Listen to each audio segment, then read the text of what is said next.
It's about that time, everybody. Welcome to the DAF Gaming League Warzone Finals. And that will actually move Aqueous himself up to 2. Here comes 3. One of the players in this is currently on 1, but Aqueous is going to move himself on up to 5. Unable to get Jay back in right now. Doesn't even have the cash. If he is able to get there, and actually Dalt's in big trouble.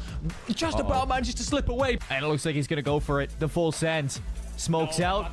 Welcome back. He bought back his opponent. Oh no. He actually ended up falling behind, mostly off the back of the incredible performance here that Dalt has been putting in as he moves himself up to double digits. And Jay right above him. Nice shots coming out from Aqueous. You hear the communication to look up and take care of business. Jay will get that done. So kill comes through. Second one hits the deck. The drop shot number 2. Jay manages to get the down elsewhere, but you are still within UAV ping distance of this nearby stronghold, so you've got to be careful because anyone could be coming into third party. Well, slide cancel from Dalt. Looking for all these kills that are ahead of him. Nice double kill coming out. Scopes work. That might be 1, so he needs essentially 2 more. Finds the second. Beautiful play out of him.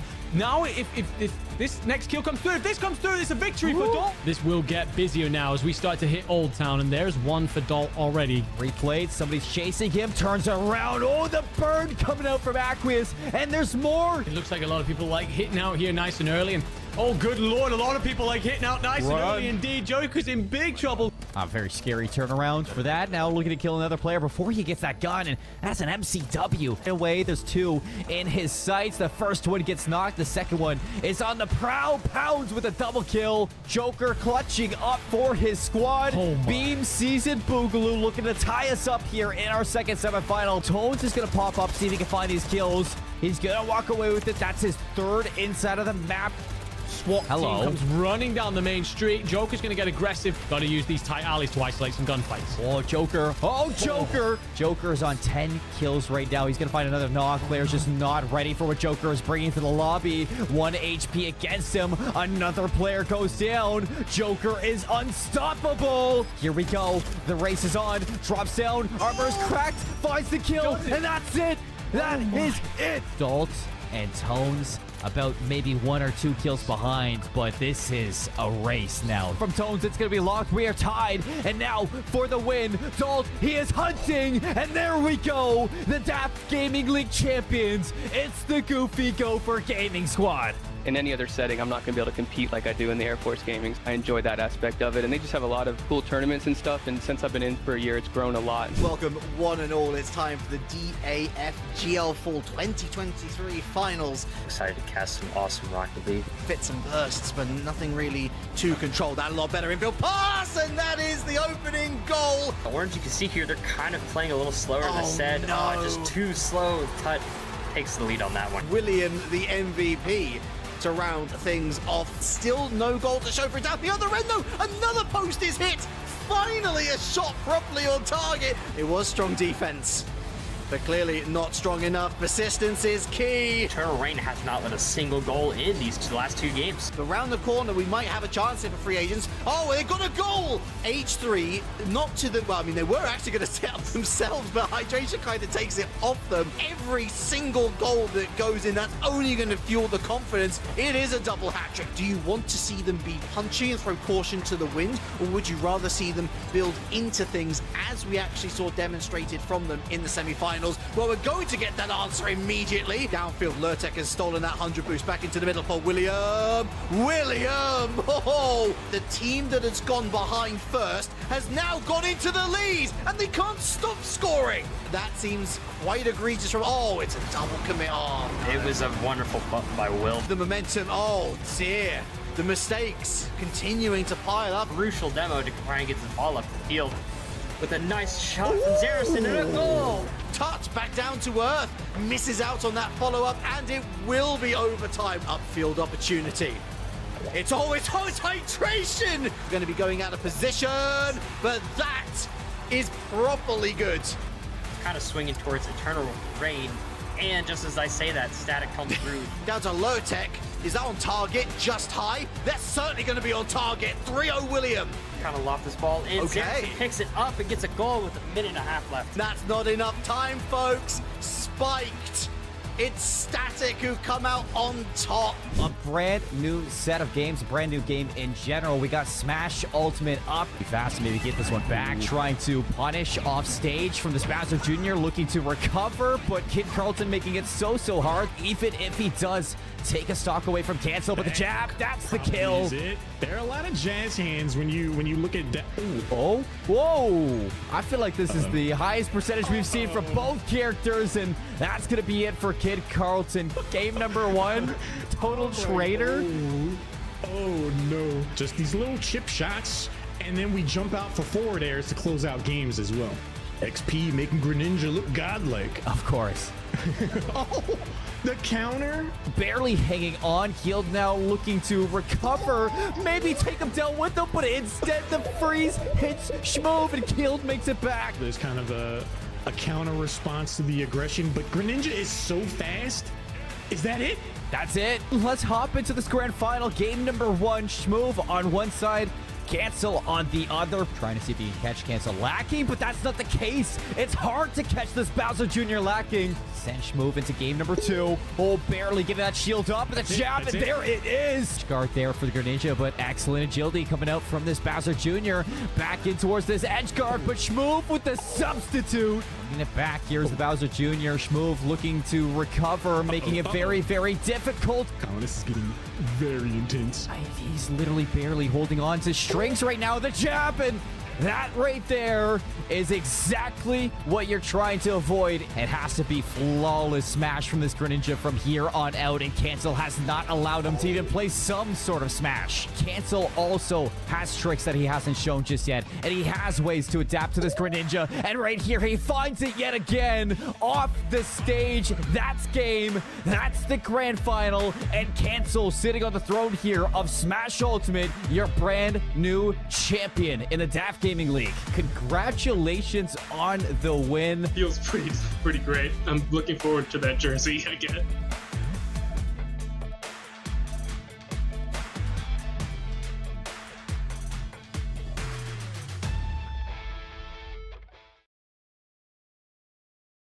It's about that time, everybody. And welcome back, homies, to the AFG. I am Ravishing Ravis, most ravishing around the internet. Joined here by my side by the boy, the kid. Man, Crow, what's going on with you, man? You know it is. It's beautiful Crow up in here. I am so excited. Oh my goodness. Air Force Gaming League just popping off all season long. We're here for the finals, baby. And me and you, we're stepping into the ring. We got Street Fighter 6 up. It's gonna be hot. I'm excited to do it. It is indeed. Let's get a quick peek at that bracket like you're talking about with the finals coming on up. We got 2 semis going on today, right? Alongside of that, with one final match, and it's all BO7s. All these players have been grinding the entire time to get to this point. So we got 2 fantastic matches coming up here for the Crow. Remember, it's single elimination, BO7 throughout the day, but they're fighting for a lot more than that, aren't they? Absolutely. They have a plethora of prizes and wonderful swag at their disposal to be won should they become champions. I'm kind of jealous, you know, like, yeah, the custom jersey, that's really dope. And then, you know, also the commemorative coin. I mean, like, trophies are cool, but like having that like single coin is just like, hey bro, you ain't getting this at all. But then also the DFGL game mat as well, the desk mat, you know, that's always dope to have a good one. I have a pretty nice desk mat. I need to do some cleaning on though. The AFG water bottle, digital patch, and sticker all available for first place. Second place, you know, they're getting a little bit, just minus a few extras, but also paying off for third and fourth and fifth and sixth as well. But that challenge coin, I know a lot of people talking about that. People wanted that. It looks mad nice, and of course, just the custom AFG jersey. You gotta have it. It's just so sick. But there are 2 players actually going up first. We'll be fighting for that prizing and more to go up to the semis. Our first match of the day is gonna be, of course, Busty Justy going up against Acme. Yep. It's gonna be dope. I'm really excited to see this. Busty Justy, cryptologic analyst. Man, he loves some Street Fighter, but apparently can do some Street Fighter moves, IRL, backflips. I'm a little bit jealous. My backflips aren't good anymore. But yeah, Ekim Relic is going to be really dope as well. Emerging Action Control Man himself. 6-year Street Fighter veteran. So, I mean, he played a lot of Street Fighter 5. You know, also, though, won the USO Madden tournament. So he's looking to add another accolade to his already impressive list today. That's what I'm thinking, too. Now, I was wondering a bit on how the players are kind of feeling going into the matchup as well, right? We do got a lot of nerves on the line. In fact, we got to talk to Justin as well, or Busty Justin right before this. Let's go ahead and see what he thought about the games and more of on IFG. Justin, what's up, man? Dude, how you feeling about everything today? I'm doing pretty good. I've been practicing a lot, but I know there's a big challenge on the other side of the bracket, so I'm a little bit nervous. But I'm sure, understandable. I'm sure you'll do okay though. But what I want to get at you though, tell me about your experience with AFG and how you like the program. Well, this is my first time playing for the Air Force or in the Air Force Gaming League, and I liked it. It was smooth. It was simple. I like the way it's set up, and for this being the first season that they're doing Street Fighter, there was a pretty good amount of competition as well. So I liked it a lot. Love to hear that. Now, have you been able to, make any homies while also playing just like scrims or warm ups within the program as well too, or like things along those lines in terms of practice partners and such? Yeah, everyone's been really friendly. Win or loss, we're always almost everybody has messaged me afterwards, or I've messaged them, and we've played some games together. So it's been a lot of fun, and I've definitely made some new connections, which is pretty nice. Love to hear that. Now, aside from that though, any of the ways that you find that the program has benefited you overall? I would say it's just motivated me a lot more, because I just wanted to be as prepared as possible. So I was practicing a lot and getting a lot better throughout the past month. Okay, that is wonderful to hear. And of course, aside from that, any final thoughts you have as well going into today, the games and so on, as well on AFG? Just good luck to everybody else, and I hope I can win. That's it. We hope you can as well, man. Good luck today, GG's. Thank you. Hey, let's go. All right, Josh is going to be having a good old time. A lot of competition and a lot in front of us as well here, Crow. Yeah, absolutely. I mean, it's really dope. Like you said, first time they're getting Street Fighter into this league.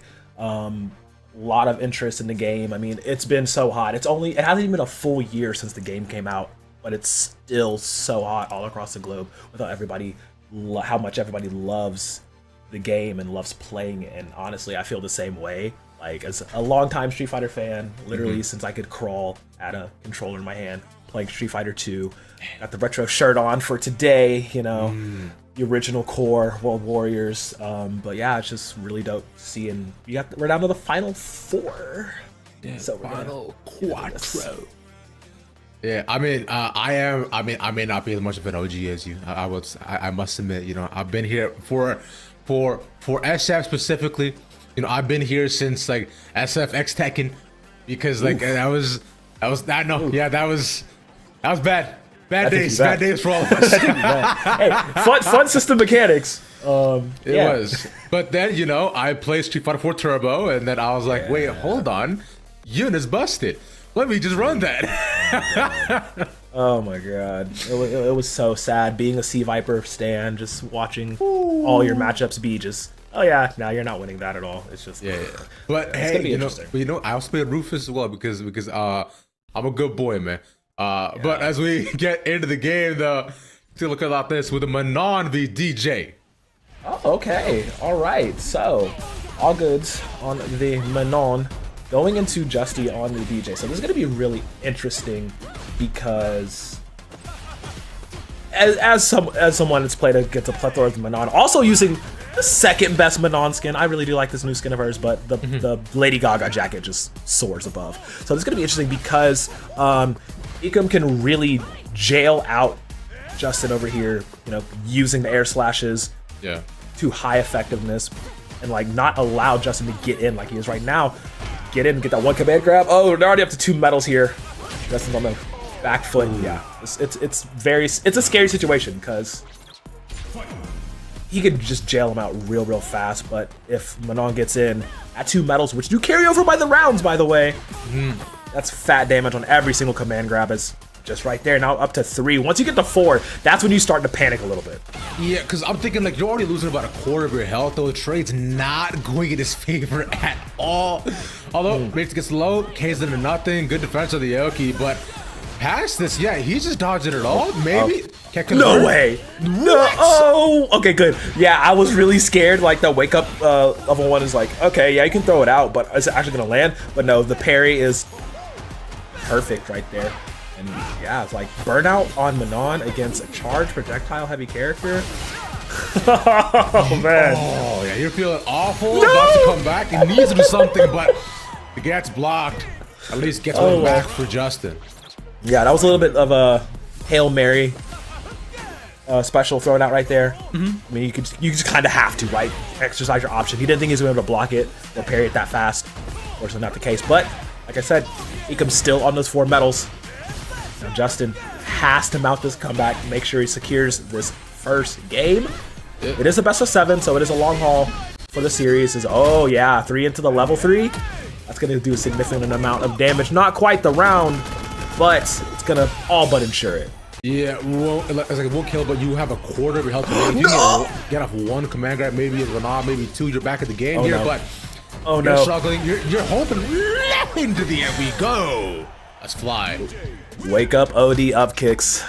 Just look, if there's one thing that will remain true throughout all of Street Fighter's lifetime, wake up DP wins you games, and you just see it just right there. Is Justin taking game number 1. Just pretty close fashion though. I know, and what's crazy is that before this, you saw in the interview, like, you know, Justin was kind of nervous. Right? He was saying how there are a lot of good players in here. He's a first-time Street Fighter player. He's like, you know, like, I've gotten cooked before. I'm not sure. It's like, I don't know, man. You're looking pretty good here, brother. Yeah, I mean, favorable matchup is helping him out as well. But yeah, not looking too nervous. Ecom needs to regroup a little bit, get in those pockets of, you know, downtime through a DJ, which is hard to do considering he can fade out of most of his normals. But now the corner pressure, very nice. Don't let him jump out, but tags him a bit. Yeah, keeping him at the side, like you're saying, right? But Justin doing a good job bringing it back, right? Back in the neutral, right? Okay. Up in the air. That was clear. Put some space between them. Close to burnout, though. Yeah, very, very smart. He knows that he can't do any drive rush shenanigans. You know, burn meters burnt out completely, limiting the options that Manon has and on already limiting matchup against DJ. Justin will take that again, striking very, very poignantly. You can keep it up. They just land so effortlessly. It's like, oh, you're jumping at me, bro? Like, all right. Yo, it's like, yo, fat. Like, it's like, I see you want to hop against me. Why don't you try that again? We're just stuck here. Oh, that's a 70%. Yeah, he can combo this into level 3. He's going to make sure putting the exclamation point on the end of his sentences. Not 2 quick games. Second game felt a lot more decisive than the first one. And Busty Justy going up 2-0. Currently in this best of 7. Yeah, remember, because it is BO7 single elim, so it's first to 4 pretty much is what we're looking at. Justin being up 2-0 is a really good sign. He can feel very comfortable with what he's doing. And like we're saying already so far, right? It's been pretty in control for Justin almost the entire time. It's like you're saying, spacing with the air slashes. Manon kind of gets around it too, but you can't do much off the options. Then already Justin going at it. Yep, and that drive rush cancel into a low, so hard to react to it, so reliable for Justin, just so on point with the anti-airs, leading him to this victory. And now corner pressure, Ecom doesn't even have meter to work with. Yeah, burn out immediately, and now you're just stuck. Okay, throw reversal to keep him in the corner, but the options are very scarce, and he has to make something work here. Yeah, like I mean, it's nice that he gets tipped off the OD there, but then now he himself is stuck. Oh, this could be bad. Yep. Okay, yeah, cancel into the throw. Justin's so low here. Not insurmountable.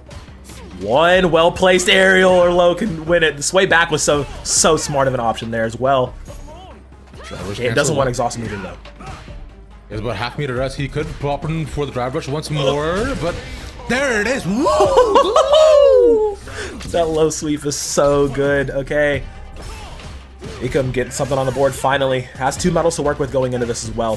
One thing I would really like to see him abuse more is, you know, try to land a drive reversal or you know, be oppressive with drive impacts off of.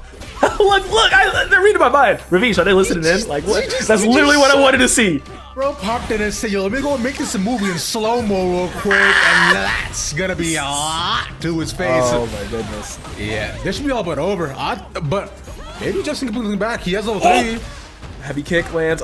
Gets over it with a slide. Yeah, level 3 available for Justin, but he's not down and out just yet here. Ooh. And okay, this will actually land it with just a little low jab. Very nice. Little low kick, and now that puts Ikem 1-2 currently. Yeah, coming back says he's not out yet. 1-2 in the sets we got going on. I mean, that's gonna be one confidence booster, right? Because if you're Justin, right, you're thinking if you're 3-0 up in this, like it's not even a question. That's 2 command grabs to start up with 3 medals. Ouch. Oh my god. Oh my god. I think Ikem might be a little awake now. He's like, all right, let me stop playing around real quick. Let me clutch up real quick. Now, yeah. 3 medals just so nasty to work with. Justin doing his best to bring this back, okay? Has a parry in it, okay? That is so fast. That is so fast to try to react to.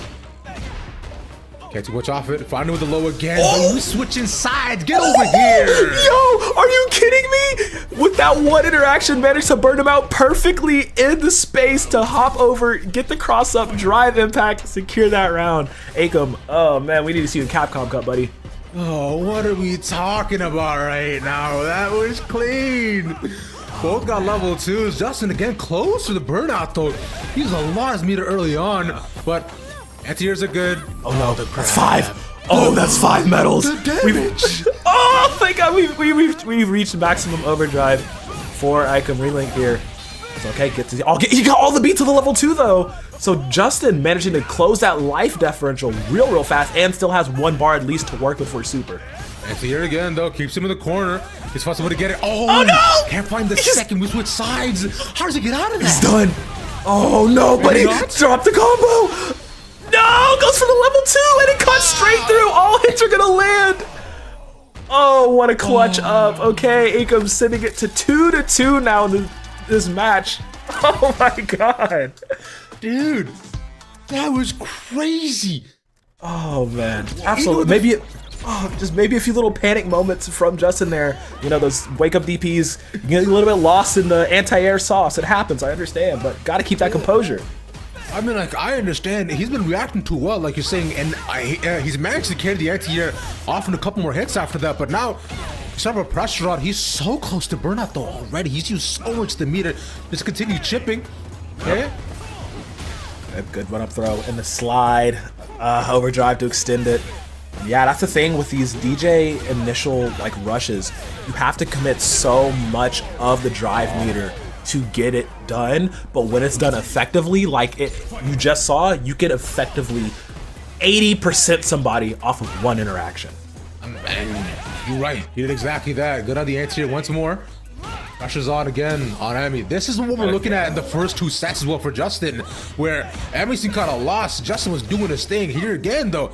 First round, look clean. Let's see the second, too. Yep. Oh, heavy crush. Gonna land. 2 bars apiece right now. Ugh. It's just so menacing when he just drive rushes at you. He's like, ah! It reminds me of downtown on a Saturday night, about 2 a.m. Yeah, no, it's insane. It's just like every single time we say like, yo, square up. What's good with you? Yeah, what's good? Yeah, what's good with you? Walk up one more time. And like he's in the slides too, which is even more insane. Like that's like the most insane thing about it. But that like a real Jamaican would be, bro. You know, like out in the streets of London, doing real roadman things real quick. Yeah, real roadman thing. Yeah, walking. Yo, Yo, a man like DJ, yeah, walk in there and say, yo, man, I see you out here doing your thing. Yo, gotcha, G. Complete accurate reaction of that last match right there. To put Bussy Justy at 3. So Justin now looking for series point. Just needs to win these next 2 rounds. And Ecom looking to squander that with a single elimination. So once you're done, you're done. And he says, I'm not done just yet. Nah, he's losing a lot more of his hops because he's been getting anti-aired. As I say that. Boom. Meets him in the air. Dude, he's just reading it the entire time. Ecom can't find anything to pressure him back. Oh, what a whiff. That's scary. Maybe not do it. Oh, the drop rush. Oh, yeah, didn't block that. Got through. Weaves it in. Has level 2. If he wants to try, go for it. But no, the air slashes in the back. Goes for burnout, and that will actually burn and stun, and one and done. Justin on series point here. This is it, man. Ecom. We were looking at those 2 rounds right before this thinking he has in the bag. He's got the read. Yeah. Bro brought up a Sunday's newspaper. It said Bussy Justy, hot or seeing. And suddenly, seems like he dropped it. Yeah. News is on. Yeah, now he's just doing charge zoner things. Poking away with those air slashes, looking to whittle him down. And Ecom has not been able to get any medals off of this. We'll go spend basically all of your meter just to try and get another one. But now you're burnt out against a DJ with full drive meter and 3 bars of super to work with here. Wake up level 2, gotta get blocked. Countered. Yep, this is looking to be the end, Ravish. Bussy Justy just needs to carry it all the way, spin the level 3 for security's purposes. Might as well, because you can't take that. Bussy Justy, the boy Justin, moves forward after the semis, a 4-2. But when he looked good, he looked great. Oh man, this chef's kiss, just incredible stuff right there. I told you, like, this matchup is just so difficult for Manon to get through because you have to deal with the absolute oppressive moveset that DJ has against you, a grappler in this game. Your options are, you know, spending half of your drive gates to try to get in and get 2 command grabs off. And you saw Ecom try to do that multiple times, and it just was not possible. Like, there was that little bit of a comeback there towards the middle, right? Like that clean 2-0 that he got was like, okay, maybe we'll see something here. But no, Justin clutched up and just... He's like, I had 1 bad game, whatever, we're good. But yeah, 2-4 end score. Man, that was a nice way to start us off. Yeah, that was clean, and that's the thing though. We're not even done yet. We have 1 more semis after this, right? That's gonna be a Jury versus a Guile, and right after that, it's our finals as well. All BO7s, a lot of game to play, dude. A lot of things to fight for. Bro, I don't know if I can handle all this excitement, man. Street Fighter's way too good, bro. You're gonna have to. You're gonna have to. But yes, we will be right back with more DAFGL action here shortly. No way. No. Oh. Okay, good. Yeah, I was really scared. Like, the wake up level 1 is like, okay, yeah, you can throw it out, but is it actually gonna land? But no, the parry is... Oh man. Oh yeah, you're feeling awful. No! About to come back. It needs to do something, but maybe it's Ramon, maybe 2. You're back at the game here, but you're struggling. You're hoping into the end we go. So he just put some space between them. Close the burnout though. Yeah, very, very smart. He knows that he can't do any drive rush shenanigans. You know, burn. I see you want to hop against me.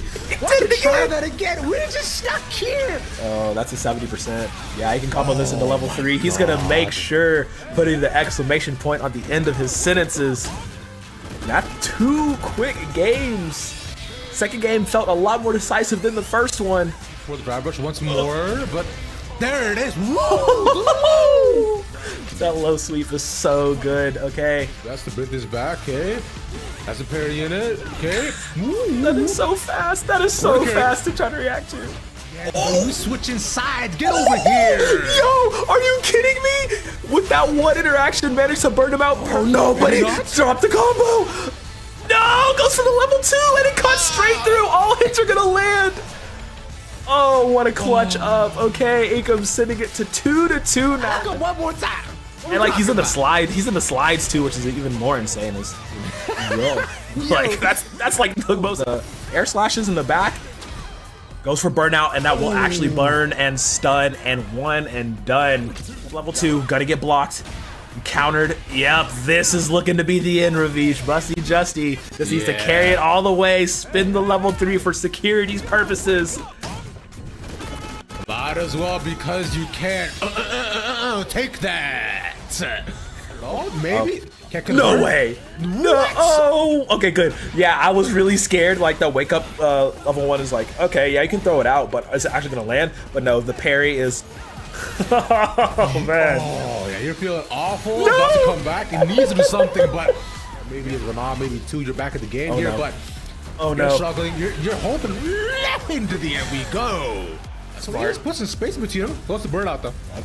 Yeah, very, very smart. He knows that he can't do any drive rush shenanigans, you know, burn. I see you want to hop against me. Why don't you try that again? We're just stuck here. Oh, that's a 70%. Yeah, he can combo this into level 3. He's going to make sure putting the exclamation point on the end of his sentences. Not 2 quick games. Second game felt a lot more decisive than the first one. For the drive rush once more, but there it is. Woo! That low sweep is so good. Okay. It's best to bring this back, okay? That's a parry unit, okay? That is so fast. That is so fast to try to react to. Yeah, you switching sides. Get over here. Yo, are you kidding me? With that one interaction, managed to burn him out. No, but he dropped the combo. No, goes for the level 2 and it cuts straight through. All hits are gonna land. Oh, what a clutch up. Okay. Welcome on back to the AFG. How are we feeling? How are we looking? Because so far things are good. A fantastic game started us off. We got more on the way here, Crow. Yeah, absolutely. First game went rather fast. It was very competitive though. Like, yes, the score finished 2-4, but the matches within high action, literally from bell to bell, moment to moment, as soon as the second hand started going down. But now we have our next matchup. It's going to be Semi-Auto Magic, which is also like one of the coolest names ever. Like, I truly love that. Going up against 21 Damage, or NS416, as they're also known. As we did see Busty Justy win that last one, marking their way for the finals. We still have one more semi to get through before we get to that all-important final matchup. Exactly that, right? It's like you're saying, and then this one, remember, you're fighting for the title as well. We've already gone over all the pricing and the options that we have so far here, so things look good. Speaking of which, of that pricing, right? It's just both S16, Semi-Auto Magic fighting for a lot, and that's all this here to go up. If either one to make it, they're at least guaranteed second. But that first place challenge coin look so good, bro. So nice, so nice. Like that's the big bragging token right there. But yes, first place getting the coin, as well as the Jersey Decimat water bottle patch and sticker that the second through 4th will be getting. 5th through 8th, there's getting the patch and the sticker. But it's real close though. We got a lot more Street Fighter to be played here before we can determine who gets that beautiful coin as well. And I believe we are getting rather close to seeing how well 21 Damage can do up against Senior Simi. Now, I know we talked a bit about this matchup in the behind the scenes, but talking about it in front of the scenes, this is going to be really fun because we got Guile versus Jury. Unless they decide to switch up on us and play someone different. But looking at the players, if you want to take it off. I just love both these facts. It's just like, at his 416, like, I was like, I'll push you for him a whole lot. Semi-Auto Magic said, all right, I lived in Italy. Forget Street Fighter. Well, once you get to hear from Semi-Auto Magic, let's go ahead and talk to him real quick. Yeah, Dante, well, come on in, man. How you feeling about today, bro? Pretty good. I think it's going to be a tough match, but we'll see what happens. Ideally so. Now, I do want to talk to you a bit about just the program and AFG and how you find AFG has benefited you in your overall experiences with it. So yeah, I think that AFG's done a pretty good job advertising for more like FGC members to kind of come in. I learned a lot more about like other games that I don't generally play, like Guilty Gear. There's a lot of like Guilty Gear really strong players in there. There's a Marvel vs. Capcom 3 like really strong player that showed me some of like his stuff. So it's like you get to learn a lot more, and you know you're interacting with other airmen, which is always good. All right, yeah, which is beautiful to hear. Now, is there a way that you find that AFG has helped like personally overall in terms of like since entering the overall league, in terms of people you met or just like or thoughts you had on it? Yeah, I definitely think that a couple of the players that I've met in there, like Dark Shotgun, really people that are just like passionate about like fighting games and things like that. Like it's good to be able to find those kinds of people, and then to have like more things to like look forward to, like the like these events that gets put together and stuff like that. Like it's pretty nice that we're afforded the opportunity to kind of play in these contexts and stuff like that. Normally, like in kind of more grassroots tournaments, it's a lot harder to play consistently enough to the point where you're, you know, playing on stream and like people are like kind of talking about you and like know who you are and that kind of thing. So it's nice. All right, I absolutely love to hear that, and it sounds like you also made a couple of friends or homies like from the program as well from you practicing or just playing along with them, no? Yeah, definitely. It's definitely good, and I hope that it, you know, grows from this too. All right, love that for you, man. And of course, any final thoughts on today? What's that? I'm sorry. And of course, any final thoughts on today as well? Oh, any final thoughts? Nothing really. I'm just gonna try to kind of play my game. 21 Damage actually beat me in the regular season. He's a Guile main. It's a little bit of a rough matchup. I'm gonna try to go in with Jury, and we'll see what happens. All right, good luck to you, man. Can't wait to watch. Appreciate it. Thank you. All right. I mean, he's been got before, but let's see if he gets got again, Crow. He said, hey, you got me in the Swiss, you got me in the regular rounds, but now here we are at the semifinals. He has to take out those bracket demons to chase the glory. And honestly, I'm so excited to get into this matchup. It's going to be so dope. It's going to be super dope to see if he can do it, because that's just a dope story to get through, you know? Like, yeah, you had my number back then, but I've done some training. We're better now. Exactly. Yeah, it's going to be beautiful. It's going to be great. One could say that he changed his number, moved to a different area code, ready to hop on in. But speaking of which, yes, was about ready to go as well. I am hyped. The journey we got out. Now, forgive me if I go ahead and simple for jury, but I promise to be proper. I'll allow it. As a member of the jury fan club, I will allow it. But off to the start. Also, I love NS416's profile picture. It's the song. I know, I saw it. It was so, dude, 21's. Dude, that is so funny. Oh, the Guile Salt, bro, is so good. That's how you know he's a real Guile main. Like, but yeah, shout out to ATL Dojo. Those guys are absolute killers over there. Just literal powerhouses all around it. And it's just like, it's showing right here is 21 Damage already poised to take this round number 1. It's just clean control that you like to see from a Guile player. Yeah, this is just, it's just well done, good thought out, and overall, like, the spacing is clean, like we're saying, like, we were talking a bit before about whether we're gonna see the main turtle stop from Guile, him backing up, spacing out with the sonic booms, but no space here though.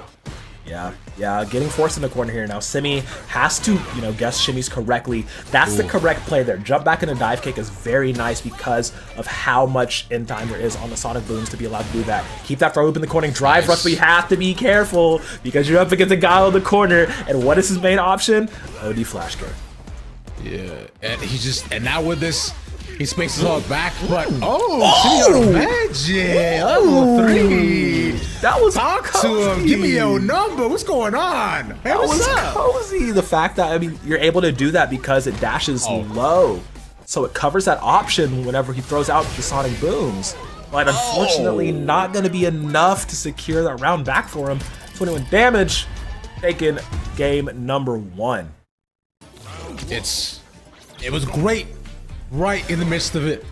But right from there, like you're saying, just, dude, these Sonic Booms have just been doing such a good job of spacing. And then from there, no flash kick. Oh, the perfect parry. Okay, perfect parry online. And you know he's going to be able to get some off of that. But now it's just a cross-up side switch, reset. Yeah, I didn't even see that. You're right.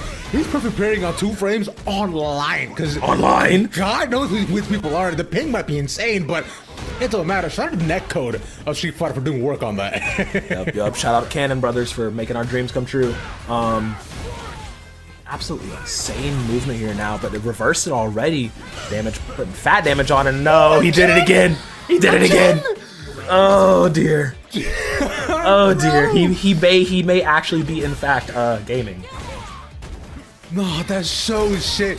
Bro, if I'm getting perfect parry like that twice in a third time, oh my god, what are we talking about? That was insane. Okay, that was the literal last movement fragment of a frame you could input drive impact act, and he did it. And not only did it win him that trade, but sent Simi into burnout here. Very scary state. So that was a lot of life to work with here. If you can stagger this, yes, the shimmy back. This is so scary. Simi needs to win this. It's so insane, man. Yeah, Semi luckily just chips him out, but I'll be there. Yo, why can I do that? I can do that 3 times in a row. I can't get parry, bro. Come on, man. Bro, you gotta train them hands up like that, man. That's insane. That is insane. Oh, whiffs the flashing very heavy here. I do like that Simi has slowed down his game plan though. This is very much working for him. Not getting overzealous. With these cross-ups, but you have to protect against that. Good blocking on the string, but the heavy punch is so nasty. Yeah, just keeps pushing about it. You're saying he continues on to the normal to the heavy over and over, but switch aside, small whiff, but Matt gets the low on him. This is good, Crow. He's continuing. He's not stopping. Bouncing it through. Yo, that's so good. The timing and the spacing. Empties it out. Could go for a level 3. No! Gets air grabbed? What? That's an option no barely anybody ever does, but it doesn't win him the game. The dive kick beats out flash kick in the air. Semi-automatic striking back. 1-1. Slow and steady wins the race. I know, and see, look, Semi was scared, right? He was scared. He was worried. He was thinking, you know what? He's gotten me before, but like you mentioned, coming over the bracket demons is essential. Nah, I'm actually a little bit biased based on looking at Jerry, but I do love me my Gaels, and so far this being 1-1 and that competitive, I am here for it. Man, this is so good, Simi. Like you said, it's like, hey, I ain't losing again. You got me last time, but I'm a whole new beast now. Got a brand new haircut, fresh coat of paint. We ready to rock. It's right now. Keeping him in that corner. Has to watch out for meter though, because going meterless against Guile in the situation is very, very scary. Burnout is a very, very scary thing. And yes, that is something though. Her projectiles can in fact beat out Guile's sonic booms. Yeah. 21 looks like puts out some chip though. Should be okay for now. Jerry walking up. This is scary. Just being pushed back. It's just about the space game right now for 21. Okay, good bro. Good break on the grab, but both of them playing so careful. Yup, and that could be it. No, okay. Very nice to go for the grab option there. Very nice job indeed. 21 damage, slipping away now. Semi-auto magic is so firmly in control right now. And we're anti-air to counter the option. Either 21. He's turtling. He's doing the Gael thing. But how long can he last on that, right? It's not very long is the answer. Baits out the flash kick. Yeah. Gonna go ahead and throw out level 3 this early on. Increase that life lead. Now 21 damage has to be on his P's and Q's. Like we in Georgia, man, we gotta make sure that we staying polite right now. But the high, he just keeps on doing it. It's one after one. He's not even putting any combos. He's like, maybe hold that. Oh, you can't do that. It happens again. It's just the law of priority. Jury dive kick hits a little bit higher than flash kick does, so it's going to connect more times in the hitbox than the flash kick will. So like Simi knowing this, that eliminates, you know, an option very, very, you know, commonly used. So now 21, he has to adjust to that. Yo, I mean, I'm like Drake right now, but I'm asking 21. Can you do something for me? It's just, can you get a 1-2 round for me, brother? 21. Do your thing, 21. Do your thing. Oh man, the only thing's going on right now, he's getting beat. Man. Bro, like, I'm telling you, Simi right now got the glow reel in the background. You hit him with the get him glow immediately. Jumps in, dive kick. Feng Shui engine online, but I really do love the amount of meter management that Simi has been doing this entire series, and it's working out very well, and 21 has not been able to adjust to it. There's a hard knockdown. It's going to put him back in the corner, yeah, he's 21 having to put out the ODs to get some space back, do something, but it's just all blocked the entire time. Yep, and oh man. It's scary. It's scary. It's scary because like I'm seeing the options that Damage wants to try and throw out, and it's just like nope. You're just it's like a little too late. It's the grab. Drive rushing the grab is so nasty. But the impact is nastier. The impact is almost a burnout too. That could have been so bad, but he has half a bar remaining. Someone's gonna be so careful at this point. He's near half, and bear in mind, both at level 3 right now. Yep. Yeah, you can spam Sonic Booms to try and pressure it out. That's what you need to do. Burn her out. Get one more. So now this is your time. 21 damage. Go full out and make the best of it. Yeah, let's see that chip. Could be good. Into the impact, possibly to get the stun. Oh, no. Oh, can't find jump it. over. This is so scary. He burns himself out going for an OD Sonic Boom to try to approach with the Sonic Cross now. Oh, flash kick connects. He got it out first that time. He said, no one dive kicks me 3 times in a row and wins. I mean, but he does perfect parry 3 times in a row though, so that's one thing. Lao 3 so far working in his favor, gets the behind, but semi-automatic. Let's see if he changes the game plan. Drive rush. Ooh, gets some nice hits off again with the low. We're going to the wall. Yeah, he saw it. He's chasing the dragon. Gonna go and get that wall, but again, the air grab is so clutch. It's a very underutilized option, but I don't think it's gonna save him. He doesn't drop this combo. Yep, he's gonna go ahead and lash it in. Level 3 to secure it. That's semi-auto magic going to 3 games up to 1 comparatively. Now, here's the thing. Yeah, he was at 1 hit. He was. You had entire life left. Yep. Bro could have just chilled. He could have been like, whoop, maybe even a heavy, just like Willie said before, but you had to be flashy. I respect it. Yeah, I mean, hey, in the game, you gotta finish it in style, you know? Secure it with that level 3. Get the cool end screen. All right, now this is semi-auto magic looking to rectify the mistakes of the past in the regular season and go on to the finals. 21 damage. Needs to hunker down, buckle up, and put on a new game plan. Try and shore up this game differential. Yeah, remember, Sammy was talking about in the interview as well. He was saying how he's been training with a couple different players and different types of players as well, too, right? Players from like MVC, from Guilty Gear. So the training's showing off. Into the grab, the OD to get the space, but the heavy counter. Okay, heavy, yep. Simi is in burnout, so he can be abused really heavily if he wants to, throw out the OD, Sonic Booms, and Sonic Crosses.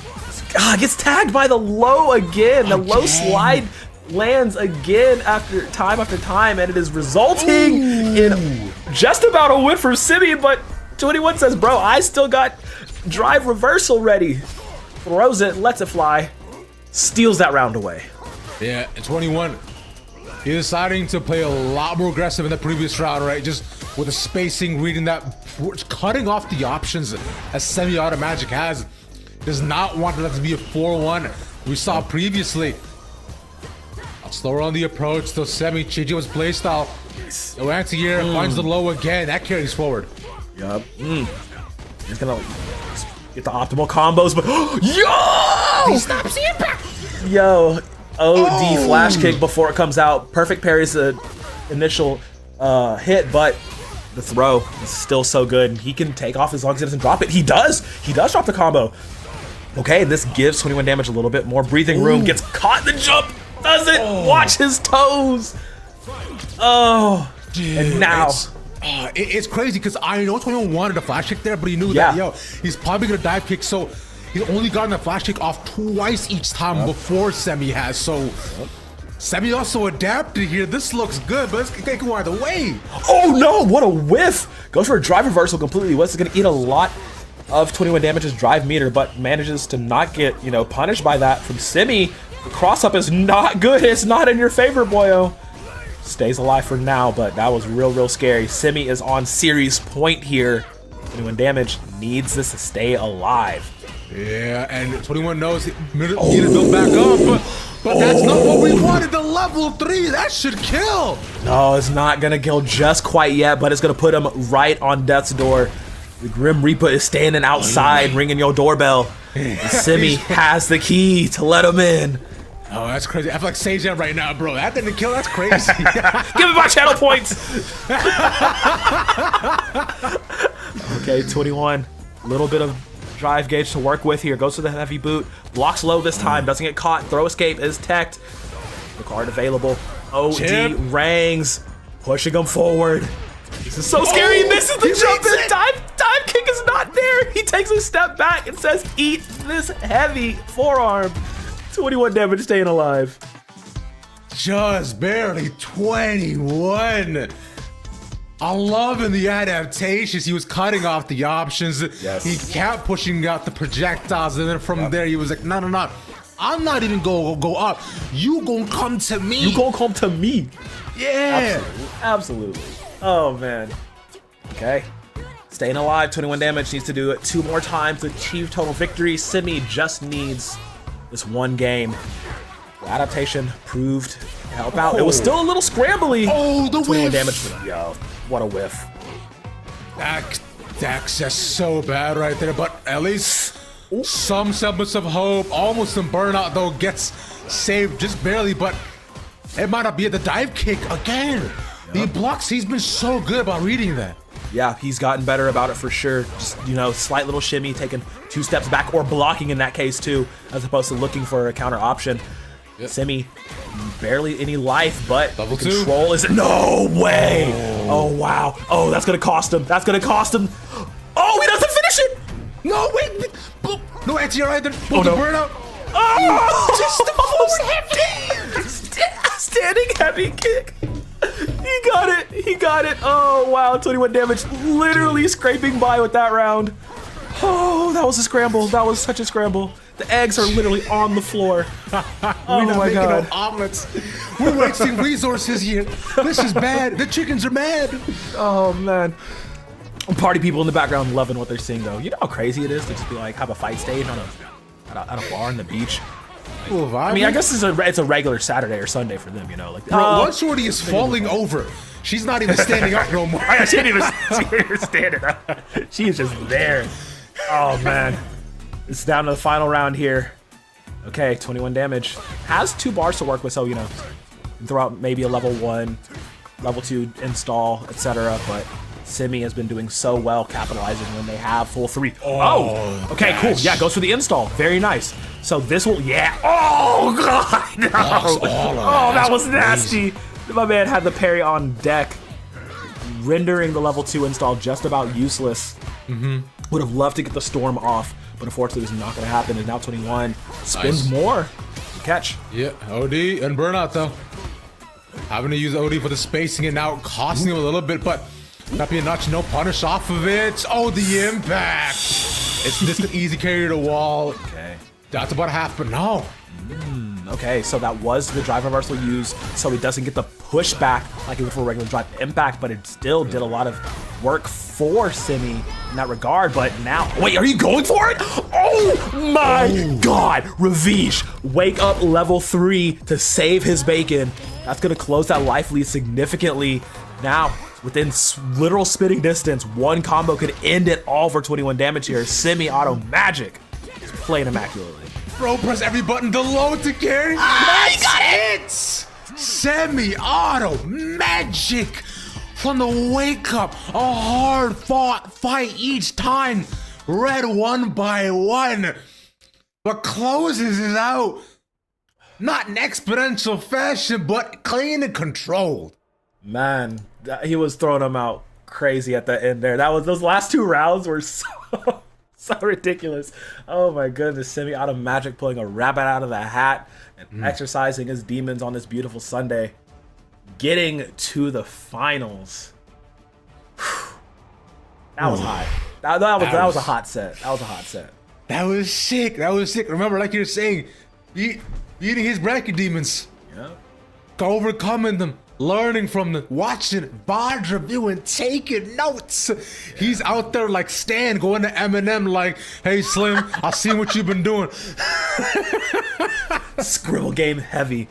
Oh my goodness. That was really good though. But yeah, 21 damage, very much, good showing from them. They didn't get the victory, but man, did they make Semi-Auto Magic work for it. But that secures us finals though. We got one more to go. We got one more to go. And it's Busty Justy versus Semi-Auto Magic. Throwing it to a quick break though. Before we come back and we gonna finish this up, guys. Y'all get gotta some see water. this, bro. Y'all gotta see this. I need some water too. I need water. Stick around, all right? We right back. I promise. So it covers that option whenever he throws out the Sonic Booms. But unfortunately, not going to be reversed it already. Damage, putting fat damage on it. No, he did it again. He did it again. So shit. Bro, if I'm getting perfect period like that twice in the third time. Oh my god, what are we talking about? Facing, empties it out, could go for a level 3. No, gets air grabbed. What? That's an option no barely anybody ever does, but it doesn't win him the game. Both of them playing so careful. Yup, and that could be it. No, okay. Very nice to go for the grab option there. DAFGL thing. But how long can you last on that, right? It's not very long is the answer. Baits out the flash kick. Yeah. Gonna go ahead and throw out level 3 this early on. Increase that life lead. Now 21 damage has to be on his piece. Oh, the high. He just keeps on doing it. It's one after one. He's not even putting any combos. He's like, maybe hold that. Oh, you can't do that. 2 round for me, brother. 21. Do your thing, 21. Do your thing. Oh man, the only thing's going on right now. He's getting beat. Man. Bro, too late. It's the grab. Drive rushing the grab is so nasty. But the impact is nastier. The impact is almost a burnout too. That could have been so bad. But air grab is so clutch. It's a very underutilized option, but I don't think it's gonna save him. He just dropped his combo. Yep, he's gonna go ahead and lash it in. Level 3 to secure it. That Semi-Auto Magic going to 3 games up to 1 comparatively. Now, here's the thing. Yeah. He was at 1. Sonic Booms and Sonic Crosses. Gets tagged by the low again. The low slide lands again after time, and it is resulting in just about a win for Simi, but 21 pushing him forward. This is so scary. He misses the jump in time. Time kick is not there. He takes a step back and says, eat this heavy forearm. It's gonna cost him. Oh, he doesn't finish it. No, wait. No, anti either. Oh, no. Burnout. Oh, just standing on the beach. I mean, I guess it's a regular Saturday or Sunday for them, Bro, one shorty is falling over. She's not even standing up no more. She didn't even stand up. She still did a lot of work for Simi in that regard, but now... Wait, are you going for it? Oh my god! Ravish, wake up level 3 to save his bacon. That's going to close that life lead significantly. Auto Magic. Played immaculately. Bro, press every button below to carry. You got it! It's Semi-Auto Magic. Low. So it covers that option whenever he throws out the Sonic Booms. But unfortunately, not going to be reversed it already. Damage, putting fat damage on it. No, he did it again. He did it again. So shit. Bro, if I'm getting perfect period like that twice in the third time. Oh my god, what are we talking about? Facing, empties it out, could go for a level 3. No, gets air grabbed. What? That's an option no barely anybody ever does, but it doesn't win him the game. Both of them playing so careful. Yup, and that could be it. No, okay. Very nice to go for the grab option there. DAFGL thing. Finals are afoot. We are so gosh darn excited for what's about to come. We saw a beautiful game previously and one we might just see again here, Crow. Dude, it's gonna get wacky. We're about to get real crazy, real loose, real fast and furious up in here.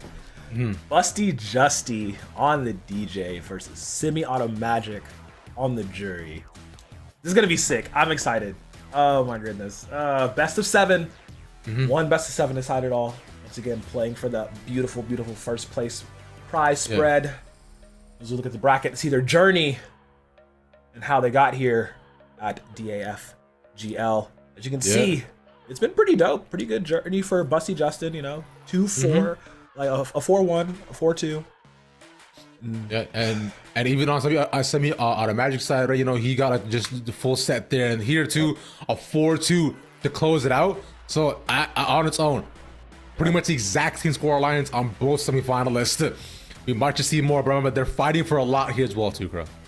Absolutely, going to the prizing spread. Like I said again, first place getting the exclusive Spring 2024 Challenge coin. The and everybody, you know, you get the custom jersey, but like that's everybody else, you know. First and second get the same thing, but the big difference, that challenge coin, that bragging rights saying, yeah, this is for me and for me only. You will never be me. You will never have this. But it's just, oh man, it's been so good to watch so far. Like today has been really dope. 2 wonderful series, full of action, and now it all comes down to this. Oh man. It's just a way for you to say that I'm like that. I do that. I feel that. Run up. Let's hop on the setup. Let's get it. And speaking of which, both players I believe already on their own setups too, which we should go in the game in just a minute or so. So I'm hyped here, man. And it just so happened to be the 2 players that we interviewed. They were kind of nervous. They weren't too sure.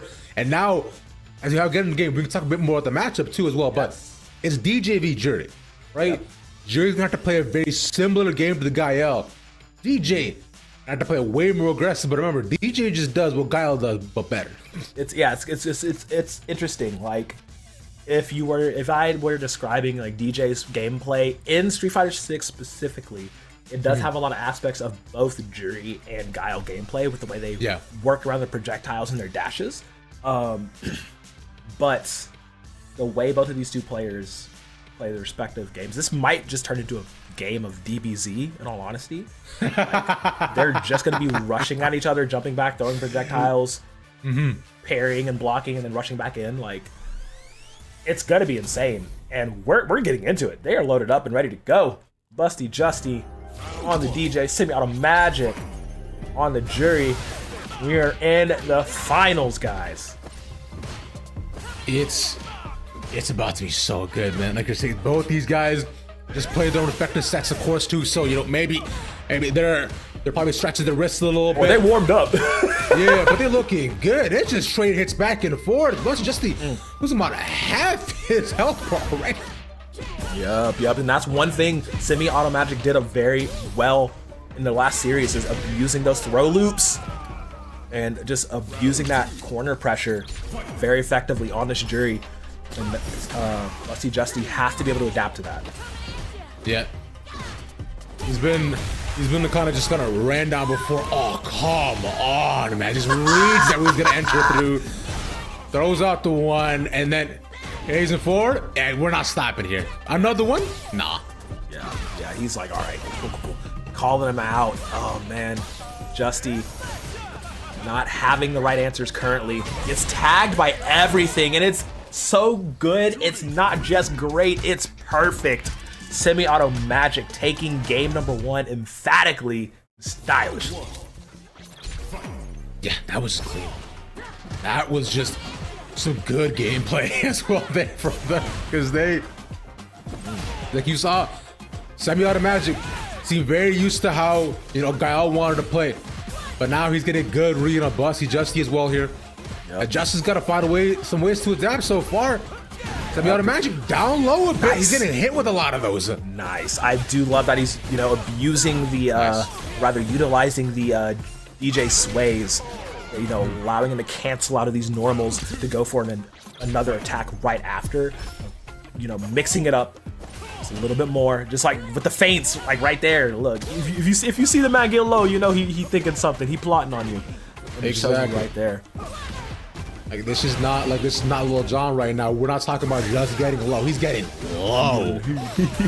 But that's the issue though, because when you get low, we go from the window to the wall. Oh man, it looks like the jury's gonna get splat down the wall in a moment here. Is in burnout. Love to see Justin go for a drive in back here, just throw it out to make sure he can't pull anything off, but no, allowing the Crouching Tiger to bare its fangs and throw out a wake up level 1 just to push him off. Yeah, gets so much space back as well here. Now Justin has level 3 if he wants to use it, but he's in burnout though. This is bad and just plays it kinetically calculated. Okay, final round here for game number 2. He's gonna tag it. And gotta be careful about those drive rushes in because Jury can meet you. Her standing medium just, you know, is a great stopping tool. And it just works very well. Oh, are you going for level 2 here? It connects. Does he hit all the beats though? He doesn't hit all the beats, unfortunately. Misses the timing there on the end, but getting 6 hits off, still very well done. Gets a trip too. Yeah. It's tricky. It's tough, but like I said, because it's a you have found the right read on it so far, and the reads have been good right now. He's mixing it up over the highs and the low again. Have to find the anti-air to push him forward. No Semi. way. What? I need to see the trackpad for semi-auto, because the fact that he tapped into level 3 immediately, that input speed is insane. This is so good, man. I am enthralled and excited for what is about to come here. Man, he's up 2-0 over Busty Justy right now. Simi looking to put that Super Saiyan training he got to good use. Training different games, different aspects, like you're saying. He was the King Kai before. He drops down, daps up Shenron. Oh, the reversal. Won't hit, but Justin's already taken such a heap of damage here. Yep, he has to be careful here. Perfect parry is good to get him out of the corner. What does he do afterwards? Rushes in, goes to the point blank slashes, driving back connects. Okay, he is burnt out. He could throw it out again, make it work. Goes for the jump up, catches him with the anti-air. Very nice job there. He has to finish it off. The heavy chops.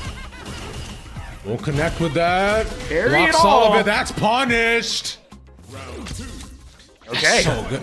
Reads it well. Dude, stops it all. Now a much needed round for Justin too. Yeah, absolutely.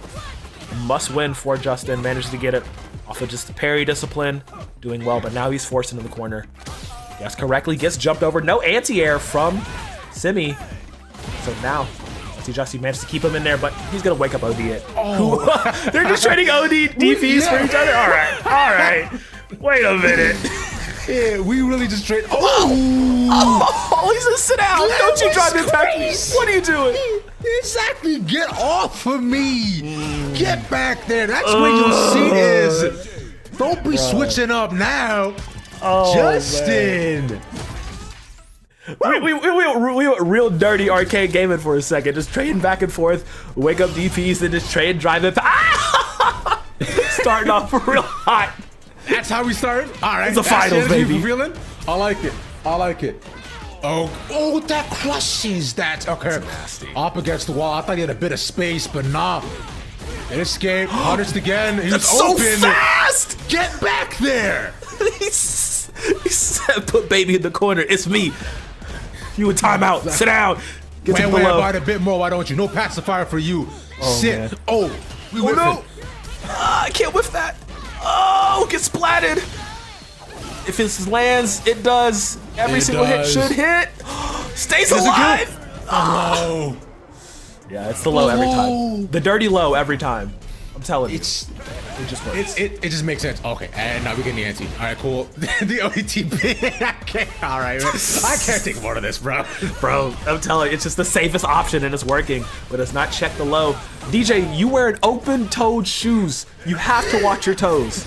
I hope his nails are clipped. But here's the thing, Jury's toes are straight up just open. Not even shoes, those are wraps. I mean, you're right, but like Jury's feet are like literal weapons of mass destruction. You're not wrong. Every toe insured. Every toe insured. Ooh, every hit blocked. Okay. All right, Justin. Jesus, bro. He's just give me that round right now. I almost want to just yell Justin Walk because you keep saying it like that.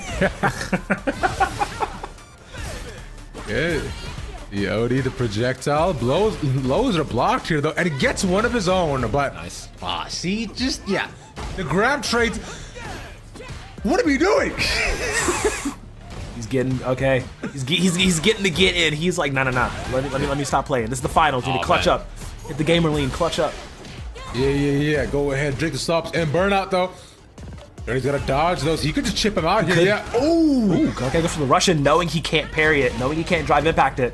That's a good way to get around the deficit there. Misses the anti-air though. Now he needs to go on the oppressive and the heavy slash kick. Nice job. And that's gonna put us at 2-2, just like that. Or 2-3 rather, just like that. It's 2-2, right? Is it 2-2? I think it's 2-3. It might be 2-2. I forgot. I'm honed in directly on the screen in front of me. I'm not gonna lie, bro. You know what? I think it's 2-2, I believe, from what I'm seeing. Right, because Justin got those 2 in a row. As right, right? Yeah, it's 2-2, Yeah, bro, the grand finals, best of 7s. One more here, or one more set, actually puts them over the top and lead them to a set point as you trade lows. Justin adapted. He knows he can't do nothing. He's stunned. No fuzzy. All stunned. Now he could abuse it again. No, okay. We'll recoup the gauge as soon as they land. But it's just options. Coverage. So full coverage. Dude, he's finding his groove, man. He's looking good while doing it, too. This is excellent from Justin. Yeah, I mean, I hope Simi isn't losing steam. Because Justin definitely is picking up. This locomotive has left the station, baby. Chugga. We out here tossing coal into the refrigerator. I don't know how trains work, but it's moving along. But that was a classic semi round. Not even a single thing for Justin to do. Yeah, not at all. Just complete domination there. This is his final round again. Ooh, hey, he says like he's Fat Albert as he pops up top with the 2. Oh, finds the hit. That not being blocked, that's just so much, Justin, but we got some options. Gets the low back. There we go, Semi. Okay, good trade into, gonna go straight into level 3. Get that life lead diminished. We'll still have meter though, so he's not out of options off the wake up. Life lead isn't too far off here either. Both with as we package it like ships. But here I feel like Justin's option, right? You're looking at it. I was 2 bars. Can't exactly just rushing right now. Use one. Oh, the reversal. That's punished. Oh my god. He's gonna go for level 3 of his own. Yeah. We're gonna get flashy. Bada bing, bada boom. Mother. That's it. Nasty. Oh man. Justin up 3-2 here. On set point. Bear in mind, this is when he was down 2-0 as well. It's 3 in a row. Okay, Simi, I really hope you haven't lost all your momentum. You're real close to putting this at that final round. The final game, rather. Just need to pick it up. Maybe dial it back a bit. You know, playing that slow and steady won you the race to get you here, but now it's got to get you over the finish line. It was good so far, but both of them trading the second, the third. Nah, it won't happen, but is there some more? Oh, the high. Nice. That was very good. Played. That was very good. Yeah, just a slight shimmy into an OD cartwheel. Very nice job there. All right, tags him out. Oh wow, the drive rush low from Simi this time around instead of Justin. Justin finding it. That's punishable. That's so bad. Won't do a ton, but it's enough. But he finds it up in the air. The mix-up! The perfect. What? Yeah. Oh, okay. Check the hitbox, because what in the world? Look, I said he needed to clutch up, but I didn't expect him to just be like, all right, bet. And just make it look so easy. And now we have here Ravish. Final game to decide it all. As it should be in grand finals, my friend. Sammy DJ have gotten incredible sets of their own. And Justin not turning up the pace a little bit, getting way more aggressive. But we getting countered, you going back. No mix-ups, so no anti either, not punished, but the low gets him. Oh man, this is crazy right now. Okay, all the marbles hinge on every single decision, every single drive rush, every single check. And semi-auto magic, shimmy again into the grab. You have to watch those corner options or he will do it to you every time. Series point for Simi. Justin decided to play more defensive this time. Oh, drive rush cancel not going to work out for him. Pushes it back. The grab is good.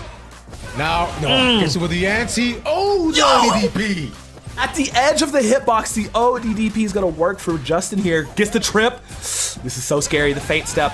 Gets doesn't get cross count. I misspoke.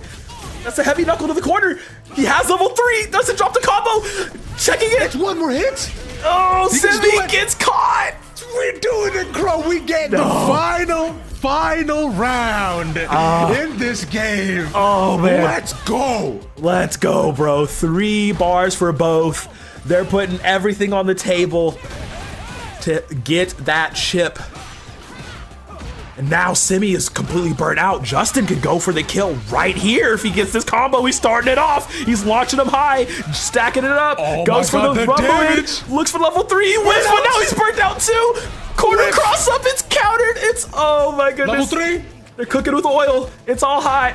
That pot is boiling over. But the bar is back. He needs to do something a bit more journey. Oh, he's stunned. He's stunned. This could be done. Level 3 could do it. He dropped it. Oh my god. Oh my god. He dropped the combo. He went for the jump splits out of the low kick. He drops the combo. Busty Justy takes it. Oh my god. No way. He had it. Everything was in his favor. He was gonna do it. He was gonna do it for everyone. It's just one simple mistake and all it takes. Oh my goodness. That was insane. That was insane.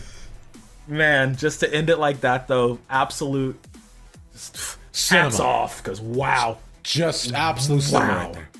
Yeah, that was great. Congratulations to Busty Justy for clutching it out there. 4-3, the final score, the full distance in the best of 7 series. Dude, yeah, I don't know, man. That was insane how he got that done.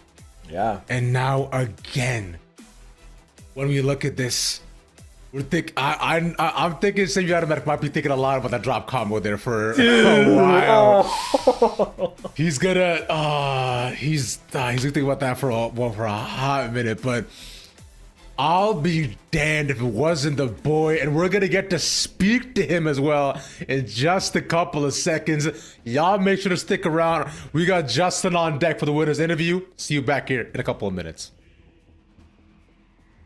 It's tagged by everything, and it's so good. It's not just great, it's perfect. Semi-auto magic taking those. Nice. I do love that he's, abusing the rather utilizing the DJ sways. Gets so much space back as well here. Now Justin has level 3 if he wants to use it, but he's in burnout though. This is bad, and just plays to find the anti here to push it forward. No way. What? I need to see the trackpad for semi-auto, because the fact that he tapped into level 3 immediately, he has to finish it off. The heavy chops. We'll connect with that. Parry it all. That's punished. Okay. Yeah, we really just trade. Oh, he's a sit out. Don't you drive this back. What are you doing? Exactly. Get off of me. Get back there. That's where your seat is. Don't be switching up now. Off against the wall. I thought he had a bit of space, but nah. Escape, punished again. He's That's open. so fast! Get back there! No! I can't whiff that. Oh, get splatted. If this lands, it does. Every single hit should hit. Stays alive. Oh. Yeah, it's the low every time. The dirty. You're not wrong. Every toe insured. Every toe insured. Ooh, every hit blocked. Okay. All right, Justin. Justin! You can't drive impact it. That's a good way to get around the deficit there. Misses the anti-air though. Now he needs to go on the oppressive and the heavy slash kick. Nice job. You're tossing coal into the refrigerator. I don't know how trains work, but it's it's moving along. Exactly, just rushing right now. Use one. Oh, the reversal. That's punished. Oh my God, he's gonna go for level 3 of his own. Yeah. We're gonna get flashy. Bada bing, bada boom. Mother. That's it. But both of them trading the second, the third. Nah, it won't happen, but is there some more? Oh, the high. Justifying it. That's punishable. That's so bad. That's won't do a ton, but it's enough. And he finds it up in the air. The mix-up, the perfect. What? Marbles hinge on every single decision, every single drive rush, every single check. And semi-auto magic. Shimmy again into the grab.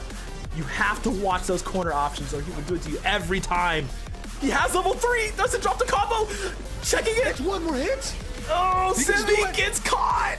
We're doing it, Crow. We get the final round. Oh, he's stunned. He's stunned. This could be done. 3 could No, do it. he dropped it. Oh my God. Oh my God. He dropped the combo. He went for the jump splits out of the low. What's up, everybody? Welcome back. Welcome back. It's Crow. It's Ravish. And also the victorious Bussy Jussie. Justin, man. First off, congratulations on the win. Very, very hard fought match. Have me sweating in my chair, man. I know you were sweating over there. How are you feeling about that? Like you said, I was sweating. I know semi-auto magic, he was sweating too. Like, it was just high intensity the whole time and very nerve-wracking, but I'm really glad with the way it turned out, obviously. Yeah, because I was gonna say, bro, like you were down to, you brought it back 3 in a row. Talk to me about that mental reset there, because I can imagine you were feeling intimidated, especially after a couple perfect KOs that you also got on you too. Yeah, you know, after those first 2 games, I knew they were close. I knew I could still take it. I just needed to take a second, breathe a little bit, and get my heart rate down because it was racing. But I just went back in it and, you know, I played my game. Oh, I get that, bro, because it's tough out there, right? Because when you're thinking you're going back and forth and back and forth. I want to talk a bit about your spacing options and what you adapted to, right? Because like going forward past just near the 3rd and 4th sets, or you were thinking, I find that you're playing a lot more aggressively, right? Was that an intentional choice, or were you thinking that, you know what, I just gotta turn it up on him or else I'm gonna get run down? Yeah, no, that's really what it was. He was running me down. He was making a lot of good guesses. And I think the biggest change that I made starting in the 3rd set was less fireballs. I was just throwing out air slashers way too much in the first 2 games, and he jumped on them almost every single time. So I had to take it back a bit in that aspect, but also rush him down a little bit more. Dude, the gameplay was so good. The gameplay was so good though. Like I was really loving every second of it, and like the adaptations you were making, really, really nice. Down to the literal. It was a whiff, like the literal whiff combo, and you capitalizing on that was so dope. But talk to me about the journey through this season and ultimately like this final, because like in the interview, in the pre-series interview, you talked about a little nervous, you know, like first time really getting in here with Street Fighter and just, you know, being able to come back swinging in the second phase since you missed out on the first. Like, talk to me about that journey. How is that feeling?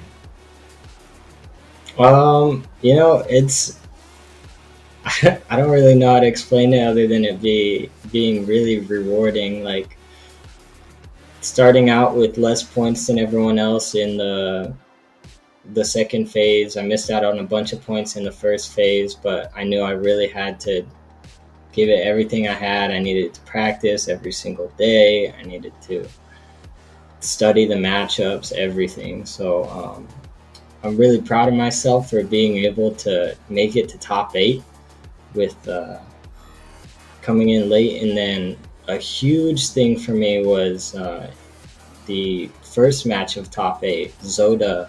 Shout out to Zoda, the undefeated, 8 games undefeated Zangief player. I never played him, but seeing an 8-game undefeated Zangief player will make you sweat a lot. So I was studying, I was practicing, and that one went well, and it was a huge confidence boost for me. And then, honestly, I thought my real challenge after that was going to be NS416. I thought he was going to make it to grand finals because I played him. He crushed me. He only lost to Zoda before that. And huge shout out to Semi-Auto Magic for taking him out of there for me. I really appreciate that. Yeah, that's beautiful. I love that. But yes, again, thank you so much for your time and your effort and energy put into this, because it paid off. Congratulations on the first place. Man, Ravish, any last questions maybe? Or bro, that was just clean. I also want to ask, yo, what sticker are you using? Because some of those inputs were insane. How you're out here just doing ODDPs within seconds, bro. Oh yeah, I got here, I'll show you. Yeah, what do you got? Quick plug to SGF devices. Yes, SGF. Great guys. Yes. This literally fits into the pocket of my flannel. It's super tiny, but the inputs are very precise and really quick.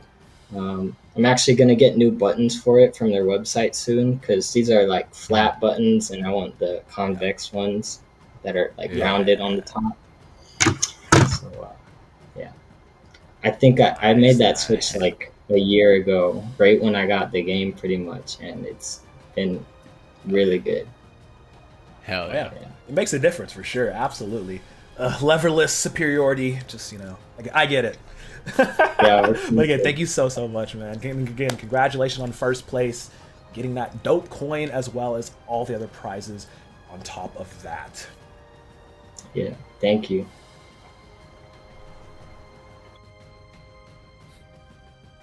That was sick. That was sick. I don't know. I mean, that was wild. I'm here for it. I'm down for it. I'm with it. Justin, tell anyone, just everyone here today, bro. That was just an incredible day of Street Fighter. I loved every second here, bro. Yes, absolutely. Every single second. And thank you so much to Air Force Gaming League for having us out. Oh my God, just a wonderful weekend of action, finals weekend across all the different games. But we still have more to go. So thank you guys so much for sticking with us for the Street Fighter 6 portion. But we got Call of Duty coming up next. It's gonna be hype. The hype train's still going. And I know you don't know how trains work, but it's okay. We're gonna keep chugging along, my bro. But that will be it for us. Ravish, any last remarks? Let's get it. I'm hyped. Woo! Call of Duty? Yeah. Whoop you. Let's get it. Peace out. Close to burnout though. Yeah, very smart. He knows that he can't do any drive rush shenanigans. Burn. I see what hop against me. Why did try that again? We're just stuck here. Oh, that's a 70%. Yeah, he can combo this into level 3. He's gonna make sure putting the exclamation point on the end of his sentences. Not 2 quick games. Second game felt a lot more decisive than the first one. Best to bring this back, okay? Has a parry in it, okay? That is so fast. That is so fast to try to react to. Oh, the air slashes in the back. Goes for burnout, and that will actually burn and stun, and one and done. Level 2, gonna get blocked. Countered. Yep, this is looking to be the end, Ravish. Busty Justy. This needs to carry it all the way. Spin the level 3 for security's purposes. Might as well, because you can't Take that. But they reversed it already. Damage, putting fat damage on him. No, he did it again. He did it again. So shit. Bro, if I'm getting perfect period like that twice the third time. Oh my God. What are we talking around for me, brother? 21. Do you think 21? Do you think? Oh man, the only thing's going on right now, he's getting beat. Man. Bro, air grab is so clutch. It's a very underutilized option, but I don't think it's gonna save him. He doesn't drop this combo. Yep, he's gonna go ahead and lash it in. Level 3 to secure it. That semi-auto magic going to 3 games up to 1 comparatively. Now, here's the thing. Yeah, he was at 1. Sonic booms and Sonic crosses. Gets tagged by the low again. The low slide lands again after time, and it is resulting in just about a win for Simi, but 21 still did a lot of work for Simi in that regard, but now, wait, are you going for it? Oh my God, Ravish, wake up level 3 to save his bacon. That's gonna close that life lead significantly. Nice. I do love that he's, abusing the, rather utilizing the EJ sways. I'm gonna find the anti-air to push it forward. No way. What? I need to see the trackpad for semi-auto, because the fact that he tapped into level 3 immediately, he has to finish it off. The heavy chops. We'll connect with that. Carry Blocks it all all. of it. That's punished. Okay. Yeah, we really just straight. Oh, he's gonna sit down. Don't you try to attack me. What are you doing? Exactly. Get off of me. Get back there. That's what you'll see is. Don't be switching up now. Oh no. I can't whiff that. Oh, get splatted. If it lands, it does. Every single hit should hit. Stays alive. Oh.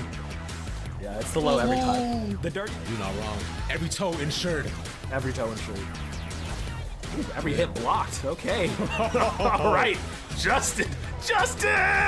Out here tossing coal into the refrigerator. I don't know how trains work, but it's moving along. But exactly, just rushing right now. Use one. Oh, the reversal. That's punished. Oh my God, he's gonna go for level 3 of his own. Yeah. We're gonna get flashy. Bada bing, bada boom. Mother. That's it. Justin Friday, that's punishable. That's so bad. That's went through a ton, but it's enough. When he finds it up in the air, the mix-up, the perfect. What? Oh, he's done. He's done. This could be done. No, he dropped it. Oh my God. Oh my God. He dropped the combo. He went for the jump splits out of the low kick. He drops the combo. Let's put some space between them.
Welcome back, everybody, to the DAF Gaming League Finals. We are jumping in with Call of Duty now, and we got two new casters to take you through the rest of this day. My name is Seymour. With me is Enigma.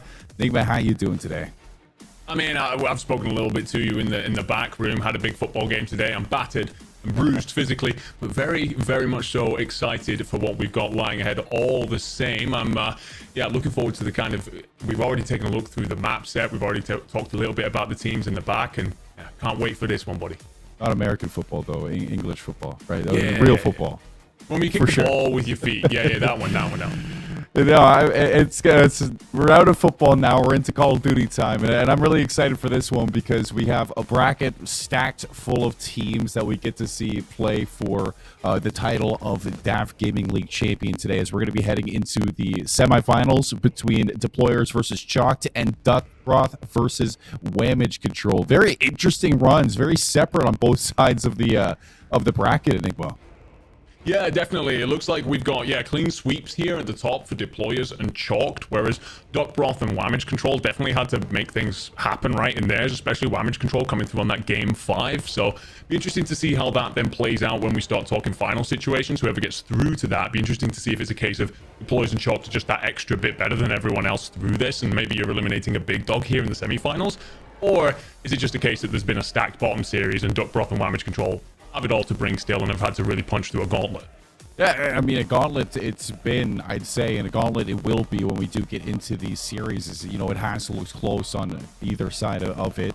But for the prize that they're playing for when they do get to the grand finals, I think we could break this down a little bit, Enigma. And, we saw it last time you and I were on the desk, and it doesn't seem like it's going to be changing. In the first place, you get that exclusive Spring 2024 challenge coin, custom AFG or SFG jersey, a DAF Gaming League desk mat, an AFG water bottle, a DAF Gaming League patch, and a DAF Gaming League sticker across second, third, fourth, all the way down to eighth. Gets a little bit smaller what you get, but a lot of swag being given out. Yeah, absolutely. And we've spoken a little bit before about the exclusive challenge coins. We saw one last time out, and you also showed off yours last time out. It's a beautiful thing, really great. But one of the wonderful things is that everyone taking part here today, guaranteed a little bit of something, plenty of swag in the bag. Yeah, and for our first match in our semis, we're going to be looking at Deployers versus Chalked. I got to take a look at both of these two, or interview some of the players on both of these teams, Enigma, and a lot of camaraderie between Cryptic and Magic Mod. So I'm very excited for this matchup. Both teams swept their quarterfinals, so that should lead to a good matchup. Yeah, absolutely, and I'm glad that you brought up Magic Mart, by the way, because we're currently seeing him rock a 1.38 KD through this, so putting on some real star potential. The one big problem for Chalked is going to be the Deployers, all of them currently running positive through this bracket, so a very strong squad indeed. While we're talking about Chalked, we can take a look at his player interview that I had to sit down and listen to what he had to say. I'm joined by Magic Mott from Team Chalked playing in today's DAF Gaming League Call of Duty semi-finals. Magic Mott, how you feeling? I'm feeling pretty good. That's awesome. And before we get started, I just kind of want to start by getting to know you a little bit and how you came to join the Air Force. So my family has a military background, and my dad works as civil service, so I just felt right. Does very, very simple, straightforward, right to the point. I love it. And throughout your time in the Air Force, now you found yourself within Air Force Gaming. How'd you come to find this? Oh, my team captain. He's been in longer than me and has done this before, so he kind of just put me on it. Love that. And while you've been in Air Force Gaming, has there been anything truly memorable to come from it? What really stands out to you about this organization?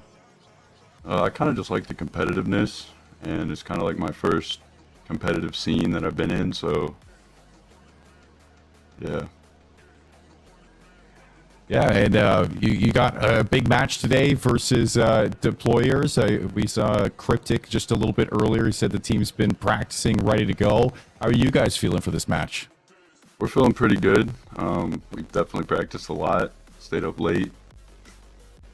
So making sure you're grinding and ready to go. Well, I'm excited to see you play today. And good luck to the team as well for your match. And Can't wait to see you guys in the server. Okay, thank you. Thank you.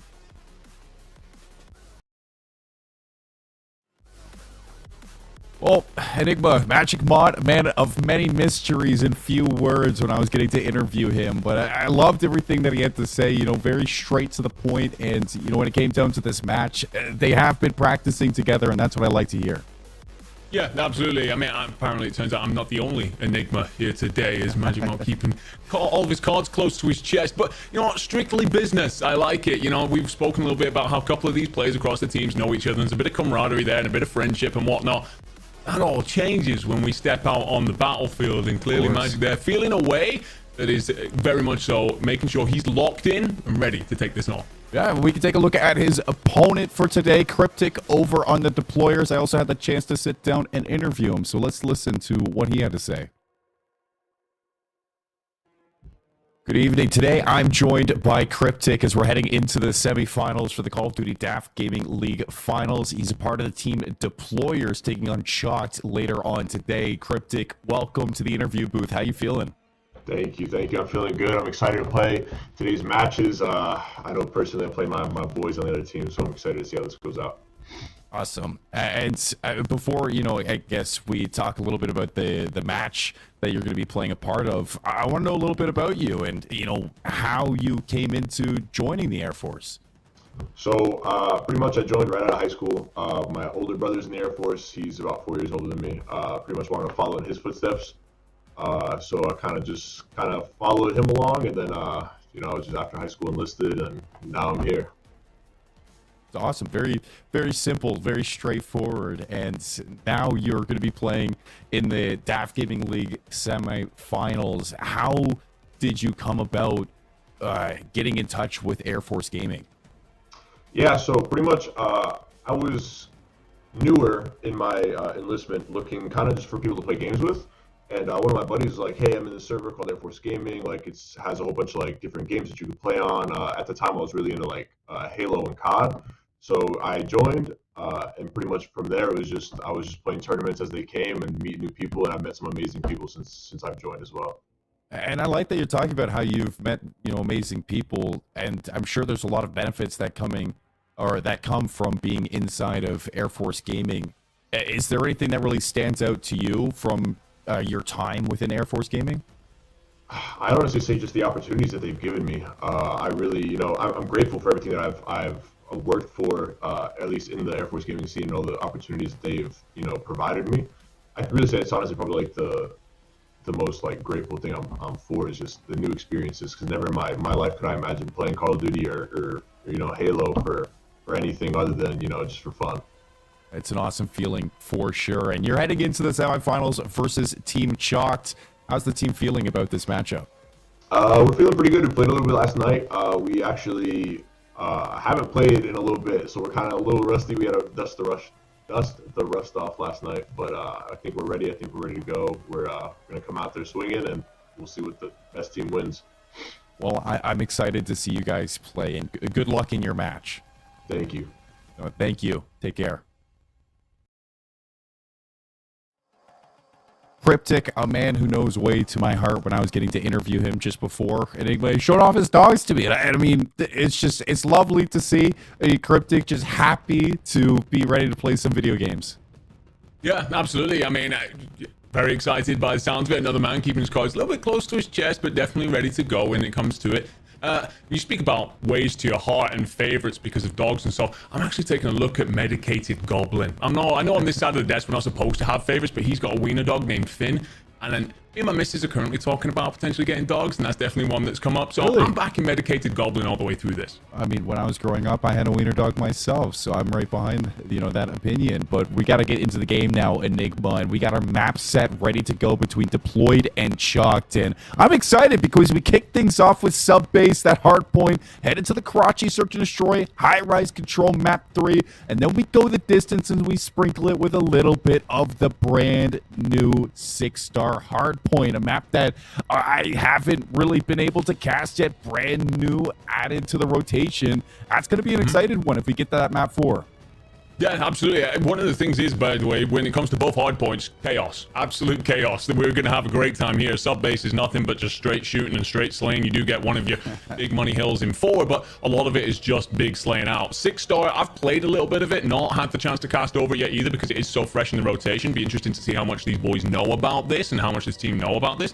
But as far as I can tell, high pace, control the middle of the map, and just get your gunny up. It looks like we're going to have a great time. Yeah, I had a little bit of time to, play through the map myself when it came down to the pubs, but when it's in the ranked rotation, I mean, it's literally been a week, maybe even 2 weeks, Enigma, since this map has been added in, so not a lot of time to practice, but during our player interviews, we heard it from both MagicBot and Cryptid that the team has been grinding. MagicBot said they've had those late hours, they've been making sure they've been on top of the game and, ready to stay sharp for this one. So I think that this is going to lead to a very fun map set, considering these hard points are chaotic. Yeah, no, 100%. I mean, the thing is, as well, I love the variety. I love that we've got a little bit of everything here. And, in competitive Call of Duty, we can be a little bit... we see 3 invasions, or we see so on and so forth, and we get a little bit like, okay, we're here for a long stay. It makes me think of Hotel in last year's game, but we've got a little bit of everything here, and I love to see it. And especially as well, the S&Ds, you've got one in particular there in Rio, which is extremely First Blood heavy, whereas the second one, Karachi, if I'm correct, I think it was Karachi. So that is a considerably less First Blood heavy. So again, 2 different play styles that might come into things. It's going to be interesting if we go the distance to see if the team that does well in S&D in the Karachi, how do they handle Rio, though? Because it's a very different way of playing the game. Yeah, if you guys get to that map 5, we're going to have to see. But it all starts with sub-base. As we head to the cold, wintry tundra in this map number 1, Enigma. It is winter is over here in Canada, so I don't have to worry about the snow. But when it comes down to casting Call of Duty, it still haunts me. Yeah, I mean, I'm from the UK, and we get basically grey and rain for about 9 months of the year, so we don't see much snow, so I'm actually looking forward to seeing a little bit of it here. But we are going to have, by the way, so as we start to line up here, we are going to have deployers here holding on to what many would consider the better side, because you're spawning essentially on that P2 side. So let's see, off the rip here. Oh, wait, we might have... Yes, it looks like we have a potential issue, so we'll just reset the lobby. But to come back to the point that I was making then, with the starting spawns, you do want to be initially on that left-hand side when you come on, because when you play for P1, it's right in the middle of the map. P2, though, off in that bottom corner, off towards your hangar side. So you get yourself a nice opportunity to hold that down nice and early and get yourself off to a great start. Yeah, Subbase is one of those maps where it can flip-flop, side to side, which side you really want to have the dominant hold on for those hard points. You're right for the break, but, P2 flip, very finicky when it comes to that P1 hill. I think it's the P1 hill and the P2 where the spawns, or the P3, sorry, where the spawns are really up in the air, Enigma, especially considering when that P3 does rotate. A split spawn happens, parallel spawns happen. It's absolute chaos on the map. So this is going to be a fun one. Sub-base sometimes does go down to the time, so I'm sure this is going to be a very big back and forth affair. And for those wondering what did happen, a player did DC out of the game, so we're going to be remaking the lobby, getting them back into it as quick as possible, and starting the sub-base as soon as they are back into it, Enigma. It wouldn't be a Call of Duty broadcast without a little bit of trouble. No, of course not. We're used to this here on the desk. This is Call of Duty at its finest. But yeah, coming back to sub-base, you were right. When it comes to a lot of these hills, it's very much so in the mix. Like, you can very much so dig teams out of the spawns just by hitting one early wrap around the back. It very much so turns into a bloodbath. The one big hill I'm looking to see if teams can lock down is that P4 over by the sub itself. And you can just... If you get yourself set up on that back header, you can cover off so many lanes. You've got straight down the outside of the map. You can cover off snow. You can cover off so many different areas. If you get yourself a good AR in there, I say good AR, as ARs have been heavily nerfed recently because the MCW has taken a big hit, but I'm still expecting someone posted up on that in the god spot and just clearing out anything that comes their way. Instead of it taking 4 bullets, it takes 5 bullets. It's not really the biggest of difference, Enigma, like a little bit of a change, but the Rival 9, it maps now, even on sub-base. That's the problem. So you gotta watch out for those Rival 9 players. I'm sure the subs are going to be having a whole lot of fun this patch, but for the MCWs, especially on a map like Subbase, they still have their work cut out for them because there is that, the top AC control that you're looking for, top snow control for P3, and even when it does come down to P4, you want to be holding down that fence, long sight line through the water alleys. So, I think Subbase is one of the hardpoint maps where it's truly the best of both worlds. No, I do very much so enjoy this map. I know that it is one that can be extremely mixy, and some teams definitely don't like that, but apparently both teams happy to try and draw first blood here, and just going to try and get a nade over. Beans attempting to already go for that P2, so you can see that was what they're attempting there. Player 3 and 4, which is Beans and Twizzo, are essentially attempting to get round the back here and flip the spawns out so that they have the best P2 positioning, and Twizzo expecting some company here early as he fights for this.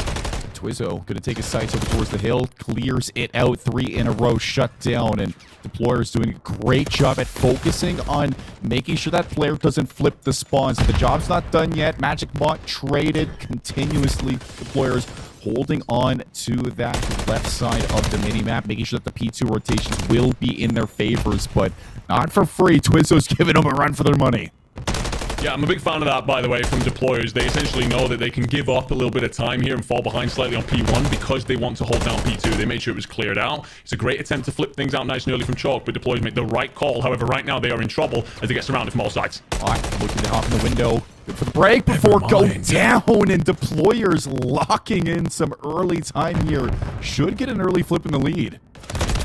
Yeah, that's a beautiful passage of play out of Deployers. I was very worried for a moment because it felt like Chalk had themselves multiple angles to enter into that hill. And that's a great way to retake it, by the way. Just essentially surround it from the multiple entry points, and you are able to collapse usually and clear players out. But Deployers pick up every single kill. A big moment out of them. An early statement, perhaps.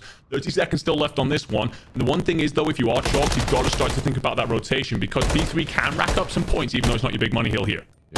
Beans looking for some scrap time. Big one-on-one for Cryptid in the hill. Renetti shot's not good enough. Cryptic's going to lock down that scrap time. An extra 12 seconds left as Chalked are going to have to chalk that hill. Look to the P3 rotations. A little bit of a wacky spawn coming out, and you can see that Chalked are in a little bit of the danger zone. Snow control, tunnel control. Here come Deployers knocking on the door of this P3 break. Medicated is in the back, and an early break for the Deployers. Yeah, the error that Chalk make there is there's no one essentially stood on the hill when that pops. So because of the pressure that's around the neutral hill, Deployers get that back spawn. Chalk think they've cleared it out and instead just end up getting bullied from behind. The hill will go neutral yet again for just a moment. But this is a great passage of play from Deployers. Great rotation on over. The problem is Chalk have bullied their way in through the front, but it's another couple of red kills in the feed. And every single time it feels like Chalk are doing something right, Deployers answer back with some big gunfights. Oh yeah, huge slaying prowess from the team of Deployers. This is another hefty amount of time that's going to push them in and around that triple-digit marker over the 100-point mark. Already, Chalked have given up this hill. They're hitting the P4 rotation. Smart for them. I mean, Subbase is one of those maps where, yes, you can give up time in a lot of these hills and bounce back immediately in your P4s and P5s. So this is a good heads-up play from Chalked. Yeah, I think this is the correct call. Stop the bleeding a little bit and try and get yourselves back in. But Wolf here trying to remove Twizzo from that god spot I was talking about, because if you are Twizzo, your job right now is to provide cover fire to your teammates, and he isn't able to do that as he's backed on off. Beans is just going to be in the point here. That's a big gunfight to win, opening up with one. Mott will then pick up the second. And yeah, this play from Chalk was the right thing to do. Just get some momentum back on your side, swing the pendulum. Deployers, by the way, very unusual setup. Looks like they're going to largely hit this from the front, and that's a difficult place to come from. Long sides here, Cryptid, nice shots there. He's just rocking the Cold War red dot. It's going to beam at range. Twizzo watching over the fence. Here comes the contention in for the break. Beans wins the big fight on the hill. Not going to stay alive, though. Wolf ends up breaking it. Twizzo goes down in the back, and Deployers now looking for the scrap time again to just keep this lead separate from Chalked. One last hit from Gare Bear. That's going to be the break at Old. Race to P5. Gare Bear looking for some early kills here. Gets the P2 control. Now jumping down to join the team to go down for Deployers. Chalk sinking their things in the P5 setup.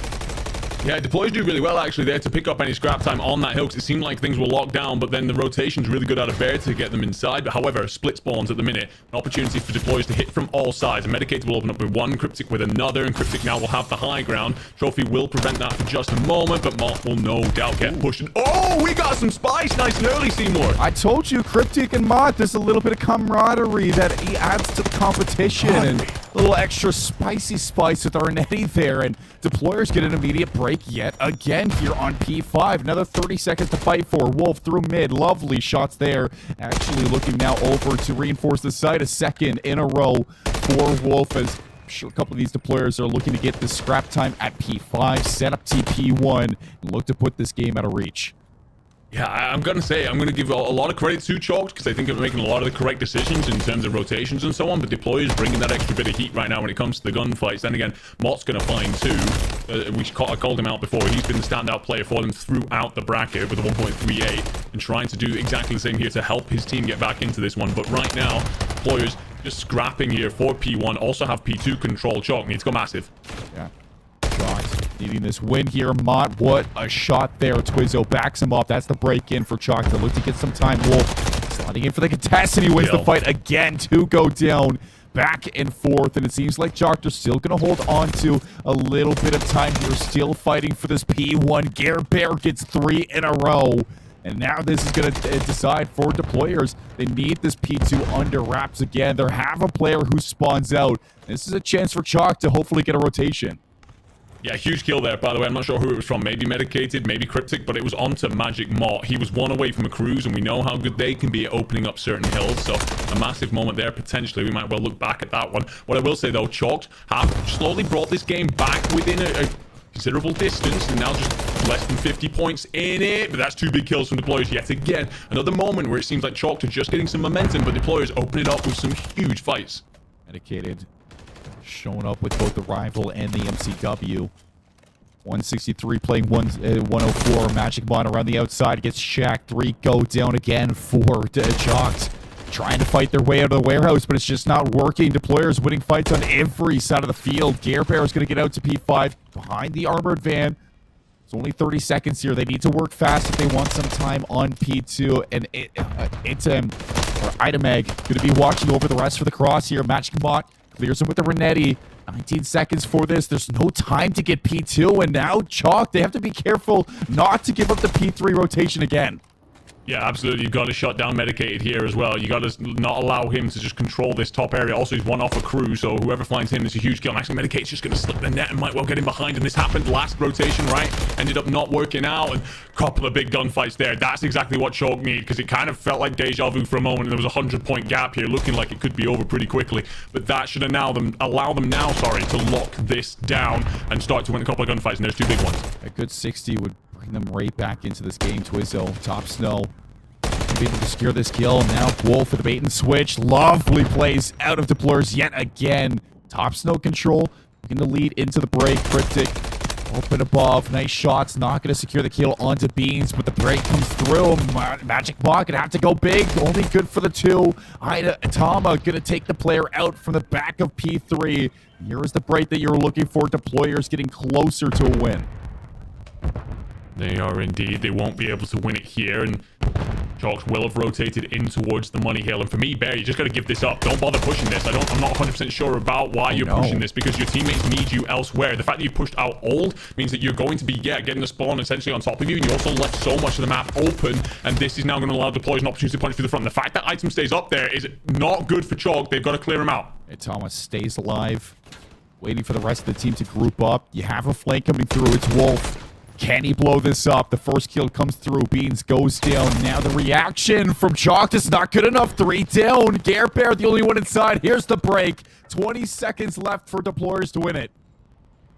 Yeah, it's difficult now if you're Chalk, but you've just got a Hail Mary. You've got a player in the back there. This is a massive gunfight, and Cryptic will come out on top, so it's just a Hail Mary send. Then if you're Chalked, in through the front, but 2 kills from Mott. And how many times have we said his name? Having himself a great game, but Twizzo then gets shut down. Mott surely onto about a 4 right now. Mott picks up yet another as they just try and keep punching the front door. Kill after kill after kill coming through from Mott, and he does it again. It's this time is Twizzo. 9 seconds. Deployers still can win off of this hill. You need to hit this if you're Chalked. You're racing to contest. You're racing to stop it, but you can't touch the hill. Deployers take map 1 in sub base, and they make it look good. They do, indeed. It wasn't 250 to 0. That is incredibly flattering. That's appearing on the screen for some reason right there, but it was a very good Call of Duty, essentially, out of Deployers. Straight away off the bat, you could see that they cleared out that P2 area just as Chalk immediately tried to make a play off of it. We're going to get to see some of the players, the individual players that put up performances here. Wolf, 25 and 14, 17 non-traded. Atama, also 17 non-traded. Huge performances out of those 2 individuals in particular. Yeah, it's just massive plays from deployers over and over again when it came down to the slaying that we saw in that sub base. Sub base is one of those maps where you need those players to lock down some long sight lines, win your fights, and it's going to add to the rotations. It's going to make the breaks a whole lot easier and secure that time. And a lot of those pseudo money hills, I want to say, they're hills that you can hold, but hills that you don't always expect to hold Enigma. And when you see deployers slaying the way that they did, it just makes your job so much easier. Yeah, no, absolutely. We spoke about it a little bit beforehand. Deployers have everyone currently positive running through this bracket, which is quite frankly ridiculous. I don't think we see that very much. It's a very impressive stat line indeed. Maybe your Atlanta phase perhaps, but other than that, it ain't happening. But yeah, we talk about like the kind of things that they were doing. Every single time, Chalk seemed to make the correct rotation or the correct play. Deployers would just open things up with like some 2 or 3 like nice opening kills together, or maybe an important entry kill or an important rotational kill, just showing that extra bit of ability on the gunny that they just had throughout this map. And right now you're probably thinking they might have throughout this series. It's all on Chalk to figure out what they do to answer that. And on top of the teamwork, too, is fantastic. And deployers, think back to the P3 break that they had in the second set of rotations up in top snow when, you know, Wolf plays the bait and switch alongside Atama, and it's just flawless to get that break. A hill that teams struggle to break when it comes down to getting a player into top snow, but they do it in a matter of seconds. It just looks lights out. The practice is paying off for deployers. And that makes me excited when we head into the Search and Destroy, because teams with, you know, teamwork like that, Enigma, oftentimes they flourish in this game mode, Search and Destroy. We're heading to Karachi for the map number 2, a very ratty, sub-heavy map. You're looking for those subs to make plays, open up routes, and the ARs to kind of spike it down. Yeah, absolutely. And I think one of the important things here when we talk about a Surge, I did say that this is a less First Blood reliant map. However, still expected to win 75% of your rounds when you get a First Blood. And the fact that we saw a lot of your deployers team there opening up with engagements that would get them the first kill and allow them to break into hills or correct rotations and so on, that for me puts a lot of faith in how they could do here. So I do think, again, it's a lot on Chalk and how they answer back, not that they don't possess some talents of their own. Magic Mo in particular, got to shout him out. He looked really good. But yeah, I think a lot of this is looking towards deployers having that extra bit and how they open up rounds right now. If they do bring that teamwork as well, looking real good right now. Of course. Karachi is one of those maps where, you know, if you can get a player into a lot of these power positions in the post plan, it's very easy to kind of put rounds up on the boards, especially for, you know, the attacking side. It's just getting the bomb down is the hard part. Getting into those spots is the hard part. But once you're there, Enigma, that's where your job gets a little bit better. I think for the side of Chalked that I'd like to see a little bit of an improvement, it does come down to your teamwork. And I don't just mean like you want to swing together in a lot of these fights. It comes down to a lot of the communication. Search and Destroy, you have to be careful not to allow any of these players from the side of deployers to kind of break your lines, get through and start a flank. We saw it constantly. Medicated was flanking back on that sub base, always shifting those spawns. And in Search and Destroy, if you let Medicated make those plays, you almost guarantee Medicated to get a kill. Yeah, absolutely. I think the big thing I'm going to ask Chalk to do here is come into this one with belief. It's very easy to sometimes a little bit run over in your map 1 and perhaps let your heads drop a little bit. But how many times have we seen a 2-3-5 map set come out on top for a team, and Neslo, as we've called it in the past? If you can do things like, okay, maybe we don't have that extra bit of gunny, but what if we just make the correct decisions? We double up together and play the round of First Bloods as a 2 and try and make it a 2v1 so that we isolate opposition players and try and take maps and rounds away that way. That's potentially a route in here for this Chalk squad. What they've got to do, though, for me, is come in nice and hot off the start. I want to see confident plays. I do not want to see a team that is turtled up, waiting for things to happen. I don't want to see passive. I want to see proactive moves. A little bit of that Ted Lasso wisdom coming out for the belief. You just want to believe that you can win at the end of it. It's all down to how you play as a player for this team. And I think that Chalk, one big takeaway from that map number 1, Enigma, you highlighted this after the hard point, that they had the right idea. They were making the plays, they were hitting the rotations, and the base, the building blocks are there for this team. It's just kind of executing and putting it away inside of a lot of those rounds, a lot of those critical decision-making moments. If we cover, because that stops any checks coming on out. The Mott then, with an opportunity to 1v2, he's going to try and play this from top fire. The problem is he has a massive lack of information right now.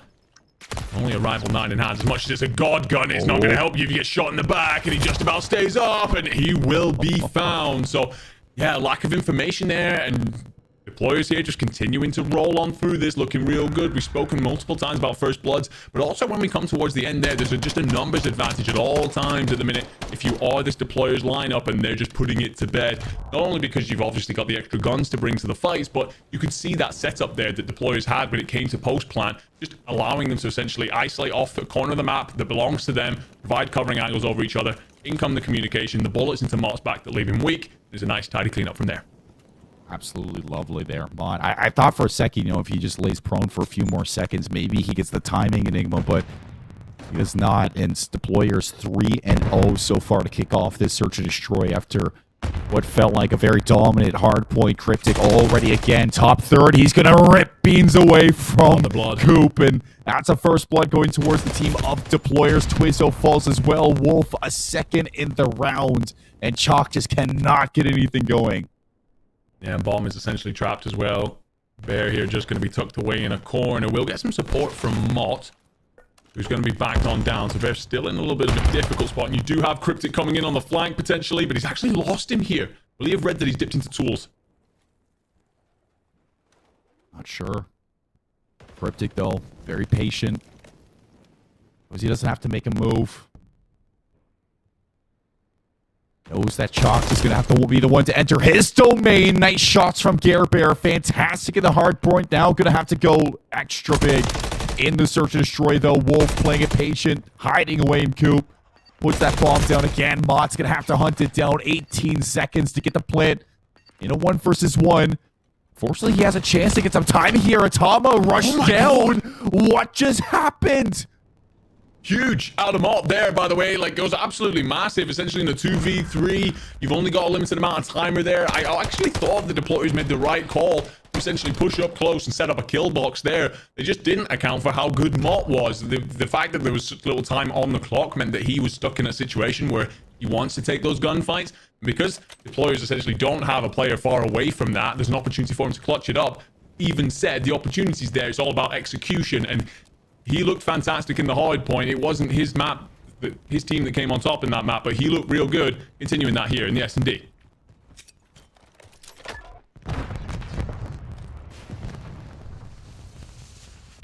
Tama smoked down Cryptic, gets first blooded. Tama, though, looking for a little bit of timing. I'm not sure if Bear actually spotted this cross. Should have, but no shots came out. No adjustments made, but Atama still goes down. Bear is going to find that kill. 2 now down 4 Deployers. That's going to make this very tough. Twizzo hiding away. Medicated, though, clears it, and that brings us back to a 2v2. That is something you can't allow to happen. I was about to say, finally, a numbers advantage for Chalked. Finally, something that they can try and build off. But to get caught out like that and immediately dragged back to level pegging, you are so splitting right now. Beans has all of the work to do, but he's got to stay alive. He's got to allow Bear to get back in across the map and try and set up some sort of pinch here. Back. Wolf going to find some timing. Beans goes down. That's going to allow for path into this plant. Bear's going to have to work fast. He's not going to have an eye on the planter, though. He gets timing across. The shots are in. Does he find the kill on the bomb? He does. 1v1. Bear for the clutch. Medicated with the rifle. Finds an angle. Finds the round. Deployers on 4.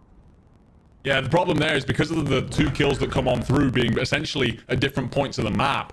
If you are Chalked, you don't know where Deployers are trying to move that bomb off to. So Bear's got to go over and check that B side. It then takes him a long time to get across the map where Beans needs help because he's essentially in a 1v2. And then unfortunately for Beans, he just gets the worst timing in the world. He's checking off somewhere else, gets shot essentially in the side, and that then leaves Bear in that very difficult 1v2 situation. I think a couple of timing segments go the other way there, and Chalked have an opportunity to claw one back on the board. What I will say, though, you can't allow a 4v2 to turn into a 2v2 like that. That can't happen. And Chalk now going to need some magic. After that, Bear almost winning another clutch round. This time, Atama's going to open up with the first blood. Chalk have been good at getting those first kills for the past couple of rounds, but this time, big from Medicated. Now, Cryptid's already worked so much aggression through Blue, or through the side of Coop. He's going to be caught and traded into a 3v3, but the pressure's not done yet. A little timing here. Sergeant not going to win the fight versus Medicated. Beautiful slide cancel there. Medicated, by the way, had no right really to win that. Stun check, by the way, for Wolf. Oh my god, absolutely beams Mott, and that's a man who knows how to shoot back for sure. Those were some straight shots out of Wolf, and the rotation comes on in, will then be picked up in the pinch. And goodness me, that was as clinical as it comes if you are this Deployers lineup. I actually felt that through the last couple of rounds, Deployers just started to let it slip a little bit, and we're getting a little bit lucky off the back of some unlucky stuff from Chalked. However, that was as clinical as it comes, looking like their round 2 essentially. Absolutely brutal. Left Chalked with nowhere to go. I mean, that round in particular, it just seemed like Deployers are really hot to kind of create their own luck there. Immediately, as soon as the apps push comes through from Chalked, Cryptid works through Coop, and as soon as they reverse back the other way and Cryptid goes down, you see Medicated pushes into Scrap. You see so much proactivity coming out from this Deployers roster that I love, and it's getting me giddy. So, sorry.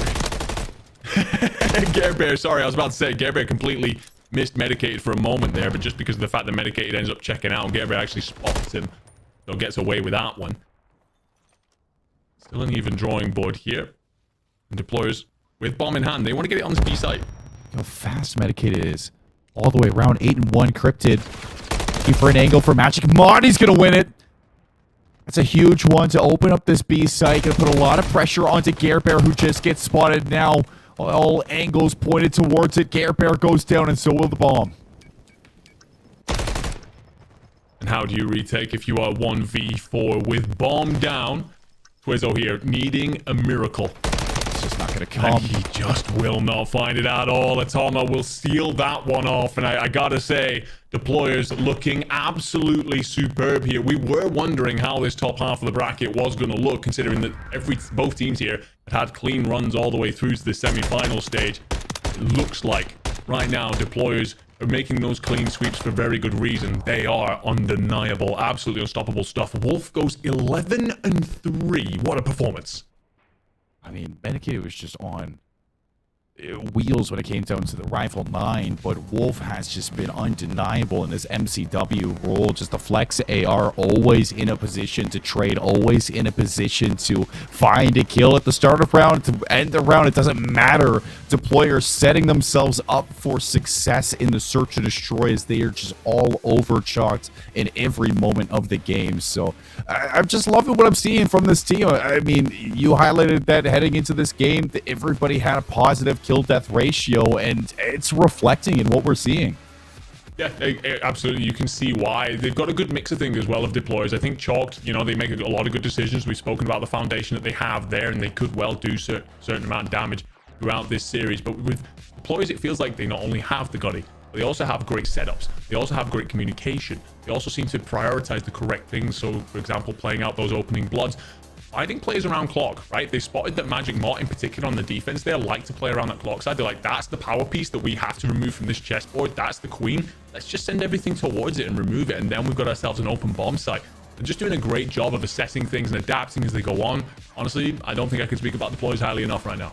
No, neither can I, and we're going to be able to speak about them at least for one more map in the series. It's Chalk now. Look for the reverse sweep after this break. We got high rise control ready to go. You don't want to miss it. That the P2 rotations will be in their favor for a moment, because it felt like Chalk had themselves multiple angles to enter into that hill, and that's a great way to retake it. End up getting bullied from behind. The hill will go immediately in your P4s and P5. Race to P5. Gare Bear looking for some early kills here. Gets the P2 high ground. Trophy will prevent that for just a moment, but Mott will no doubt get pushed. Oh, we got some spice. Nice there. Actually looking now over to reinforce the site. A second in a row for Wolf, as a couple of these things back within a considerable distance, and now just less than 50 points in it. We have a flank coming through. It's Wolf. Can he blow this up? The first kill comes through. Beans goes down. Now the reaction from the top third. And shots there. Not gonna get it. The stick running away. He's gonna get it in top. Like he is aware of this one, but he's getting pinched out. Magic Mott not long for this round. What a round coming out from Deployers. Red Atama goes down for first blood in favor of Chalked. Cryptic looking for the trade. Not going to be there. As much as a god gun, it's not going to help you. You get shot in the back, and he just about stays up, and he will be found. So Yeah, lack of information there. Like a very dominant hard point. Cryptic already again. Top third. He's going to rip Beans away from the hard point. Now going to have to go extra big in the search and destroy, though. Wolf playing it patient, hiding away in Coop.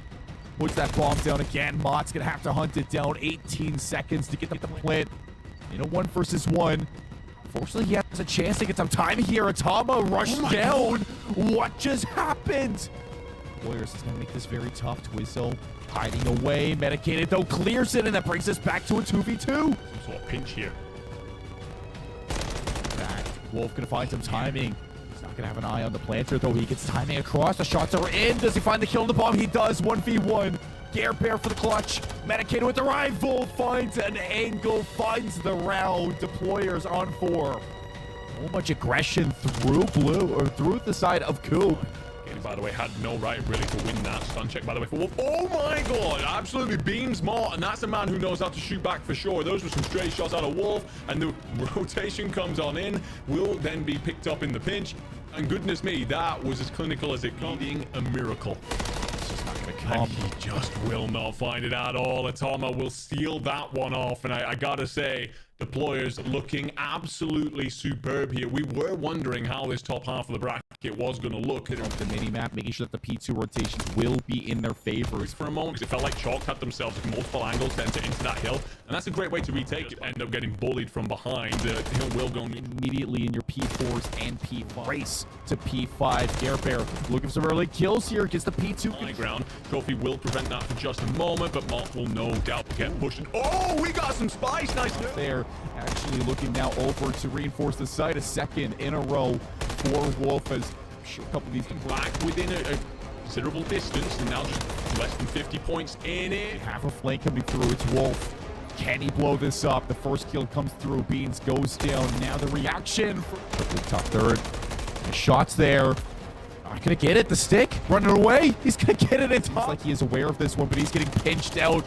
Magic Mott not long for this round. What a round coming out from Deployers. Red Atama goes down for a first blood in favor of Chalked. Cryptic looking for the trade. Not going to be there. As much as a god gun, it's not going to help you. You get shot in the back, and he just about stays up, and he will be found. So, yeah, lack of information there. Like a very dominant hard point. Cryptic already again. Top third. He's going to rip Beans away from the hard point. Now going to have to go extra big in the search and destroy, though. Wolf playing it patient, hiding away in Coop. Puts that bomb down again. Mott's gonna have to hunt it down. 18 seconds to get the plant in a 1 versus 1. Fortunately, he has a chance to get some time here. Atama rushed down. What just happened? Warriors is gonna make this very tough. Twizzo hiding away. Medicated, though, clears it, and that brings us back to a 2v2. Some sort of pinch here. Back. Wolf gonna find some timing. He's not going to have an eye on the planter, though. He gets timing across. The shots are in. Does he find the kill on the bomb? He does. 1v1. Gare Bear for the clutch. Medicated with the rifle. Finds an angle. Finds the round. Deployers on 4. So much aggression through blue, or through the side of Coop. By the way, had no right really to win that. Stun check, by the way, for Wolf. Oh my god, absolutely beams Mott, and that's a man who knows how to shoot back for sure. Those were some stray shots out of Wolf, and the rotation comes on in, will then be picked up in the pinch. And goodness me, that was as clinical as it comes. Needing a miracle. It's just not gonna come. And he just will not find it at all. Atama will seal that one off, and I gotta say, Deployers looking absolutely superb here. We were wondering how this top half of the bracket was going to look, considering the mini-map, making sure that the P2 rotations will be in their favor. For a moment, because it felt like Chalk had themselves multiple angles to enter into that hill. Welcome back to the DAF Gaming League Finals for Call of Duty Modern Warfare 3. My name is Seymour. With me is Enigma. And Enigma, I mean, coming into this series between Deployers and Chalked, you and I kind of were under the assumption that it was going to be a very close affair, but it has been the absolute opposite. Deployers making it seem pretty one-sided. Yeah, I said it towards the end before we went to break, and I'll say it yet again. I think I'm running out of ways to compliment Deployers. They just don't seem to have any weaknesses right now. They're all positive leading up to this point in the bracket, and we spoke about how good they looked in the hard point in particular, doing a great job of breaking things, or maybe setting up last-second defenses and prioritizing right points of the map. We go into the S&D thinking, okay, well, you know, Sharks have a lot of qualities to them. They're here in the semifinals purely on credit. However, we then see a complete stomping, a 6-1. It was not 250-0 on the hard point, but it was indeed a 6-1 in the search and destroy. So looking real good if your deployers. Again, you know, you sometimes see teams go from a hard point to a search and they don't necessarily have the translatable skills. There was barely a flaw within that squad. Yeah, it was 250 to 151 on the sub-base hard point, 6 to 1 in the search and destroy. I mean, near flawless for this team is right. And heading into the high-rise control, I'm sure it's just absolute confidence behind this team, Enigma. When it comes down to a map like high-rise control, a lot of it is based off of presence on the map, and again, it's going to come down to the slang. A lot of power positions on a map like high-rise in terms of, you know, top propane or top helipad. A lot of chances to get sneaky when you're looking at the underpass routes that you can take as well for those SMGs. So many opportunities now that I need to see Chalk take kind of advantage of, because just like deployers and the way that they've been setting up back on the sub base, even on the Karachi, Chalk can do it too. They just need to look to be a little bit faster. Yeah, I think for me, with Chalks, you're looking at two of their players in particular, No Maidens and Magic Mott. And especially Magic Mott, we've seen what he can do in this series. He's been really, really good. On that rival you spoke about, you can get very creative on this map in particular. You can use the underpass, you can use the different routes through the map, you can even get into enemy spawn and be a nuisance there. Those are the kind of things I got to see Mott doing in order to upset deployers here. We're looking at teams to hold on to defenses. You're winning those around 70% of the time. So it's going to be on those offenses in particular when I'm looking to see Chalk to make some creative plays. Here we go into map number 3. Chalk looking to set themselves up for a reverse sweep, and Cryptic's going to open up the map with a kill. Semtex and Shots take down Twizzo. Mott quickly for the trade. 3 go down for deployers, and now it's Chalk's chance to hop on A. It is, and A is actually the site that is usually more difficult to capture. And Mott here is changing over to the MCW. He's going to have Twizzo for backup, and the two fellas just trying to find different angles, and that's exactly what the propane can do. The thing is, for Cryptic, it actually takes himself out as well as the Tama, so that works out against them. It's only a great flank here from Medicated that shuts that whole passage play down. Mott will trade that on out and will not allow a line in the sand to be drawn very high. However, Wolf now picking up that kill is that Chalks are in the situation that no one wants to be in, and that is trying to fight just to get out of your own spawn. I don't really know how many times this year we're going to be saying you live by the propane, you die by the propane on high rise. And it really goes both ways. It has no allegiances at all. And here's a Medicated looking to pick up the work over towards A. Nice couple of kills. Magic Mott splits it. 2 go down for Chalk. Now you look over towards the time. 35 seconds. A segment on at A. You need to look to get something finished, but it's just not working out when it comes down to the kills. No trophies down. The nades are absolutely ruthless. Now it's Twizzo looking to get something done to B. Yeah, it does a great job to find one, but will be shut down. That one might give his teammates an opportunity to push towards A, but with one tick on the board, you definitely want to have more. And right now, without a trophy in hand, Magic Mott running the deadie, but will manage to snap on for one and stays alive for just a moment. And Cryptic will be shut down on the push. So potentially a second tick coming on through here, but Wolf gets a big 2, and it's all on Mott. He does find one, but it's traded, and Wolf will now provide coverage from under the steps. One last chance, 11 seconds. Bean setting up. He's going to take down a kill there onto Atama. Waiting for the break with the rest of the team. Bean's first one out. Trade for Twizzo. Going to be there. Gets on. Stops the time, but not for long. 8 playing 12. 3 seconds left. On to B. Chalked go. Looking for a couple extra segments. That just will not happen. 0.3 seconds. Bean's one last try. Here, the help is actually going to be here to arrive. Cryptic's going to get it. Beans looking for the flanking player. Can he win it? No. Wolf shuts him down. And the player is going to be able to take the first round, only giving up 2 segments, Enigma. Yeah, and it's only 2 segments indeed. That's one of the things to focus on here, because usually you are, although it's difficult to win an offensive round throughout a high-rise control, you are still expected to catch at least a point. And what I gotta say is Chalk trying to push A there, that's usually the harder of the sites to catch. The fact that they never go over towards B says to me that they just tried to upset things a little bit, perhaps throw a spanner in the works and see if the deployers could react to it. Deployers do indeed. Some great work, especially with grenades, to counter push that site off. The trophies were not there to back Chalked up. Now deployers going to try their hands at the offense. A quick A take is what we normally like to see right off the bat. This time they're going to have trophies unlike Chalked. And will it pay off? Will Twizzo be able to answer with that first blood? You can take a look at the map, and somebody's actually trying to slip through. Player number 8, Medicated, wants to get into the spawn of Chalked and create some havoc. Yeah, and this is what I was talking about before. If you are on the offensive side of things and you just create havoc around the opposition spawn, it doesn't allow them to get out and set up their defenses, essentially. And, well, actually, right now, it looks like it might just give him an opportunity to set up a pinch, as he's going to take a top helipad. We'll get a kill come in for Mott, but Medicated will activate and picks up one, and now just trying to stay alive in blue. But will Beans find him? Yes, he does. So, all that great work for Medicated. I think he does the right things. However, because his teammates aren't winning the gunfights at the front, it turns into very little if you are the Deployers lineup. Unfortunately for Chalk, Airbear's made his way into the spawn of Deployers, so he's looking to create some havoc, but on B, Wolf staying alive. Mott finally going to shut him down. No segments at A or B, but the time still 40 seconds as Cryptic's going to hop onto this A zone. Look to collect a little bit of progress here with the rest of the team. Setting up around the map. Wolf takes down Bear. Cryptic still alive, getting this first segment in. Sergeant Beans rushing towards him. He's dropped 3, go down. 4 Chalk. It's the red alert. As you can see now, struggling to get out of their spawn. Looking at the second segment over towards A. You need these kills to happen, and it's just not working out. Yeah, and that second tick will draw us even on offenses right now, so it will come down whether or not they can push players off this third. Cryptic just trying to stay up here. Bear does well. I like that play from Bear, just staying up long enough to allow Beans to come in and support. However, there's more numbers here if you are the Deployers, and this cap coming on through will now spell a world of pain for Chalks, because B's the hardest side to defend by far, and right now Deployers are pushed all the way up to your spawn. Oh my god, Wolf snaps. Bear again finding 2. Hit in the spawn, Cryptic in the spawn. It's just damage control right now from the side of Chalked. Medicated again, gonna hit the flank route underneath through pipes. And this is going to really stir up some trouble for sure if you are Chalked trying to locate a setup here on the defensive side. Their flank working some time, and it is taking a little bit of time. Everybody's flipping the map back and forth, looking for some semblance of control. It's Twizzo now to stir up some trouble all the way deep into the spawn of Deployers. Nice shots there from Twizzo.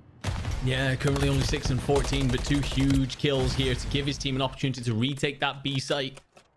Right now, Deployers will be happy being up a tick, but they'll definitely take an offensive round if they can find one. Again, you're only expected to win these about 30% of the time. It is not an easy offense at all. Lives are level, and 2 big kills, though, for Deployers. Beans will answer back and get heli control, but Twizzo falls. He's getting scrappy, and this is where we've most notably then not seen Deployers really seize control of this game. Medicated on 4 in a row. Magic looking to rush towards this side. A tick already secured. Wolf trying to stay alive. He will. Twizzo to trade. Twizzo gets 2. 4 lives playing 7. No respawns for Chalked.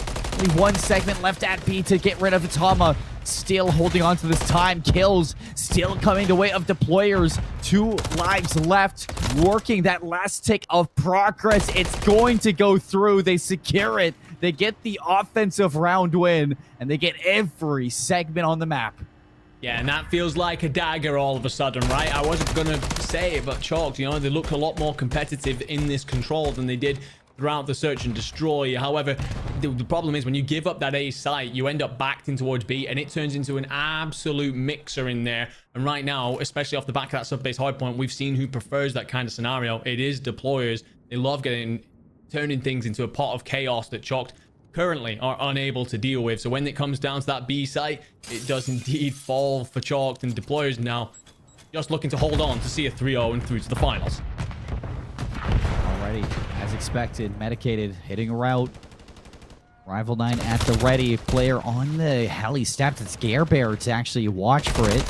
So a couple of nice kills there from Bear, looking to open up a route that just is not coming. Bear and Sergeant Beans finding 3.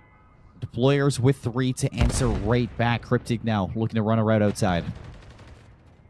Yeah, and we spoke about it before, these little creative routes that can come on through. Cryptic's still going to be on the outside and will actually pick off Beans.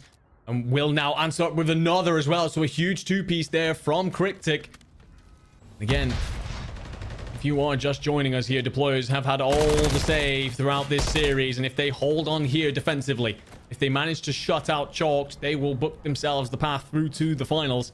Yeah. This one's starting to get a little scary too. Cryptic's on 5 in a row. You have these power positions starting to get set up. You are the Deployers. That's where these MCWs can really secure this game, secure this whole map in turn. Look at all the kills in the feed. Red as could be. Cryptic back on a spree, 3 in a row. Gonna reset up over towards a green fence. 16 seconds left, Enigma. Needs a miracle. It needs a huge play. Cryptic will try and provide trouble around the top, and Gabriel will just about manage to get out. He's going to try and step on the point, but will get shut down. Swizzo to dive it next. Also gets shut down. Magic Mott last to be there, and surely that is everything done, dusted. 3-0 clean sweep. We've spoken about how great they've looked throughout this series. The deployers look great even in the control as well, doing absolutely everything here. An impressive performance that books them through to the finals. And at this point, I mean, we haven't seen them too much considering we've only covered this series. But I'm struggling to see weaknesses, Seymour. They're looking like the favorites.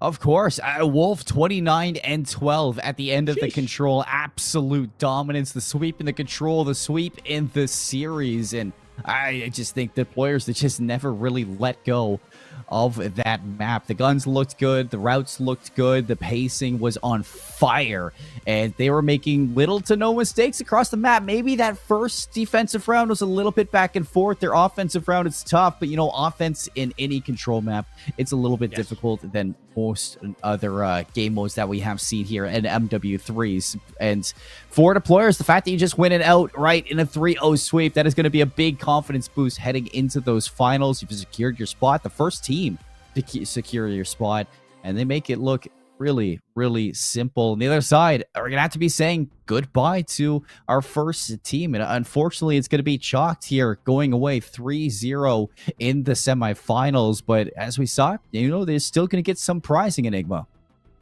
Yeah, no, absolutely. Unfortunately, Chalked will be bowing out at this stage, but to finish essentially top 4 throughout this whole process, we had to go through a Swiss round, then into the bracket, which was your final 8. So to get to this point, and again, we saw that they'd had 3-0s to lead up to this point. So a fantastic performance throughout this whole tournament from them. Unfortunately, just ran into a hurdle too far with deployers looking really, really good. Again, I'm so impressed by what they brought to the table. You know, it's just putting them through to that finals. It was the fact that they translated how good they were in the respawns into that S&D as well. It just says to me, deployers really on top, and it's unfortunate for Chalk to run into them at this stage. It truly, truly is unfortunate for Chalk, but on the other side, deployers are going to be seeing them later on in the grand finals. We're setting up for a second best of 5 in our semis coming up after this break. You don't want to miss it. More DAF Gaming League finals on the way.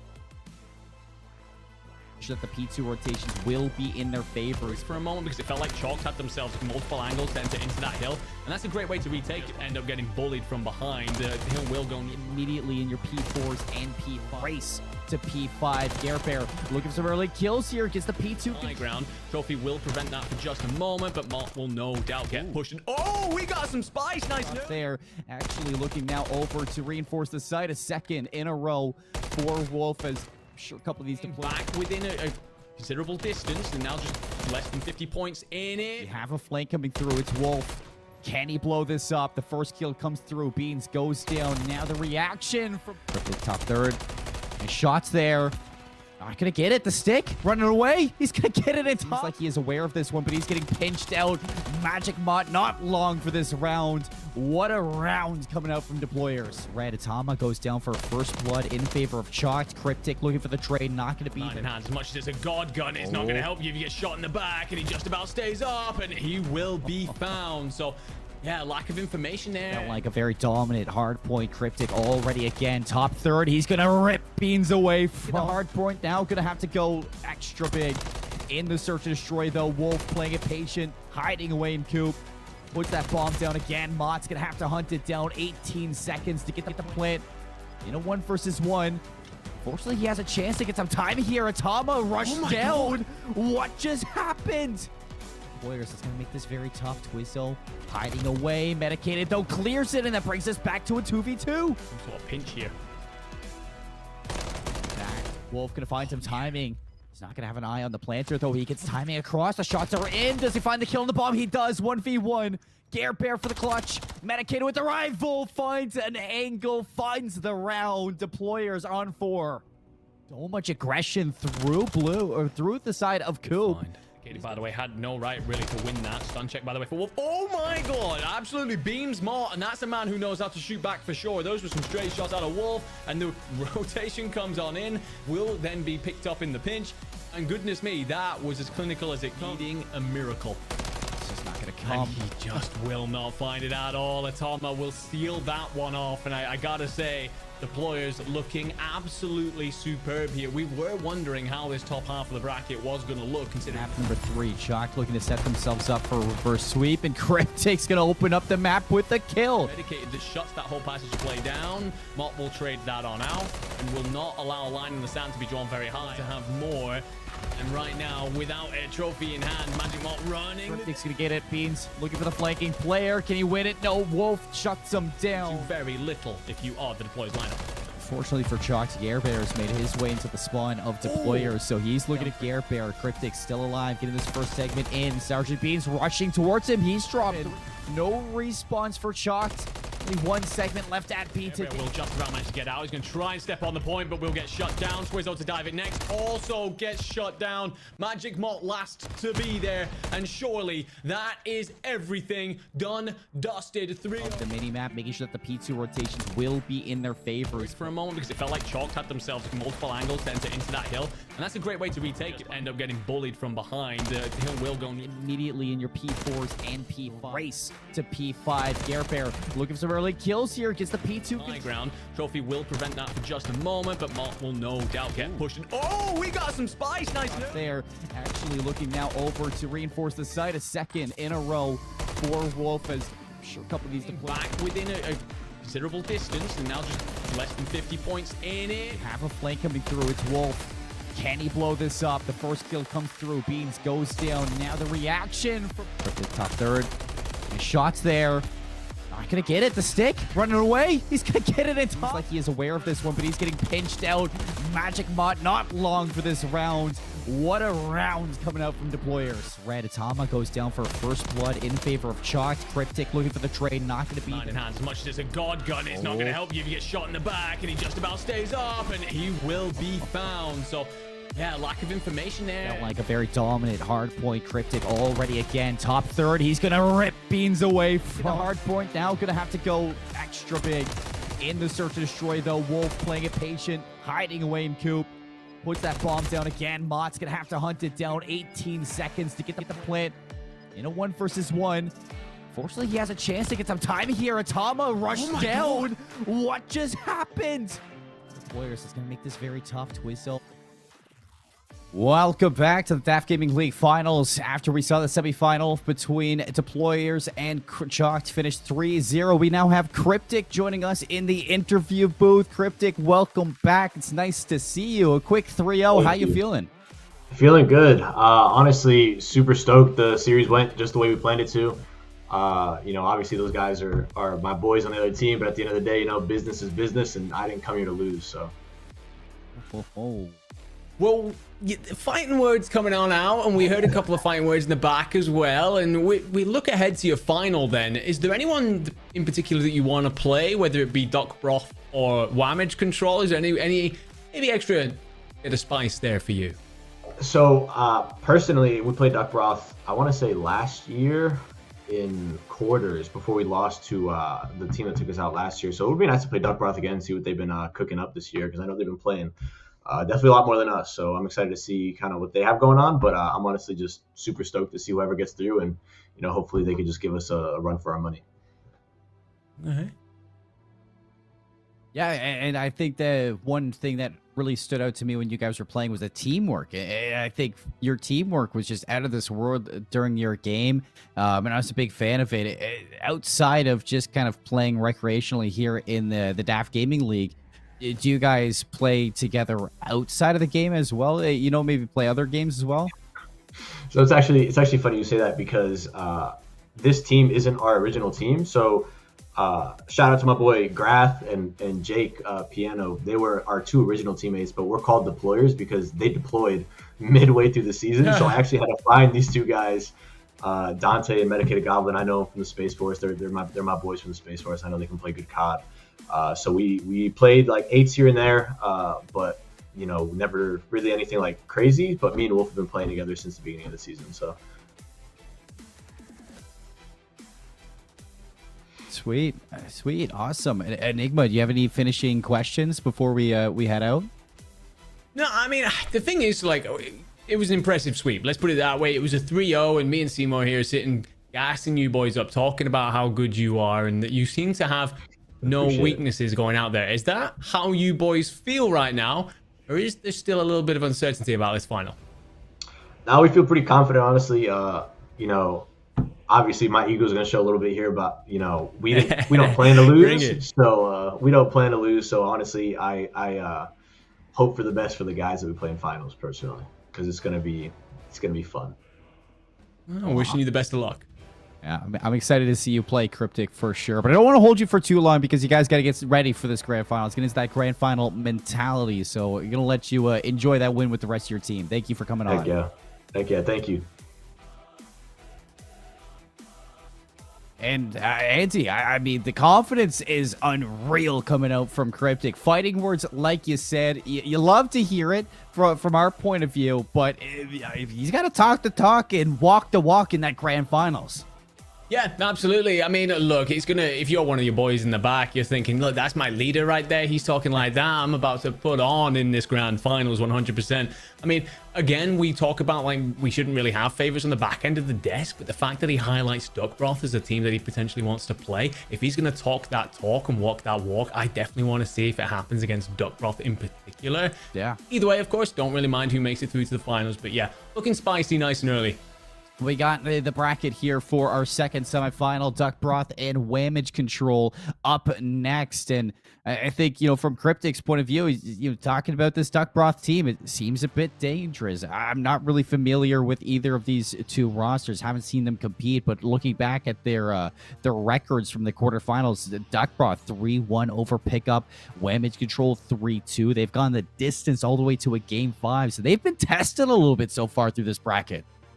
Yeah, absolutely. It'll be interesting to look at things. We obviously get to see a couple of the individual KDs as well around that. One of the things is, so Duckbroth in particular looks stronger on the KD side of things. However, again, we don't know the strength of some of these teams that they will have been playing against. So the one thing for Whamage Control in particular is that they have, as you said, been tested. They've gone to that Game 5, clutched up, iced up when it matters most, and we know how important that can be for a team sometimes. And that can sometimes as well, if you get into a Game 5 scenario, that can give you some sort of belief that next time you come into a Game 5 as well, you're going to be looking real hot. So I don't know, there's pros to both teams here. I'm struggling to pick my way. All I can say is, again, if Duckbroth do get on through, I think that after what was said in that interview by Cryptic, we're looking at one hell of a grand final.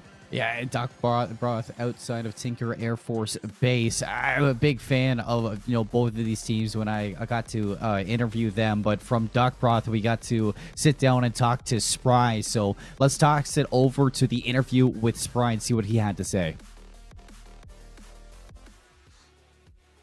I'm joined with Spry from Team Duckbroth, playing later on in the semifinals for the DAFGL League Call of Duty. Plays Team Whamage Control later on. How you feeling today? Feeling pretty good. Feeling good about the match. Feeling good about the game, current state of it. As good as we can, you know? Yeah, no, just one step at a time, getting ready for the games. I love it. But before we talk about the game, I do want to kind of ask you, how did you come to join the Air Force? Joined the Air Force. I had a couple of buddies that were in the Air Force.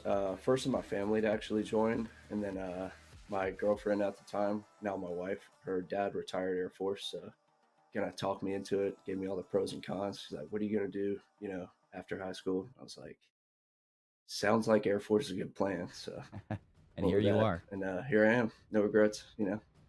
I love that. And now you're joined in with Air Force Gaming, playing the semifinals for the DAFGL League. How did you come to find Air Force Gaming? It was actually an email sent out like a couple years ago with just Air Force Gaming. And I always gamed with a lot of my buddies and coworkers as well. So I think it was like 3 years ago during the Cold War season. And we played like wagers and stuff like that. So we're like, oh, let's see what this is about. And then I started competing, and it's been a great time. Been a great community. We've played a good bit of tournaments, so it's a good time. Yeah. And along your time within Air Force Gaming, has anything really stood out to you about the organization? Probably the fact that it exists. Because it's kind of cool to think about, like, it's a military branch, and then you have this community of people that like gaming. Because, of course, now, like, these days, almost everybody games here and there. So, like, and then, like, it'll be anything from tournaments like this or community game nights, just a good all-around way to meet people, then even like PCS and new bases, you find new people like, hey, I gamed with you. And yeah, it's a good community, good people. Really well knit together. And Yeah. I mean, it sounds like you're just having a great time playing in all the tournaments. And now you're playing against Whamage Control later on in the semifinals. How's the team feeling about the match? We're feeling pretty good. We're all shooting straight. We're just going to focus on our communication in game and obviously just keeping our pacing going for the game because we're a fairly fast-paced team. So as long as we can keep our communication on point, shoot straight, I feel like we'll do good. I'm excited to see. No, yeah, I'm excited to see you guys play later on today, Spry. Good luck in your matches. Thank you.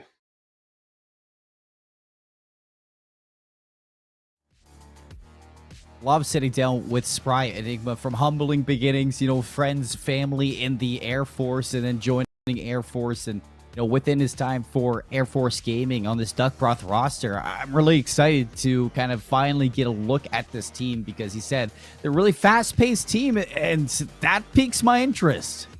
Yeah, absolutely. We saw a couple of fast plays coming out of that deployers lineup, right? When it came to their hard point, in particular in that sub base. So, and then the respawn as well in control, they looked really hot there and were never really, you know, they put the foot down and Revan never really let go. So it was very much so, again, like, you know, if we see Duck Broth coming on through, he's talking them up and saying that they look like they're a really fast-paced team.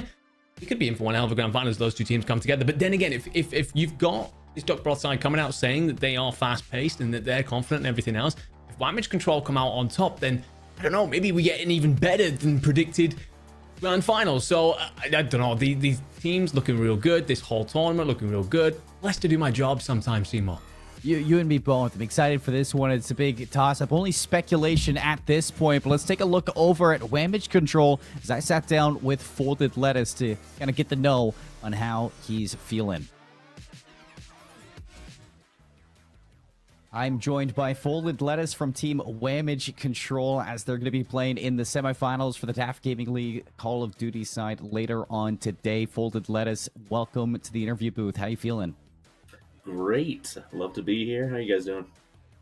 I'm doing fantastic. And before, you know, we get into your game, I guess I got to ask you a few things to get to know you. How did you come to join the Air Force? So I have been in the Air Force for just over 10 years now. I come from a big military family, Army, Navy, every other branch you can think of, and they all told me Air Force was the choice. So this is how I ended up here, and I've been loving it ever since. Covering all the bases across the whole family. I love it. And now you're playing within the Air Force Gaming. How did you come to find Air Force Gaming? My friend and I, who's also on our team captain, Captain Wilder, we played in a Warzone competition actually not too long ago, and then we saw this one was coming up. We saw it advertised through, you know, our Air Force portal and everything like that, and we just wanted to get back in on it and have a fun old time with the team. Sounds like a really exciting time. What about Air Force Gaming stands out to you the most? I think it's fantastic. It's connecting people from, I mean, bases across the world. Honestly, we've run into teams all over the U.S. as well as a couple teams that were even across the world, and it's been cool to connect with them and get to know people that you might not run into just on an everyday basis. It truly is awesome to see everybody get connected through Air Force Gaming. And now you're here playing in the semifinals for the DAF Gaming League. You have a match coming up later on versus Duck Broth. How's the team feeling? We're feeling pretty confident. We got to play on the new maps a little bit this week. We saw they were added into the rotation, so we've been trying to work on our call-outs, getting everything planned, and we are ready to go. I'm excited to see you guys compete. Good luck in your matches. Thank you so much. Can't wait to have you guys commentate.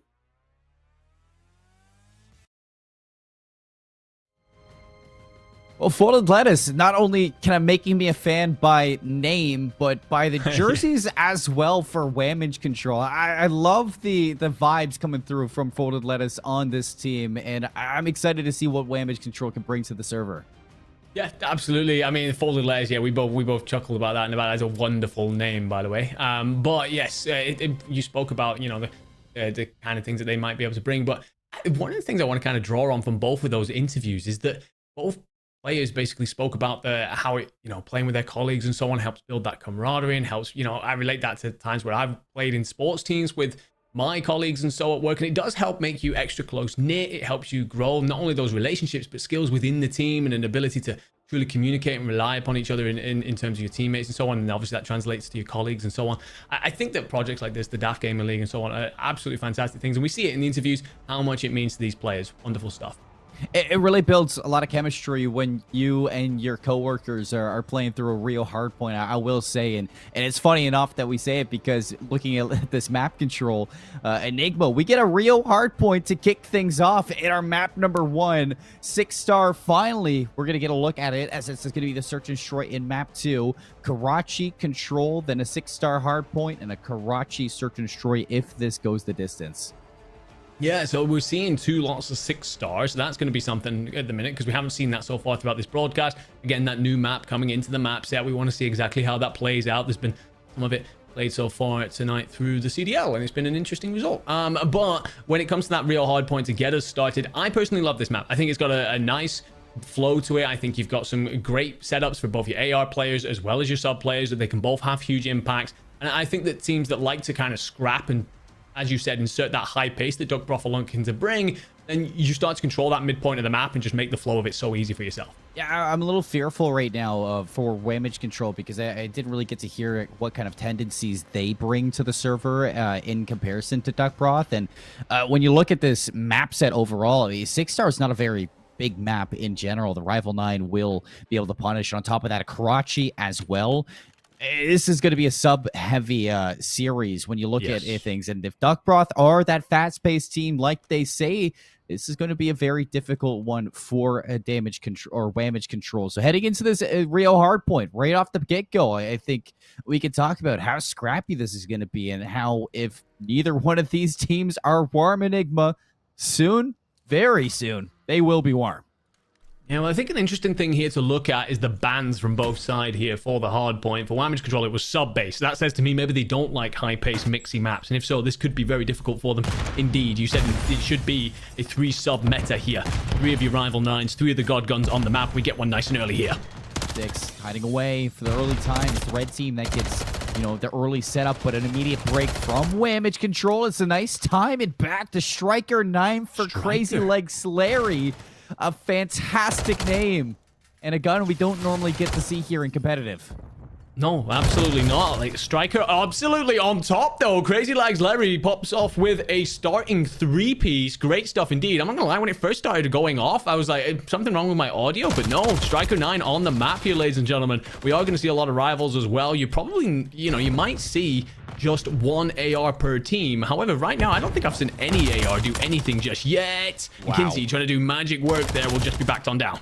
Well, it's a good time for Wamage Control off of P1. Duckbroth really putting a lot of focus for the P2 break. They're going to get it as well. Now for the spawns, they have to weed out a couple of these Duckbroth players, or they're not going to get the spawn out that they're hoping from Wamage Control. Still in the back. They're fighting in towards this Blizzy Hill. Slaying nice shots there on a Cryptix. One last. It's Solar to make a difference, and it looks like he's doing just enough. The Renetti's going to break in for some time here. Duckbroth now looking to hold on, but a team kill from Spry. And that's going to open up an avenue back in for Wamage Control. Yeah, that's unfortunate because Duckbroth punching in through the front here of, by the way, calling it Glizzy Hill. That is something I never, ever thought I'd hear you say, but that is a great name for it. However, yes, this P2, usually quite difficult to punch in through the front. You don't have that mid-map control as much either throughout that process, so Duckbroth do a great job. It's unfortunate then on the team kill. One thing I will say right now, this is looking very tight as we start to look over towards our P3 rotation. Kinsey finds one out towards the bridge and will get aggressive throughout the outside. And this now, if Solar can pick up these Eskies, this now gives a great opportunity for your Wamage Control team to set up a defensive line. Very mixy so far. Wow, Kinsey. That's a Rival 9, by the way. Solar has been absolute light pillar for Duckbroth coming back into this one. We're going to get a temporary lead change there as Cryptix beaming with the Rival 9 as well. Oh. A break in for armor, but again, a trade with the close spawns. Duckbroth able to hold on for now. Crazy Legs Larry now with the MCW, not able to win the fight versus Solar. So again, Duckbroth fighting from those close spawns, getting the majority time here from P3 and looking to now grow this lead. Slang looking for an angle, and it does look like Wamage Control are going to take one last shot at this. this. One last shot to break here. Cryptics and Slaying now looking to kind of break things in. Crazy Legs Larry gonna be able to win it out with the Striker 9. Scrap time going the way of Whamage Control. The one thing I will say, I think you're hitting this a little bit late and you could have just simply rotated on over for what is one of our pseudo money hills, because now Duckbroth are going to find 2 on that rotation. You will still have presence there if you Whamage Control with Armor Abs Crabs. However, the thing is, you've got Solar here, and we've spoken about how good he's looked off the start of this one. Pushing on up, and now it will fall the way of Duckbroth. So, yeah, I think Whamage Control, they're perhaps over-investing on some scrap time. Should have just got themselves set up for this new hill. Duckbroth will profit and set themselves up nicely. Yeah, and this is where those MCWs are going to be taking out Enigma. This is where that long sight line up onto the plateau will be able to watch over from this police car. Hetty Spry doing a great job at backing up these players while the rest of the team soaks up the hill. Player number 1, Crazy Legs Larry, gonna look for a little bit of a route. He's hitting the flank and a couple kills now from Slaying. This is Crazy Legs Larry with a chance to completely blow things up and to break back in for Whamage Control. But again, it's just scraps. Yeah, Routman gets paid, right? Crazy Legs Larry there goes huge on the pinch, but it will eventually be his undoing as he's left alone on the point, and now we get to scrap on over this bridge hill, and this is one that requires that top bridge control, which will require mid-map control, and Kinsey finds one. A great bit of patience there to just activate at the right time and find a couple of bullets into the back. However, you've now got to deal with all these bodies around. It's just back, forth, all over each other, and grenades galore, and the trophy is in there to protect, but actually doesn't pick up that nade for some reason. Cryptics will get his own down, but this is just a bloodbath. However, Duckbroth are extending themselves onto a nice 60-point lead here. And this lead, I mean, what does it come off of? I will say, Nate, it's mostly the rotations. Duckbroth have been really ahead of things, and I don't think Whamage Control really feeling the weight of the proactivity that does come down to a real hard point. And now struggling to break this P5, 24 seconds left. You need to make that decision. Do you hit this again, or do you back off? Yeah, well, the thing is, we've seen a few times how Duckbroth have rotated on early, and they've profited as such. However, the thing is, the next hill is essentially a stone's throw away, so you don't need to get moving on this early, and Solo will lock down the Eskies. So Slang coming in around the back's got a lot of work to do. Finds one. Can he also find Cryptics? Because if he doesn't, mid-map control continues to be held for Duckbroth. And I spoke about this before. This mid-map is not only huge for when you're talking about this P1, but just the general flow of the map. Because if you don't get through this area, you've got such a long route to take every single time. This is where Whamage Control found majority of their time back in the early portion of the game, looking to get a break here. His Armor, he gets the first one, swaps to the Renetti, not able to get a second. Solar still locking things down. Renetti denying that Eski's control. Crazy Legs Larry, and angle is gained. Solar 5 in a row, looking for 6. Okay. That's a streak now in the pocket for Duckbroth to completely devastate this game. Well, the one thing is that if you are this Whamage Control side, you are getting at least the P2 spawn. You're going to be able to rotate in early, but you're losing the rotational gunfights. Crazy Legs has got a lot to do over there. Spry just continues to soak up P1. Crazy Legs needs that backup here. Kinsey, who's been great so far through this map, very couple of important kills, finds yet another. Beautiful stuff. Rotations in for Duckbroth, and Whamage Control are struggling to keep up with this. Big uh-oh, red alert. Sirens are going off. Solar's going to invest the cruise missile. Cryptics is locking down the middle of the map. 3 in a row still. Couple spawns in the back, but Kenzie's on the case. You look at the blue arrows in the minimap, and they are in no man's land. Fortunately for Whamage Control, you're not going to lose the game here, but you need to break this. You need to at least take a little bit of this time while thinking those P3 rotations. Yeah, but is it purely just slow bleeding at this point? Is it just delaying the inevitable because it is more lost gunfights? And the problem is here, yes, Duckbroth can't win it, but if you're Whamage Control, you're spawning in for P2. You want to start considering P3. You will finally get Slang spawning on out, but you just got to give this up. Get yourself set up for 3. Get yourself rotated on over. Duckbroth are already on the way there. Fundamental Call of Duty from this Duckbroth side, just looking so good right now. Yeah, this is where they can put the nail in the coffin. 16 seconds left. Armor Abs Crabs going to be set up inside the point. Here comes the collapse. Player number 8, Cryptics. Can you find an angle? Not yet. Armor is just staying alive on the inside. Big wins coming out from the SMGs of Whamage Controls. Now they're looking for a little bit of map control up top, but Cryptics going to deny it for now. Backs off. Waiting for the rest of the team to group up. Enigma for one last shot to put it away. Yeah, this is better. The rotation wasn't necessarily perfect, but a couple of huge kills by the SMGs, as you said. But then it will be the SMGs of Duckbroth who answer back and bully on through. And Spry backs off, meaning Solar picks up a kill. Kinsey picks up yet another kill. Crazy Legs here to make one last push of it. We'll get one, but is immediately traded. However, you have players arriving in through the back doors who open up with 2 and will mean that Damage Control potentially survives to another day. If you're Duckbroth, you can continue to hit this with maybe 1 player, but you can also just rotate on over as they've done so well through this map. 8 seconds. Now, Duckbroth can't win on P3s. The rotations, that's going to be on the mines. You got a player inside of Garage. You have the setup so far. Slang needs to stay alive. Composer off rotation, off respawn. Spry's going to catch them. Slang goes down, and the respawner's so far away. 6 seconds left. Can Damage Control get here in time? It doesn't seem possible. Duckbroth in the real hardpoint looking outstanding. Yeah, just fantastic Call of Duty there. We can talk all we want about the slaying prowess, and no doubt we will come to that. However, the rotations that were coming on in time and time again, it felt like initially, right, of maybe by the second hill, Damage Control were keeping up. It felt like they were there. However, Duckbroth just made sure they prioritized getting out at the correct times, and look at those slaying figures. Solar, 26 and 14. 21 non-traded on an SMG. That is a ridiculously impressive stat line to put up. 3 members north of 20 kills on the side of Duckbroth. It's just fantastic looks coming out from the team. Rio, we knew the fast-paced play style of these SMGs were going to be feeling I guess the success of this map, and it's exactly what we got. I'm kind of surprised too, because Damage Control came out the gates pretty hot with, Crazy Legs Larry and that Striker 9. Yeah, I think this has answered why Damage Control banned sub-base, right? That's an even faster, higher-paced map with plenty of SMG present, So I think that at the end of the day, you had to pick one of them, and they've tried to make it happen here. Unfortunately, it has not. They potentially, Damage Control are a side that prefer more AR lanes, more locking down your long distances, and just not trying to mix it up close and personal. However, for Duckbroth, clearly this benefits them. And one of the things is, we roll through these highlights, keep paying attention to how often Solar and Kinsey appear. It felt like they were constantly popping off.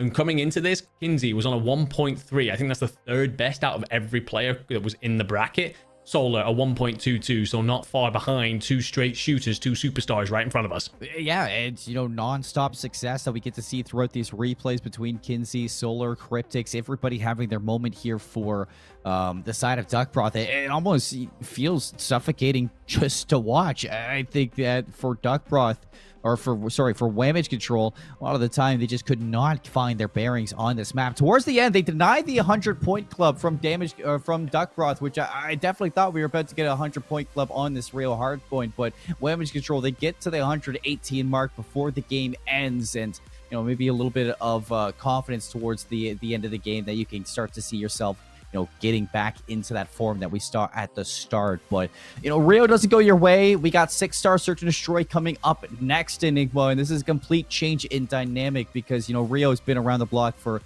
quite some time now. 6-star, this is a change. It's only been out for 2 weeks, like we say. I hope these teams have been practicing it, because when the Search and Destroy aspect, this could be, maybe welcoming to a team who is not the best at respawn game modes.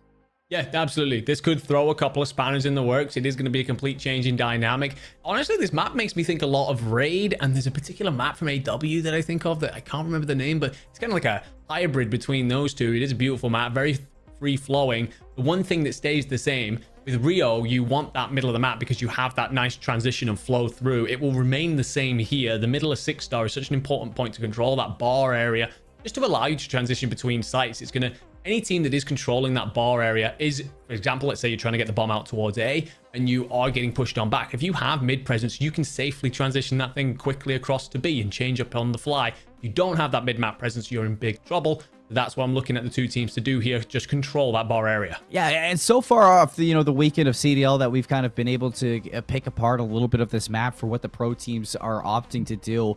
Both bomb sites are viable, and a lot of the time the attackers will look at one of these sites just for a straight up execute, get the bomb down fast, and try to set up that post plant, just because of how small this map can be. You don't want to give that defensive team that chance to really set up together. So if, you know, on the attacking side, we can see one of these teams, you know, use that, you know, thought process and get the bomb down early.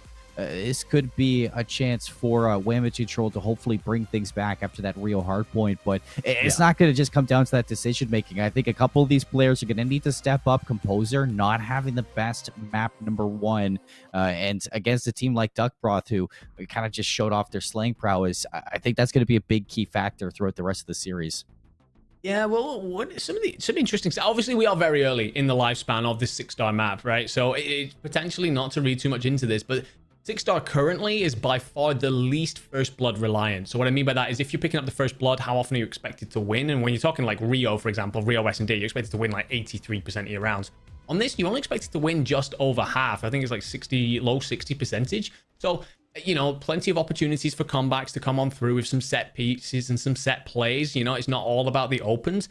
There is a slight advantage when it comes to offense. It's not very much at all. The one interesting thing is, when it comes to that first blood, if you're on offense, it's huge. If you're on defense, it means very little. So what I'm looking to see teams do is make sure that they take those offenses with the first bloods and punish that point home. Really try and open up with something proactive, maybe a set piece nade.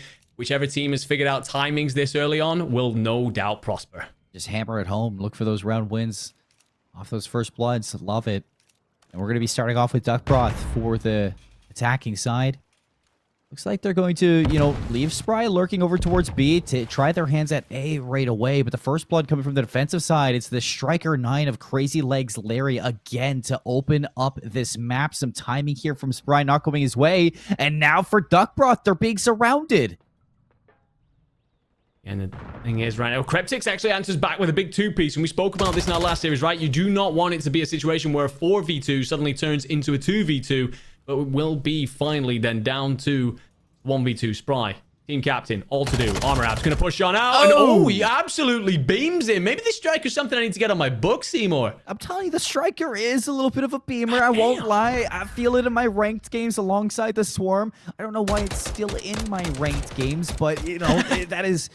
I'm not the dev here. I'm just preaching to the choir right now, Enigma. But we get to see right now the wrath of Crazy Legs Larry and his Striker 9. It's unbelievable there as blessed timing across B, hits that flank right away, gets the bomb down in a situation where Spry has to make some sort of a play on the map. And, you know, I think just that around the world is egregious from Crazy Legs Larry, just winning every gunfight he walks into.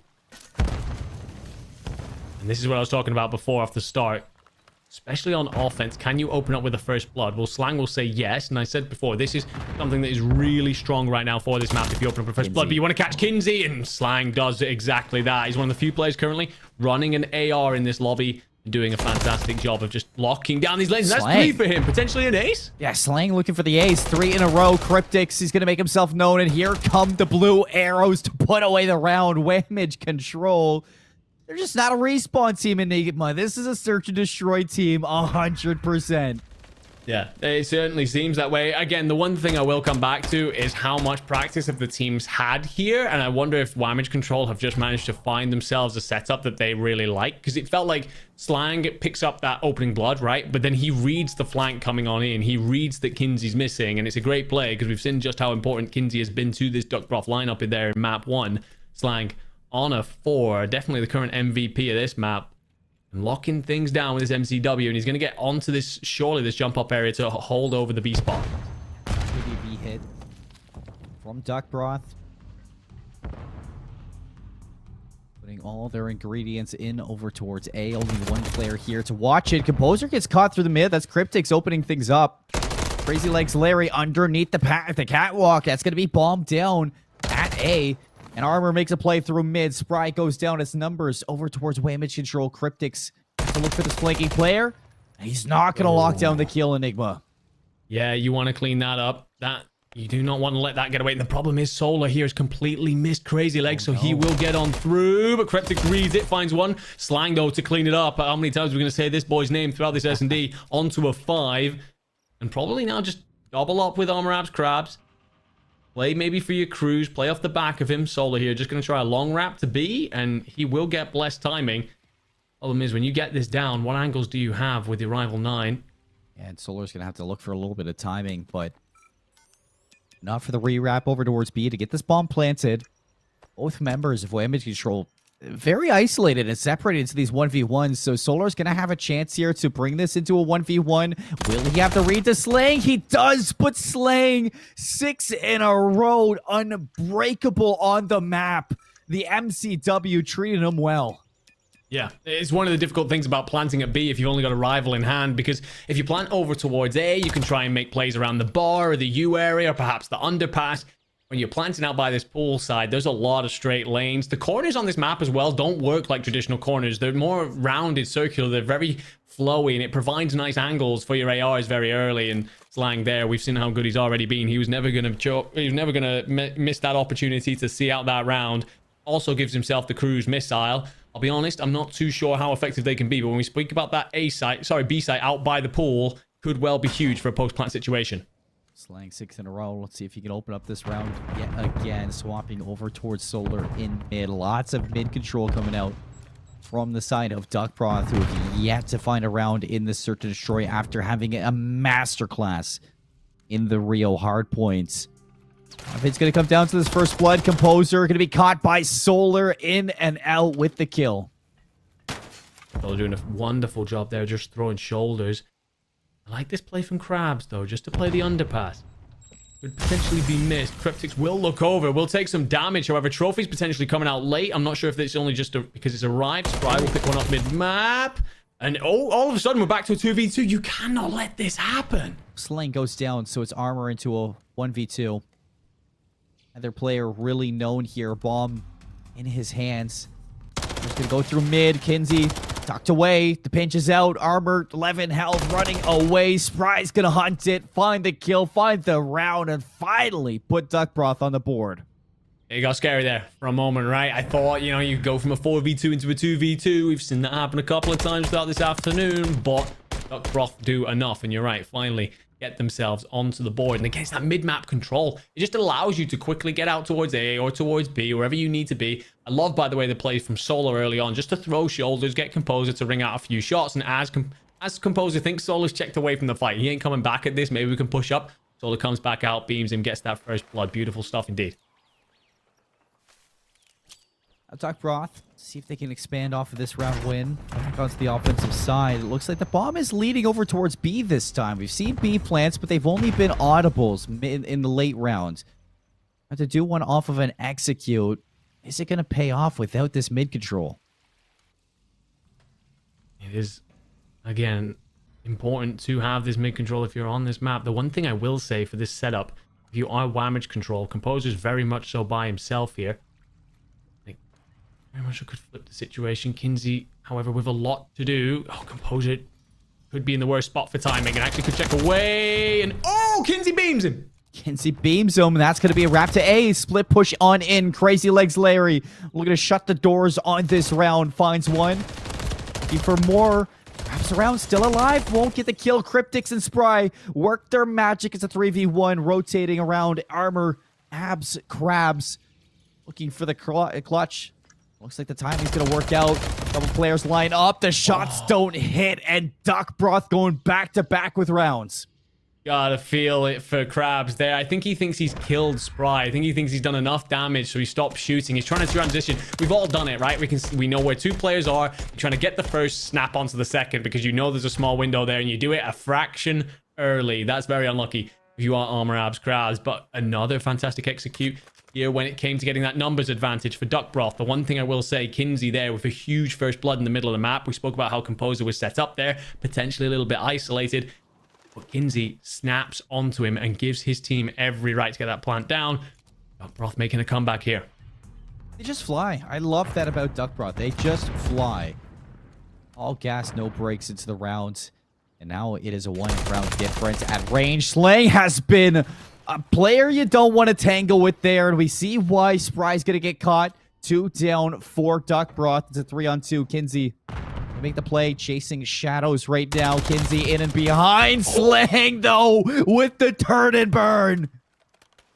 Gotta be frustrating if you're Kinsey there. You think you're in behind multiple and just the worst bit of timing that happens for you. The one thing I will say, Kinsey potentially sniffs something. He probably thinks that he's in a great spot to make it happen, but you gotta let your teammate get nearer to you to try and help you in a disadvantaged number situation. Unfortunately, we'll leave Cryptics 1v3, bomb down. B is a harder site to defend, but with so much numbers advantage, it's just going to turn into that. Whammage Control reestablish themselves a 2-point cushion in this S&D. Yeah, I mean, it's just incredible right now coming out from Whammage Control. The way that they're playing, Sling is on fire. And not only that, these Striker 9s, Beam, they just absolutely decimate a lot of these kills. Switching sides for Duckbroth back onto the attacking side. You know, if you're not, winning these gunfights for the Strikers, if you're not being cheeky like you saw Kinsey trying to, make that play, you got to finish your food there. Yeah, I feel for Kinsey and, maybe being a little disconnected from the teammate, but that was a B hit. They knew it was going to be a B hit. I think Cryptics needed to, support Kinsey a little bit better there. Kinsey had all the right to make that swing. Yeah, Cryptics was indeed slow on that rotation. Very split between the two sides currently. You will again have Composer controlling the mid-map here, where this setup could leave Crazy Legs on his own. However, you're going to see that bomb check back, and that might actually give Larry all the timing in the world that he needs to get aggressive here and just try and pin Duckbroth in. But it will be open from Spry. Slang does a great job there to try and bring the deficit back. However, another one from Kinsey in mid-map. 3v2, Slang. Gonna be caught. Nice angle there. Kinsey now rocking the MCW. It's all down to Crazy Legs Larry, but Kinsey watching the flank, doing everything for Duckbroth. I gotta say, that is a massive round from Kinsey in particular. The fact that he finds 3 on the board is impressive enough, Seymour, but the mid-map kill that he picks up on Composer yet again gives his team so much opportunity that they wouldn't have had otherwise. Swings that round completely in their favor. It's the magic that we're looking at for Duckbroth. Whammage Control putting one heck of a fight here on 6-star S&D, but you can slowly see these Duckbroth players starting to get their handle on this map, and that's a little bit scary after what we saw in the real hardpoint. It is indeed. Our Duckbroth figuring out not only how to play this map, but how they want to play S&D against Whammage Control. Cryptics with another first blood for his side. It's going to help. Solar for a route here. Sling has no idea. Solar's going to strike second kill of the S&D. It may be the biggest one as well. Looking to equalize 4-4. It's a 3-on-2. Whammage Control there. Composer, a huge win through the middle of the map. It's going to bring things back to even, but can he stay alive? Kinsey's on the hunt. Has Composer dead to rights. A 2v1. Bomb heading to B.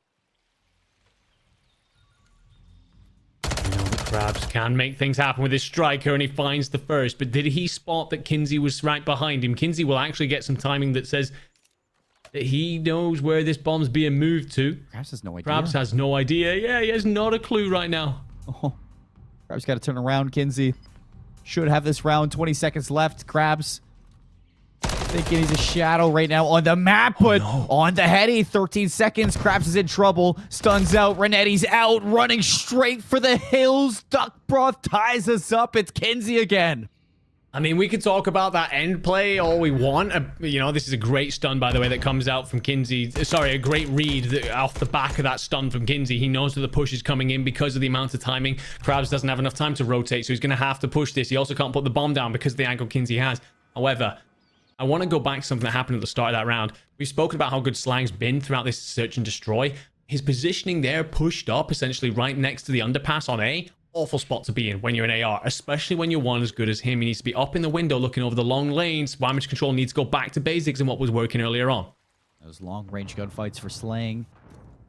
And I'd like to see more of Solar.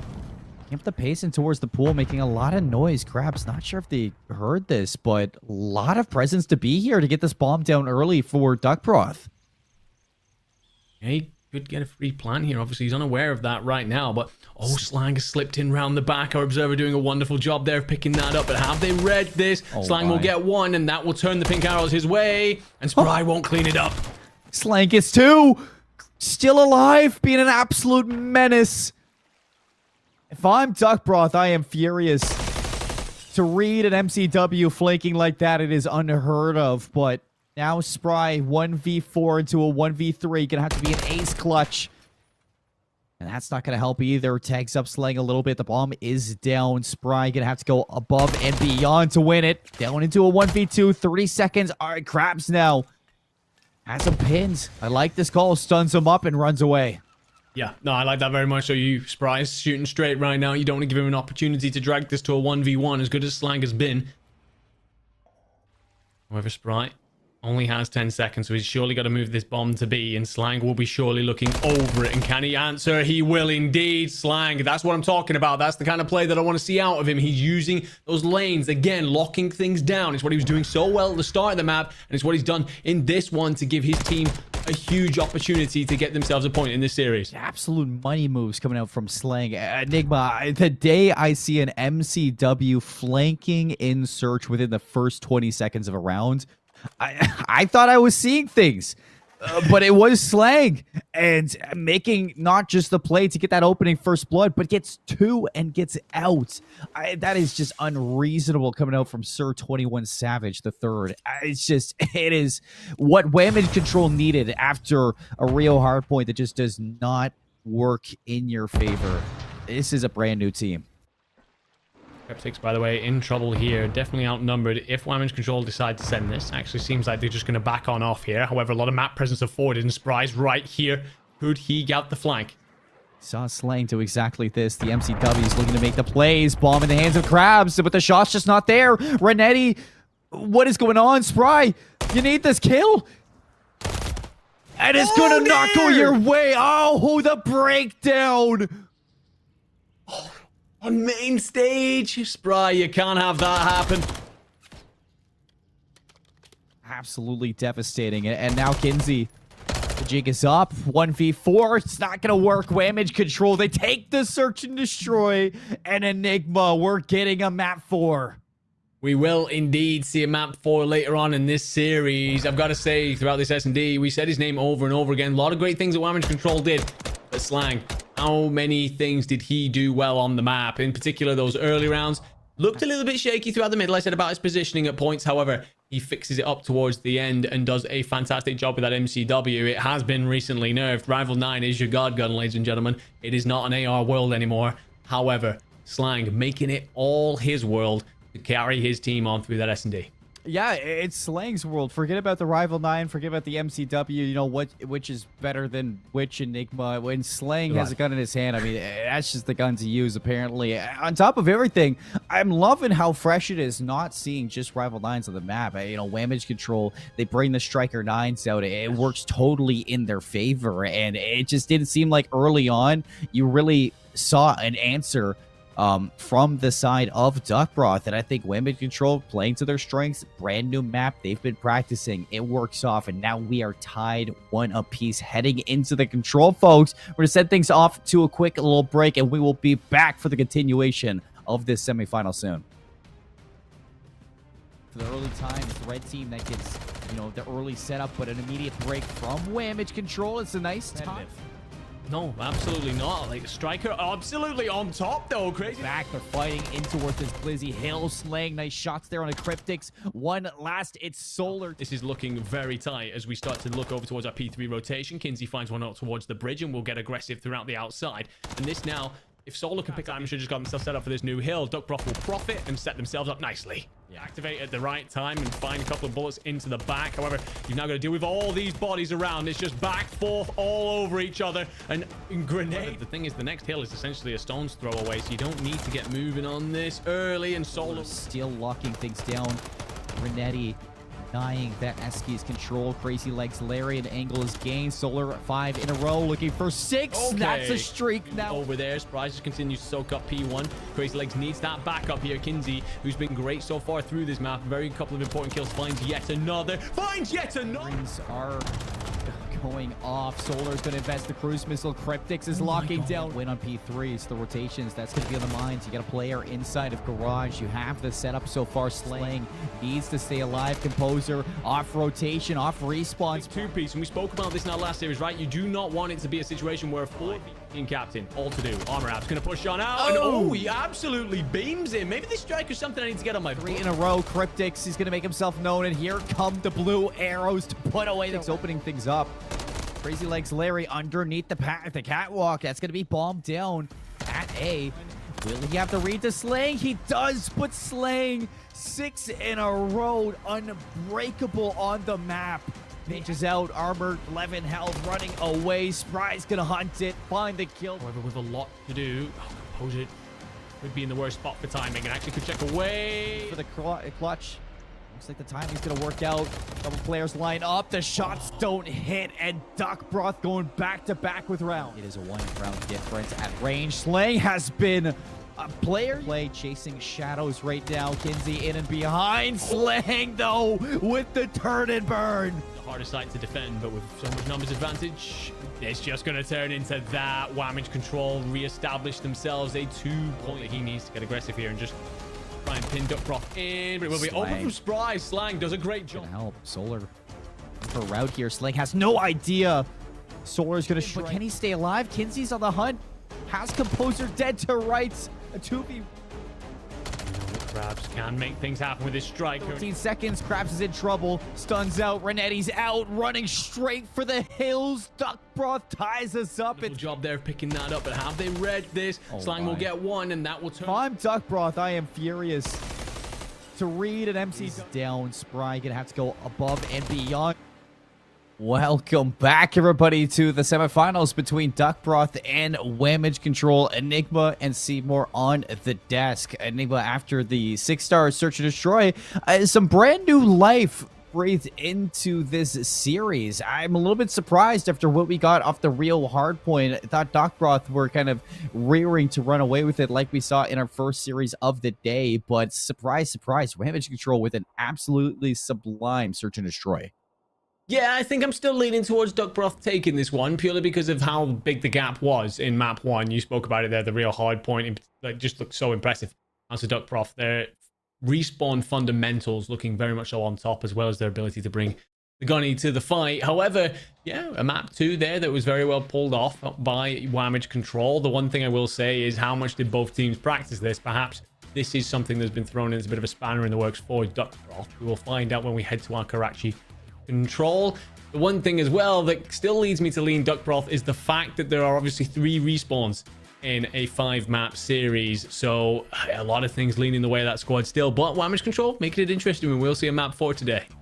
Yeah, we will be seeing that 6-star hardpoint again, and you know, like you said, when it comes down to the practice of 6-star as a map, maybe this is Whamage Control's whole idea, Enigma, to send it to the distance. If you're a Search and Destroy team, you just need to make sure that you can add that one variable in that fits in your favor, and that 6-star hardpoint could totally be that. Now you're given the opportunity for another hardpoint, looking to run it back. I'm not going to say that real hardpoint looked bad for Whamage Control either. They had a fantastic start. It's just when you allowed the submachine guns of Duck Broth to really kind of take control of the series, that's when things got scary. In game number 2, you started to see the SMGs of Whamage Control, though, being those playmakers, which gives me hope for them. Yeah, I mean, we've spoken a bit about the meta and how at the minute, you know, your MCW's a little bit nerfed. You're seeing a lot of rivals come on out. They're going to be important, or maybe strikers, of course, but the SMGs are going to be important for places like, for example, your fire, your top red, your bottom red, so on. So you're going to definitely be wanting to see those SMG players come out. I'm expecting, you know, at map 1, it felt like there was just one duo that were essentially running that a little bit. However, you're right, map 2, it felt like the SMGs of Whamage Control started to really show up. So that could be a really interesting fight, watching those players duel it on out. When we come to our Karachi Control, by the way, this is the most balanced of our control maps. It's slightly offensively favored, I believe. However, it is. Look, I can give you the statistics if you want them. Karachi Control win percentage, 52.6 on your offense, 47.3 on your defense. I think it's just totally flipped, though. I think that this map is more offensive. From what I've seen so far in Season 3, this map is way more offensive sided than defensive sided, which is a little bit of a breath of fresh air. But you know, for those teams that can lock down those defenses, Karachi is just, it is so giving. Yeah, I think that one of the things is with the new season, it's it does feel like it could open up as a very different map because of the fact that the SMGs are now so powerful, so present. Because when you were defending before your MCWs, you could lock down a couple of lanes far more efficiently than you can now, right? So yes, we could see something very different. However, currently the statistics, my apologies, do say that this is the most balanced control that we possess. So I'm struggling to see a way in which a Duckbroth don't come out on top just because of how good they were in that map one when it came to the respawn side of things. I totally agree. It's going to be very tough, and I don't know how much you like your stats, Enigma, so I'm going to trust you on this one. A very even Karachi, see if you can level the grounds between both of these teams. And I think for Damage Control, what I'm looking at is to see that, you know, consistency in the slaying from the search and destroy into the control as well. It was non-existent when it came to that Rio hardpoint, so this is going to be very telling for that map 4 just around the corner. We got Damage Control starting off with the attack, Duckbroth starting on the defense, so we can see Duckbroth try to take a crack at denying some progress. Well, a very typical A send if you are going to be Damage Control here. However, you've got to be very careful here. Solar on the flank. Solar's already through sheds and will have an opportunity to get in around the back. He will pick up one as well. And Slang here controlling top third could go absolutely huge, but he's got two right now because of the fact that Solar gets in. Solar is eventually cleared out. So a scary moment there potentially for Damage Control, because if Duckbroth managed to clear Slang out from the top, there is a horrible spawn trap very early on in this offensive round. And a very different setup, by the way, from Duckbroth, trying to send multiple players in through red and through sheds. Cryptics hiding away. This is going to be punishing. 2 players go down. Slang finally going to get some eyes on, but it's 3 down again for Damage Control, as now Duckbroth can start to take some map control through the middle. Try to spawn this Damage Control team L, which they have towards the Coop, but Control going to take the long route, see if they can flip things, and oh no, I don't think Cryptics is going to be really aware of this over the half wall. Cryptics are getting chased, and that's the B zone open now for some time. Yeah, I think there's a misread of the spawns there, actually. Duckbroth end up getting perfect spawns, basically, and putting Damage Control into chicken. But I think that Cryptics expects that they flip the players out towards shed side instead. And so when he checks back, he just gets the worst timing in the world. Zick has come through on B, and Spry here will try and help clean things up. So it is eventually bullied off, but you do have Slang, and that man, when he gets into an AR spot, is going to do exactly that. He has been so good this series. Yeah, he be slanging it right now. Kinsey not able to get a trade just yet. 2 in a row for Slang. Flank coming out from Solar is going to be enough to break this A zone. It doesn't matter. The zone gets captured. 3 go down for Damage Control, and a lifeline is thrown out into the water right now. Enigma, we can see if Damage Control can seize it. Another misread of the spawns, though. Duckbroth are fully expecting a red push here, not expecting this to come in through green and through middle. Eventually, they might well get that push coming in from Armorap's Kraz because he's checked back to red, but Slang opens up with a big kill onto Spry. And these kind of moments can really set you into a scramble when you're defending. Big trade from Solar, 2 go down, and that's the control that Duckbroth were kind of giving up. Gone. Solar 4 in a row now, looking for 5. The Renetti's out, swings across. Composer never saw it coming. Solar turning up here in the Karachi control for round 1. 4 segments given away to Damage Control, but with 40 seconds left and 9 lives left, Damage Control are really going to struggle here, although it is Karachi. Only need 1 moment to go your way, and you can find this capture in no time. I think right now, Damage Control will be pretty happy with 4 ticks. The one thing is that Duckbroth do possess such star power, in particular in Solar and Kinsey. And I spoke about them earlier, carrying incredibly high KDs into this series. There's Kinsey answering with 2. I couldn't have predicted that better if I tried. And Slang here with a lot to do. And, well, a team kill does come on through, but 4v16. However, there is presence on this B site. Not for long. Solar going to clear it. Kinsey pushed up into scrap. That's going to delay things 3 seconds. Crazy legs Larry seeing if he can spread them legs over towards that zone, but won't get there in time. Duckbroth take the defense in round 1, giving up 4 segments, but it is a big shutdown for, you know, the way that we have known Karachi to go in recency. A big defensive win can go a long way. Yeah, I think the problem right now, if you're Damage Control, is just trying to find a way to stop Solar, to stop Kinsey. If there's an opportunity there for Damage Control to take fire, to take your top red, and just pin Duckbroth into that B site, and you said it yourself, you only need one of those clean breaks, one of those clean moments to happen, and you're in the B zone, and it's very hard to get shifted back out of it. However, there's just a massive pop-off from Solo. He finds a 3-piece around it that he should just never be getting. Because of moments like that, you're seeing this Duck Broth side look very good right now. It's just one of those things that's like, as soon as you get into B, it's almost like the defenders are stuck in a spawn trap of their own. That half wall it's just deadly. Almost impossible to hop over when players are set up watching it. So Duck Broth are going to have to see if they can really expose that now onto their offense and go up 2-0 inside of this respawn. Continue at showing that there are some respawn woes here on this Damage Control team. Kinsey at range with the Rival 9. Absolutely disgusting shots, but you do see a little bit of a break here for Damage Control. They do clear this A zone, only giving up the single tick. Solar's going to jump in, see if he can finish off the second one. Slang punishing some of these respawning players. Now Armor, and see if you can stop the second tick. You will. Yeah, does a great job. Solar there, by the way. Just wants to get Slang out of that second position. Out of your app's position. He's still going to be there. He's going to be a nuisance. The thing is, Cryptix has got in around the back here. And look at this change. This complete switch out of Duck Broth. They have a huge opportunity here to lock B down. This is an issue. Solar's going to push even farther into the spawns. Solar's going to be watching for the respawners' legs. Now we're going to have to go big. Crazy Legs Larry for 1. Looking for 2 more. Cryptix is going to stop it.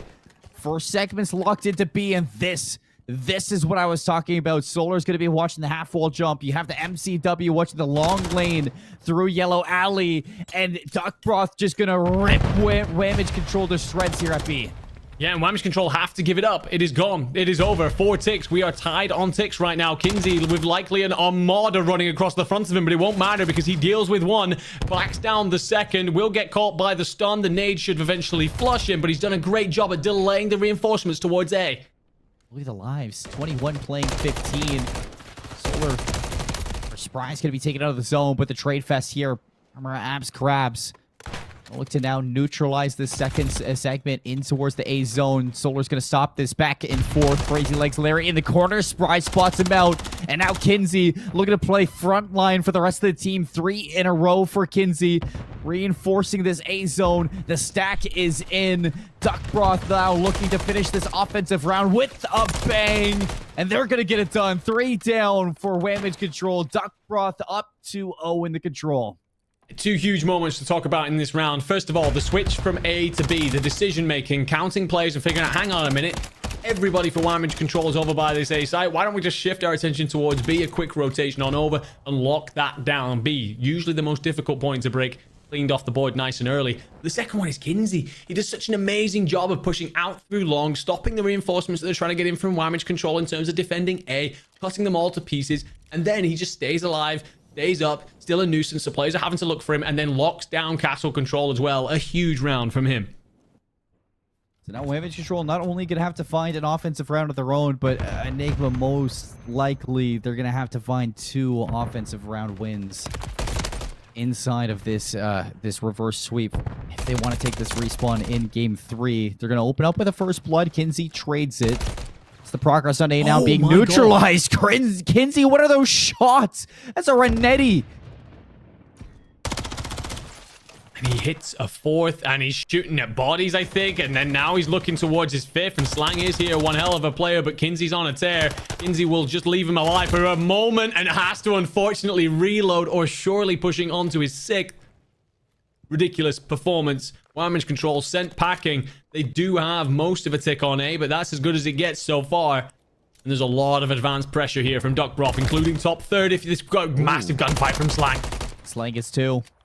Onto the A zone we go. A little bit of a flank being worked, but Solar's going to get caught. It's Kinsey. Top 2. That's going to punish. Kinsey jumps on down, looking to do it again. Oh no, don't do it again, Slang. Going to show some respect. Kinsey's going to tuck away. A job well done from Kinsey to stop that second segment from going in. But come Damage Control one more time. Kinsey just being a nuisance. He's going to get cleaned up. Cryptix on the inside of the hill. Nice double kill from Composer, but it's just not enough. 35 seconds left.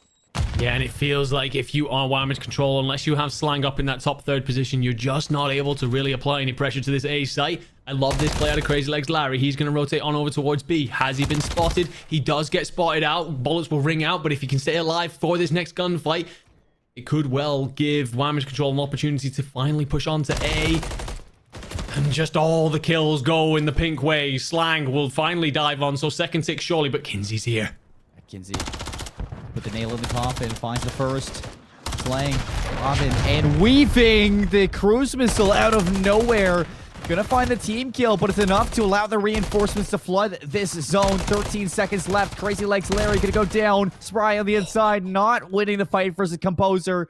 One last chance here, but Kinsey gonna look to douse the flames. Lovely shots from Duck Broth. The respawns are where they thrive. 2.8 seconds, Damage Control. One last opportunity at B, but they have no respawns. Enigma, it is just a matter of time. It is surely nothing but that Slang will fall. You will get Composer in a 1v14. Diving the point, cooks the nade. Will unfortunately be the wrong time to do so. And King Kinsey will clean things up. What a ridiculous performance from him in this control. Moment after moment where we spoke about the prowess he showed on the map. Boy, we have a superstar in front of us right now. Absolute 3-0 dominant sweep. 24-9 from Kinsey. You can see the fancy footwork at the end with the Renetti just to clean up that last one. A 1v14, it's commendable. You know, it'd be honorable if you walk away with that. But again, it's the slaying that is the issue when it comes down to these respawns. Slaying doing the best that they can, 23-18, but sub 10 kills for the rest of the roster there on the side of Damage Control Enigma, and that is just not a recipe to success on a Karachi Control, as we saw. 3-0 sweep's going to get the edge now over towards Duck Broth when we're talking about this map set, and we can take a look back at, you know, just how they did it. It really comes down to a lot of these individual performances, and, you know, you put the little dessert on top, the little sprinkle that is Kinsey, and the small little plays that Kinsey made across the map. Yeah, no, absolutely. I mean, the thing is, as well, if you're Damage Control, like, you come into this series, everyone's positive except for Crazy Legs Larry, and he's on a 0.99, so you have plenty of firepower here. There's just no answer for what Kinsey in particular is bringing. You look as well when Solar, if Kinsey is finally dragged on down, Solar will open up with a 2-piece or 3-piece. It's just ridiculous stuff. Look at that replay, by the way. The fact that Kinsey's willing to even take on those shots says just how good he's feeling right about now. Really impressive stuff out of him in particular. Current MVP of the series for sure. And then it goes back to this B zone take that you saw from Duckbroth. You talked about how it was just a really big moment for the split decisions that Duckbroth can make as a team, and the way that they adjusted, wrapped around, set up. You never saw that from Damage Control as a team. Every single time that they tried to overextend over towards B, it was individual players making it, not the whole team. And I think, Duckbroth, soon enough, they realized that. A majority of the Damage Control players just wanted to continue throwing bodies at this A zone. And it just dwindled to the point of a 1v14. Truly devastating if you're a fan of Damage Control looking at the respawn so far. But it's not done yet, Enigma. We still have that 6-star hard point after, Damage Control showed their search and destroy prowess. They pushed us to the map 4. We're going to get to see 6-star in a respawn. And possibly this comes to, what we were saying before is, possibly the map that Damage Control have been practicing the most. Yeah, no, you're right. I think that when we start talking about the 6-star hardpoint, it's again about who's practiced more. I think it's difficult to look at the respawn prowess that Duckbroth have shown and said that even if they haven't practiced more, that they wouldn't come out on top here. However, you alluded to something there when you were talking about, the kind of things Damage Control are doing. There's a lot of just attempts to play individualistic stuff. There's a lack of rotations, perhaps, when we talk about that real hard point. We talk about the attempts to overextend through the control. There's one player maybe trickling off in a different direction. We gotta see better teamwork. We've all been in series where you're just looking at the other end of the board and like, those 4 shooters are better than us. They are able to shut down whatever we do individually. But what if you work as a team? What if you open up with a couple of things? Have you been practicing this map? Do you have a couple of set pieces to throw, a couple of nice setups to put in there? If you do, you give yourself a much more level playing field. All valid answers that need to be answered inside of 6-star hardpoint. I would say Enigma. I think, step number 1 does come down to the slang.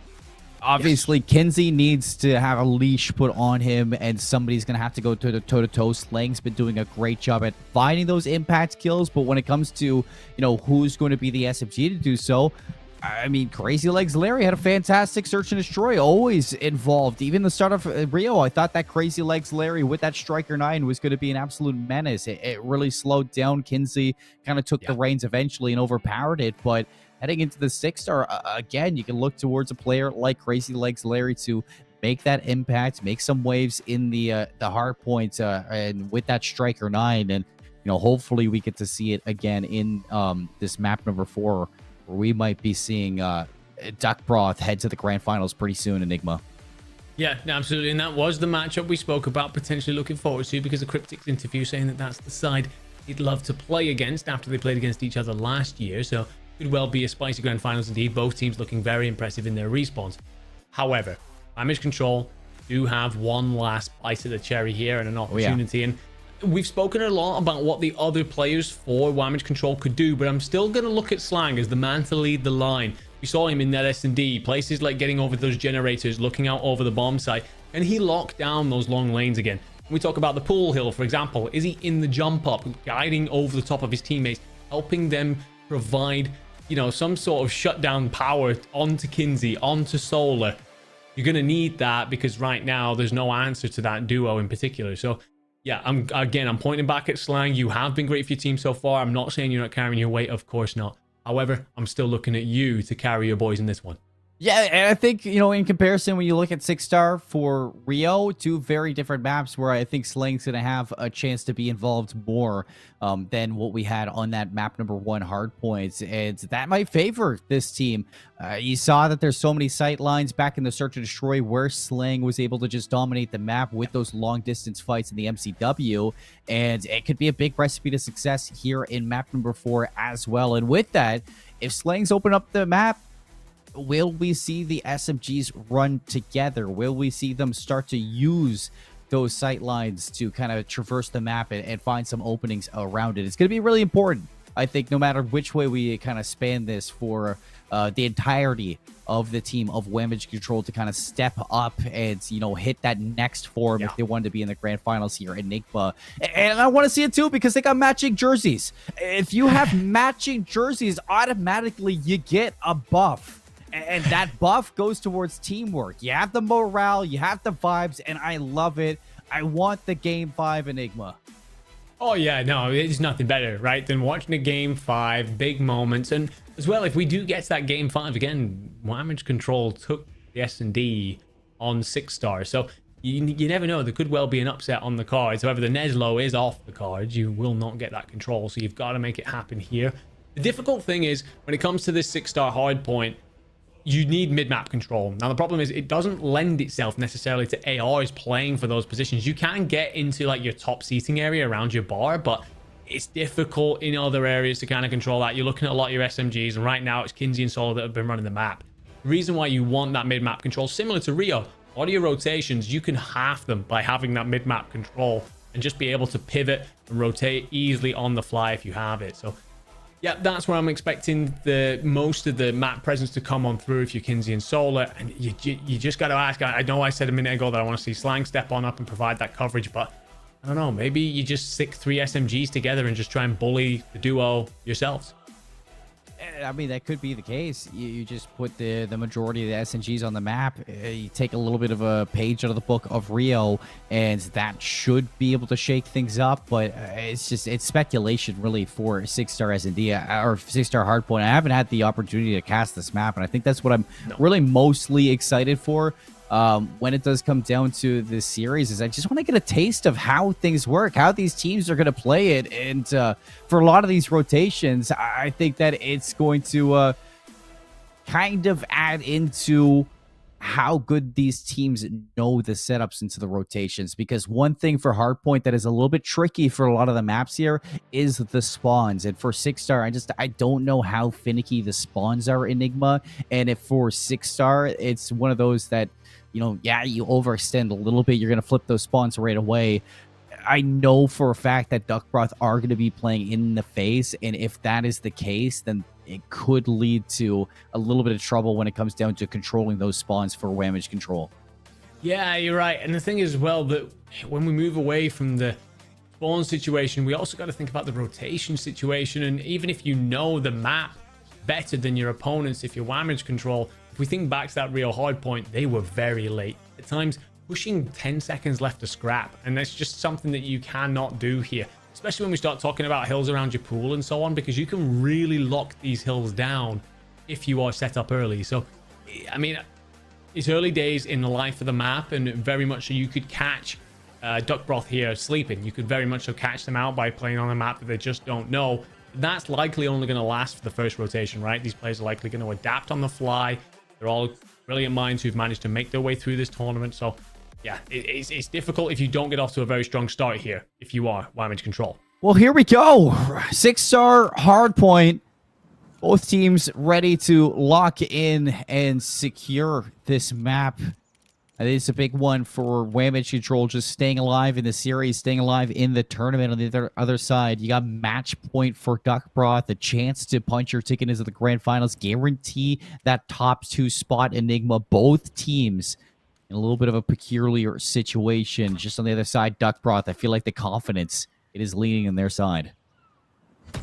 Yeah, and again, 2 superstars on that squad in Solar and Kinsey in particular. Not to take away from their teammates, they've done their part, but this SMG duo have been spectacular, and Kinsey's going to take the first fight and open up with the first blood. First blood of the map, first blood of the hard point. That's going to be some early time now for Duck Broth. Quick trade from Slang, but Cryptic's continuing to press the issue, and Kinsey wants to punish some of these respawning players already in the spawn. Won't lock the kill down. Thought he had the kill to armor Abs Crabs, but it's not going to be the case. And now Whamage Control looking for a way back into this time. Cryptix is going to take down Composer, look to flip these spawns out. And no time being gained from Whamage Control. Contestant in for a little bit. Kinsey looking for some time here. Making the full wrap around. Crazy Legs Larry on the inside. He's going to get cleaned up. Okay, then. So if you are Whamage Control, have you managed to rotate on over? The answer will be no. You've given... Oh my goodness me. Slang finds 2, though. And that could well give them a route into this. Spry, however, going to catch one trying to come through the middle of the map, and Composure. And you can see why it's so important to have that mid-map control, because almost a pinch situation there set up for Whamage, but they will not make it happen. Spry, captain, leading the line for his squad, shuts down his opposition. Close Tiki spawned bars there for Duck Broth, and that's going to allow them right back into the mix. 37 seconds to fight for on this hill, and you can see Whamage Control spawning in the back of the map, so they're going to look to hit this one together. 3 different angles to slide in. Slang goes down. Trade in. Solar continuing the trade fest, but it's Composer to split the difference. And now looking for some of that time. He's going to soak up this hill off the respawn. Duck Broth going to have to decide whether they want to hit this again. For me, you don't. For me, you just back on off. Solar here. Just going to play for exit kills. I fully agree with this setup, by the way. I love this. Solar's just going to hang back, and well, Kinsey gets one, perhaps a bit aggressive on the second. Could have potentially backed on out, played his life, but I don't think he reads the third, to be fair. Mid-map control will go the way of Whamage, but it's just 2 opening gunfights from Duck Broth. 2 opening gunfights that should secure some time here through mid. Crazy Legs Larry. Getting a little bit of noise here. Armor not able to secure that kill. It's 3 in a row for Duck Broth, and that is just going to make things even more comfortable. To lock down this hard point. Kinsey cleans up Composer up top. That head glitch for Spry. It's a deadly one that these SMGs, they just do not want to combat. Legs is going to find a little bit of a timing. Sling finds a break. Now looking for the hill. Spry denies it, and this has just been fantastic from Duck Broth, looking down the majority of time here inside of P3. Armor Crabs actually manages to find a gap, and will give his team a little bit of scrap time, but as we see the rotation on over for 4, Solar is already here. That could be a huge kill. Crazy Legs Larry is shut on down, and Solar is actually read that he's got more company there. Nearly gets turned on by Slang. Just about stays on up, but it's given opportunity for Krabs to get in around the back, who finds the first strike. When hand snaps for the second. A huge moment, but he's also caught between yet another pinch, and Cryptix cleans it up. Yeah, just numbers for Duck Broth and consistency when it comes down to the slaying. Close spawns for Whamage Control. Need to hit this one more time. Kinsey up top. Beautiful shots with the Rival 9. The pinch from Spry. It's 3 down again. Only player left standing. It's Slang waiting for a chance to strike, but be waiting a whole lot of time. Jumps up finally. That's going to be Spry cleaned up inside the hill for Sling. How long can you live? Pretty much the entirety of the rest of this one. You're going to get a flank from Solar, but is he going to hit this in time? Is anybody going to be watching for it? potentially a bit late, but we'll give you 2 and an opportunity to clean up some scrap time. Wants to get a little bit tasty with it, trying to get that third onto Slang with the Renetti from that distance. The thing is, I was about to say a huge moment potentially for Damage Controls. They did have a player slip the net and rotate on early towards this pool hill, but Spry catches him, gets in, and will have support as well. And look how advanced that line is from Duckbroth. They have Damage Control pinned back. Oh, but there's a flip out. Will Duckbroth read this? Doesn't seem like it so far. Slang in through now, looking to disrupt. The MCW has given some space, some opportunity for a break, but they're taking their time. Slaying a second one. Finally cleans up. It's a trade. Crazy Legs Larry, big 1v1 on the inside of the point. That's going to be some time now to secure, but Solar looking for this member inside the pool. Some tough shots. Kinsey's going to clean it up. 23 seconds of scrap time should go the way of Duckbroth, but again, last hit for Armor. Not going to get it. Yeah, potential misstep there by Duckbroth. They were getting too advanced, and that caused the flip out for Damage Control and gave them an opportunity to at least keep this more respectable. But that being said, it will be about an 80-point lead for Duckbroth as we go into then our second set of rotations. Players all over the place. However, Kinsey has an opportunity to set up a pinch. Trophies are out. It's an opening kill there. Cryptix also falls. Contention for a short little bit of time there, but Solar is going to be found out. Composer, a third kill in for Damage Control. This is a much needed time. If you get the rest of this P1 time, you're going to be in striking distance of tying up the game, but doesn't seem like Duckbroth are going to give it up for free. In comes the contest. Kinsey's going to slide through the bar, clears it out. Cryptic's going to double down. Composer now, can you make the play with the rest of your team? Cryptic's not going to live on the point, so very back and forth from Damage Control, actually denying some time here from Duckbroth. It's a nice passage of play here. The problem is that lead is still going to sit around 50-point mark, potentially 60-point mark for Duckbroth, and they will also have the rotation in for 2. Kinsey manages to slip out and find Slang, and Armrab's Crabs does deal with it. A shaky moment, perhaps, but the fact that he manages to get that and stop Kinsey pushing on out will then allow his team to get up close and personal. They have him routine potentially, but Crabs is found. It's just a pinstripe feed, and Solar tries to push on out, but potentially too much. Slang gets 2. Slang gets 3. Oh, boy. 27 and 15. Slang absolutely putting on for the team. 4 in a row now with a break from the front. Damage Control chance now to close this lead. Even closer than before. But a late break here. Slang playing for the streaks out back. Rival 9 going to be picked up off the ground, and Kinsey denies the streak. Now looking to secure the scrap time.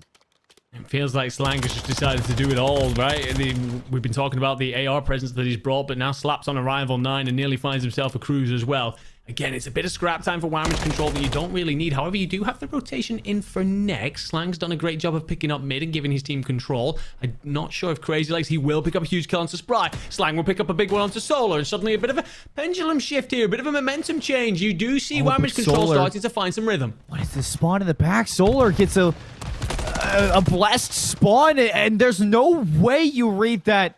No. At all if you're Damage Control. Kinsey flying through the front. Armor just going to continue this trade fest, but this could have been secured time for Damage Control, and now it is just back and forth, just contesting from Duckbroth. Poacher's going to look to like a push out. Solar, big win. The 1v1. Slang going to clean up the flank. All eyes forward. 24 seconds to fight for here. Laying on the ground. It's 3 down. Clean break from Duckbroth out of the front. It's going to keep them in the lead. Yeah, it's harsh on Damage Control. We was talking about it. It just felt like all of a sudden they'd found their rhythm in this one. They were starting to trade blows and match up and even drag themselves back into this game. However, that spawn from Solar is indeed a dagger in the back for Damage Control, and it just feels like suddenly the wind has been taken out of their sails. A 40-point lead, but Crazy Legs Larry will find 2 and will give his team an opportunity here on rotation, but he's trapped between a lot of players. Kinsey sliding around again. The Renetti's clean. 6 in a row. That's a cruise missile. Absolutely putting up LeBron James numbers for Duckbroth right now. Kinsey still continuing to grow this streak. 7 in a row. Trades again for the rest of the team as Duckbroth securing some time here, looking for that 200-point marker. Slang, can you disrupt? Yes, you can. Off spawn. This should be some good time for Damage Control to keep things in striking distance. It will indeed. Solar's going to push this one last time, surely, but his team are already on rotation. Solar will lose that, but he won't care as his team approach the 200-point mark. Kinsey's just going to look to control the bar area. And this, again, like, such an important part of the map. You don't need to challenge it. And I like this. Back on off. Stun actually catches him, so he's unlucky. But Slang will eventually clean that up. Got scary for just a moment there.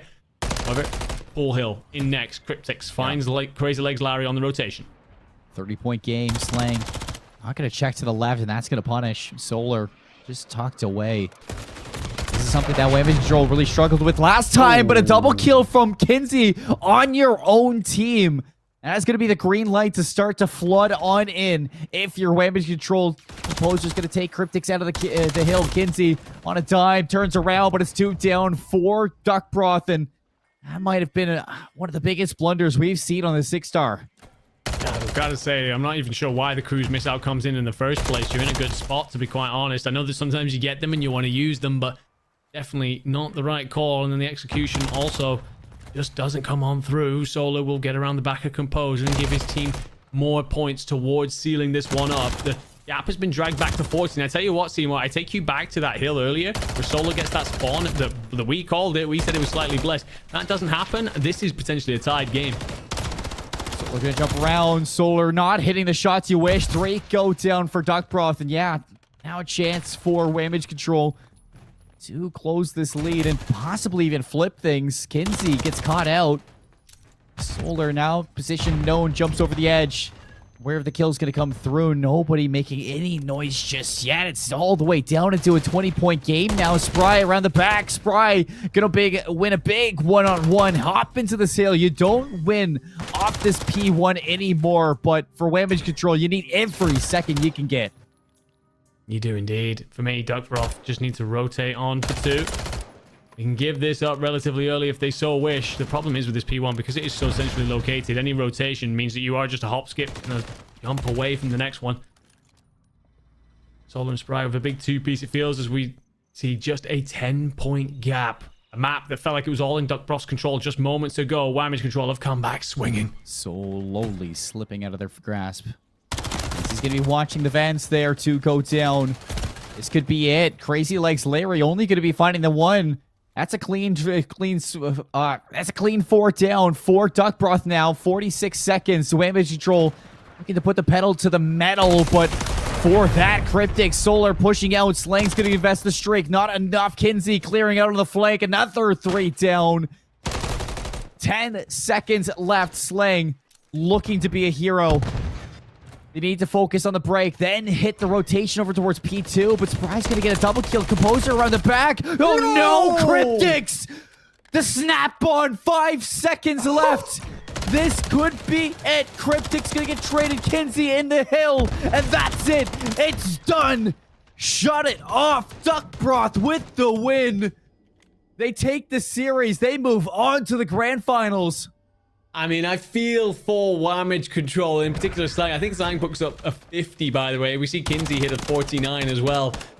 But I think back to that hill where we felt like Whamage Control were coming back into things. They had that run. Slang will indeed drop a 50, by the way, for the loss. That's a tough one. But I call it back to that hill where Solar gets that blessed spawn. That was potentially a 20-30 point swing. If they don't get that blessed spawn, I don't know, man. I think that Whamage Control find their way and run with that momentum and potentially take us through to a map 5. However, I think I agree with that. Won't care. They will move on through to the grand finals. Liveth by the spawns, he dieth by the spawns right now in MW3. It's the way she goes. I don't know what to say at those points. It happens on Invasion. It happens on Karachi, Sub-Base. No matter what map you get for Hardpoint, you're going to get some wonky spawns at times, Enigma. It's frustrating, but that is just what we deal with when it comes down to a lot of this competition. And I think Duck Broth just kind of taking what they get and running with it. We talked about, Kinsey putting up 49 kills on that Rival 9. Always involves Slang going toe-to-toe with 50 bomb dropped for the loss. An absolute heartbreaker there if you are Slang. But, 2 members on both sides fighting valiantly for the win. I mean, you just got to put some respect on their names. Enigma. It seems like we are going to get another Duck Broth member into the interview booth here shortly. We're going to take a quick little break and get things set up, folks. We'll be back with somebody off of Team Duck Broth.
Welcome back to the DAF Gaming League finals as we get our second grand finalist locked in. Team Duckbroth winning in game 4 as we saw back on the 6-star hardpoint. We are joined by Spry inside the booth. How you feeling after the win?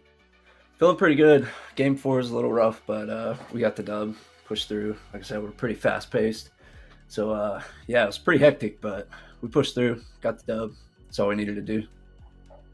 Yeah, absolutely. I mean, after the last semifinal, by the way, we had an interview with Cryptic, and he said he really wanted to play against you guys in the grand finals because you played each other last year. Is there anything that you can take from last year's series into this series?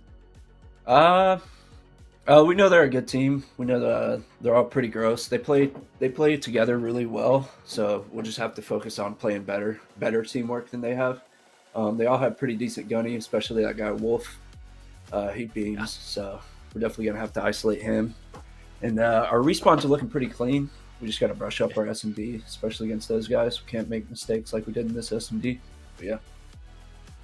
Yeah, I mean, you're right. Yeah, I think when we watched over that first series, Wolf in particular looked like he absolutely had a snapper on him for sure. Oh, yeah. I guess then, I guess my second question is kind of 2 parts. Did you get to watch that first series? And if so, there are a couple of things that maybe you've taken away from that this year round where you think, okay, maybe it's a couple of weaknesses here for us to exploit? Yeah, we watched a little bit here and there. Just as far as rotation. You don't have to tell me what those secrets are. No. I'll just say we'll clean up our respawn a little more, and I feel like we can get the dub.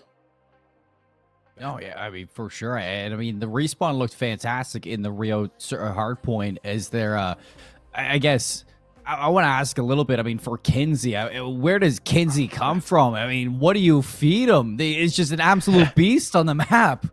Yeah, he is. He's an old wager kid, so he's been grinding since back in the day, like World War II, Black Ops 4. He was grinding those, and when I came to this base, he was already here, and we played COD a little bit. Then we decided to team up. I was like, oh my gosh, this guy's gross. He's like, you're on my team, bud. I was like, you're staying on my team. So we'll play against each other every now and again, and I'm like, yeah, this guy's different, but can't gas him too much. For sure. You gotta make sure everybody stays humble on the team. Humble. Job's not done. Right? Gotta keep a leash on him. He likes to run around and just shoot people. Well, Spry, I mean, congratulations on the win, and I'm sure the team's getting ready for the grand finals up next. Is there anything kind of you want to say, any warning shots you want to give for your opponents heading into it?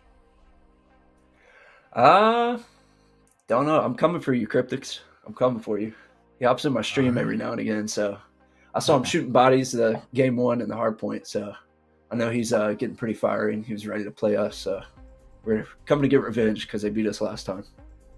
I'm loving it. I'm loving it, Spry. Thank you so much for joining us into the interview booth. We're going to be throwing it to a quick little break as we get things set up for the grand finals, folks. We'll be back with the DAF Gaming League conclusion here in Call of Duty Modern Warfare 3 very shortly.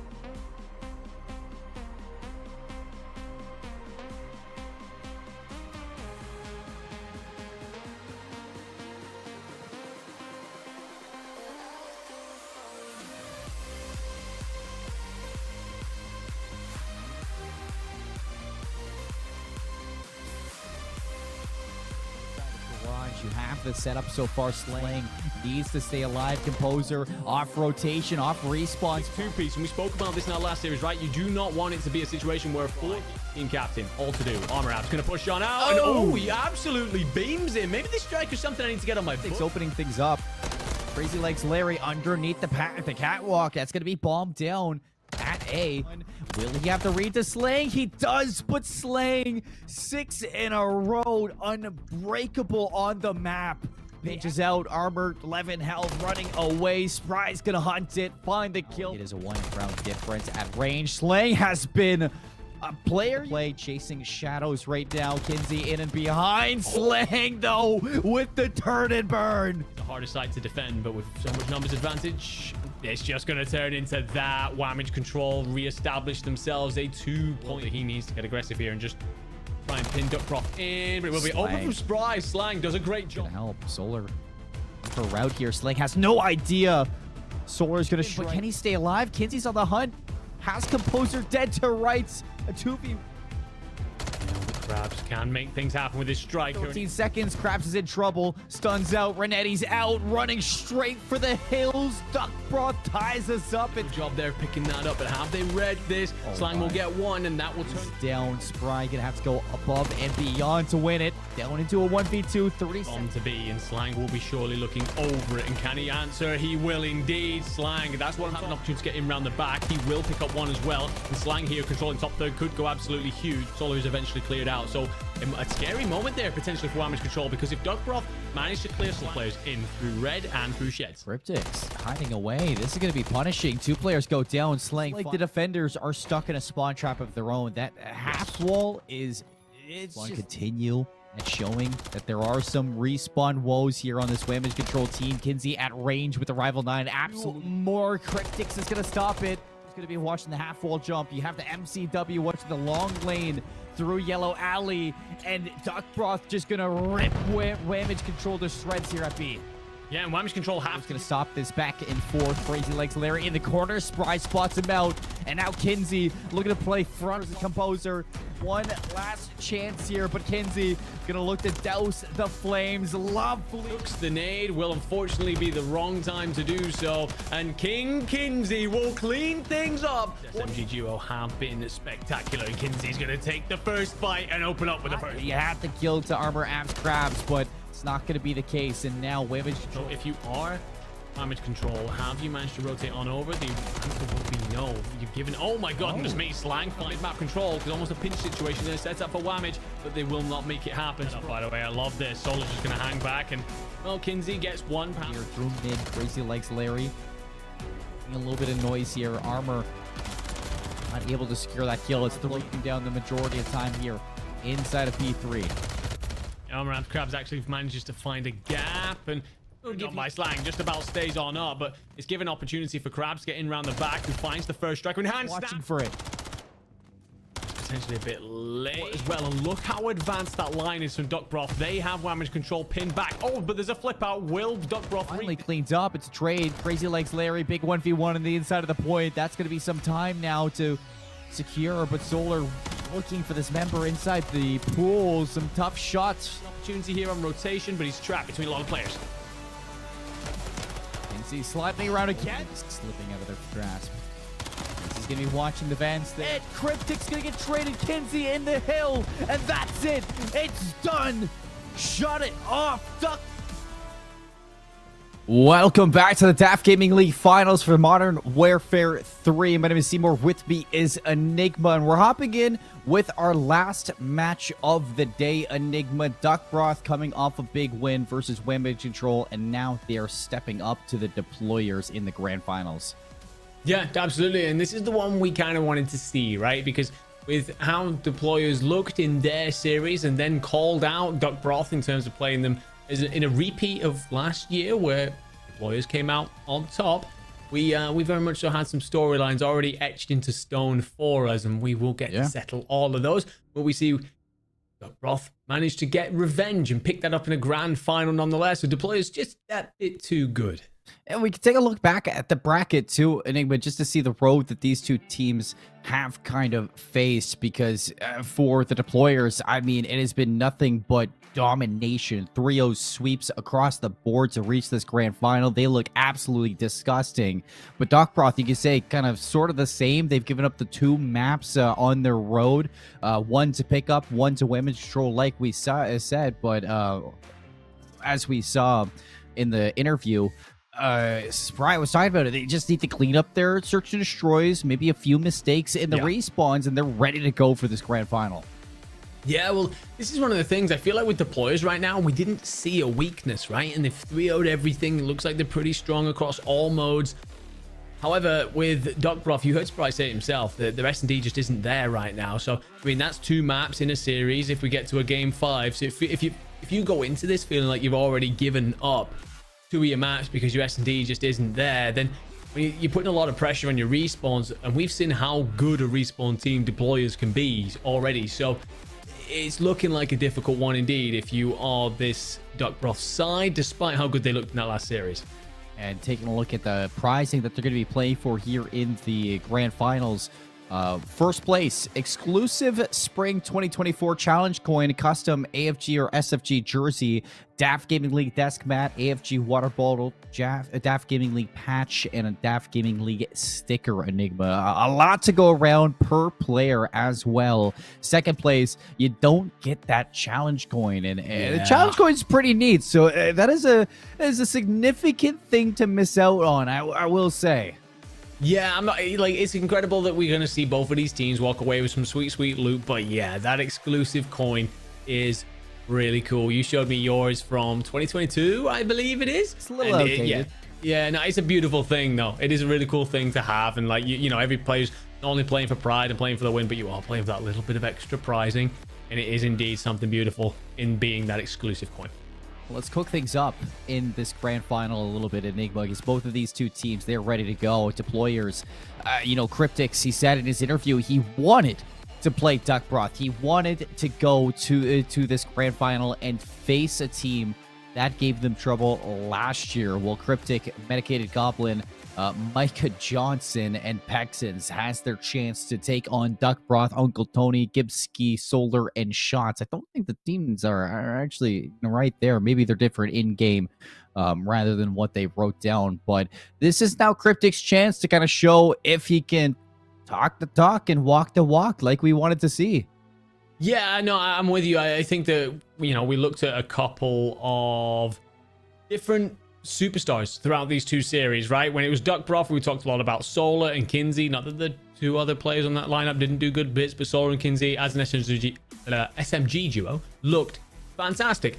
With deployers, I felt like every single player we had a lot of good things to say, right? And then particularly Wolf, who came into this series with a 1.5 KD already through this bracket, the highest out of absolutely everyone, and he showed why from straight shooting in the respawns in their semi-final. So yeah, I think we're looking at 2 superstars on 1 squad, but it's just, I'm struggling to point holes in the deployers right now. I mean, don't get me wrong, if there's going to be a side that finds those gaps, it'll be this Duckbroth squad. They've gotten here for good reason.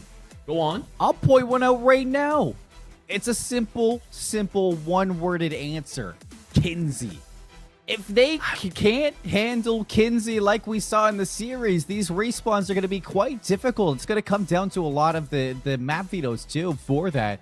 If Duckbroth can walk into this grand final and kind of, I guess, manipulate the map vetoes in their favor, have it be more SMG-centric rather than, you know, AR-centric, this is going to be a very tough one, I'd say, for the SMGs of deployers. I think one thing that I can really touch on is that their AR game is fantastic, but their SMG game still had something to desire for this one where Kinsey can exploit it.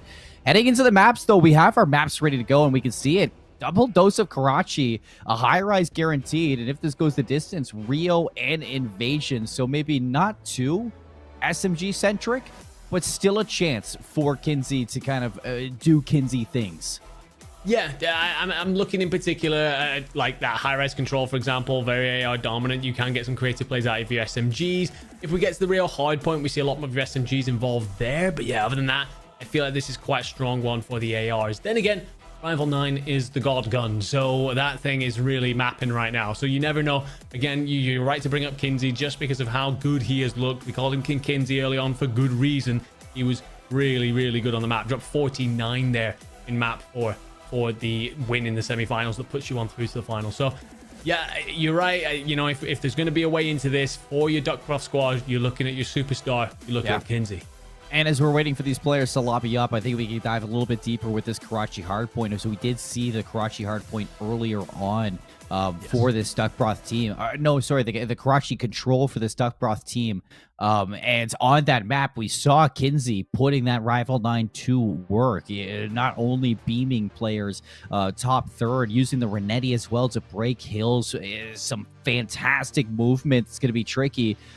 Both of these teams have shown prowess on this map of Karachi. The fact that we're kicking off with both of them, both the Hardpoint and the Search and Destroy to open up this series, I think that's going to give some time to hopefully shake up the way that some of these players want to play. Maybe into the Search and Destroy, they can, play a little bit slower, a little bit safer, and like maybe what Spry said, put Kenzie on a leash at times to change things up.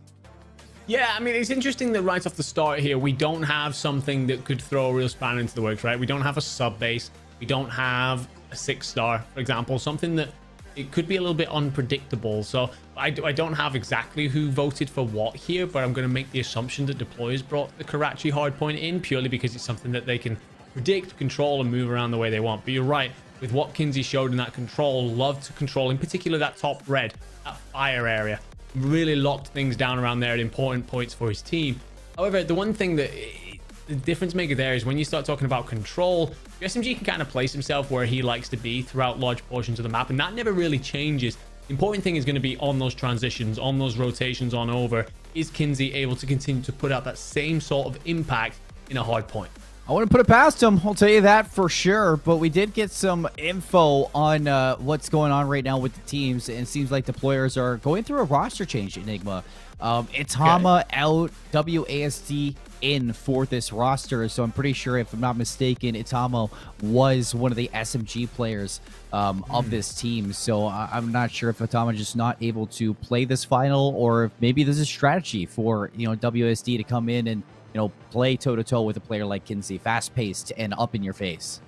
Maybe. I mean, both players come into this with a 1.2 KD so far through the bracket, so you're level in terms of playing field. But yeah, maybe there's something there that they feel maybe Tama just can't stick around. But yeah, maybe there is something there where they feel like WASD might be able to roam just a little bit better. Tama didn't seem to do anything wrong in his series that he played earlier on. All players seemed absolutely fantastic. So yeah, there might well just be some sort of strategy change that they're thinking.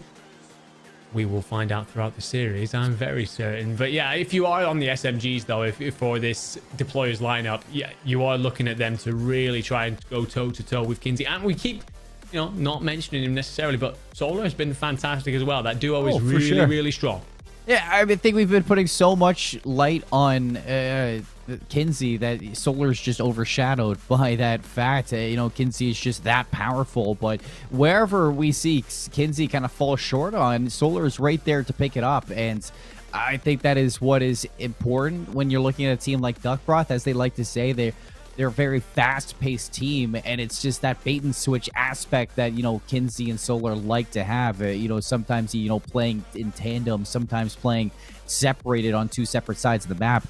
It's very dangerous when you have two SMGs that can slay out the way that those two do, and it's almost like in resemblance to what you have with the Tiny Terrors, where you have a player like Abizi who just go do whatever he wants on the map, and a player like Simp who's very controlled, very methodical in the way that you play, and still having high impact. It's very neat to see that here with Duckbroth. And when you compare it to a team like Deployers, there's nothing really similar about them. They're two very different teams when it comes down to their play style, and that's going to clash a lot in this series.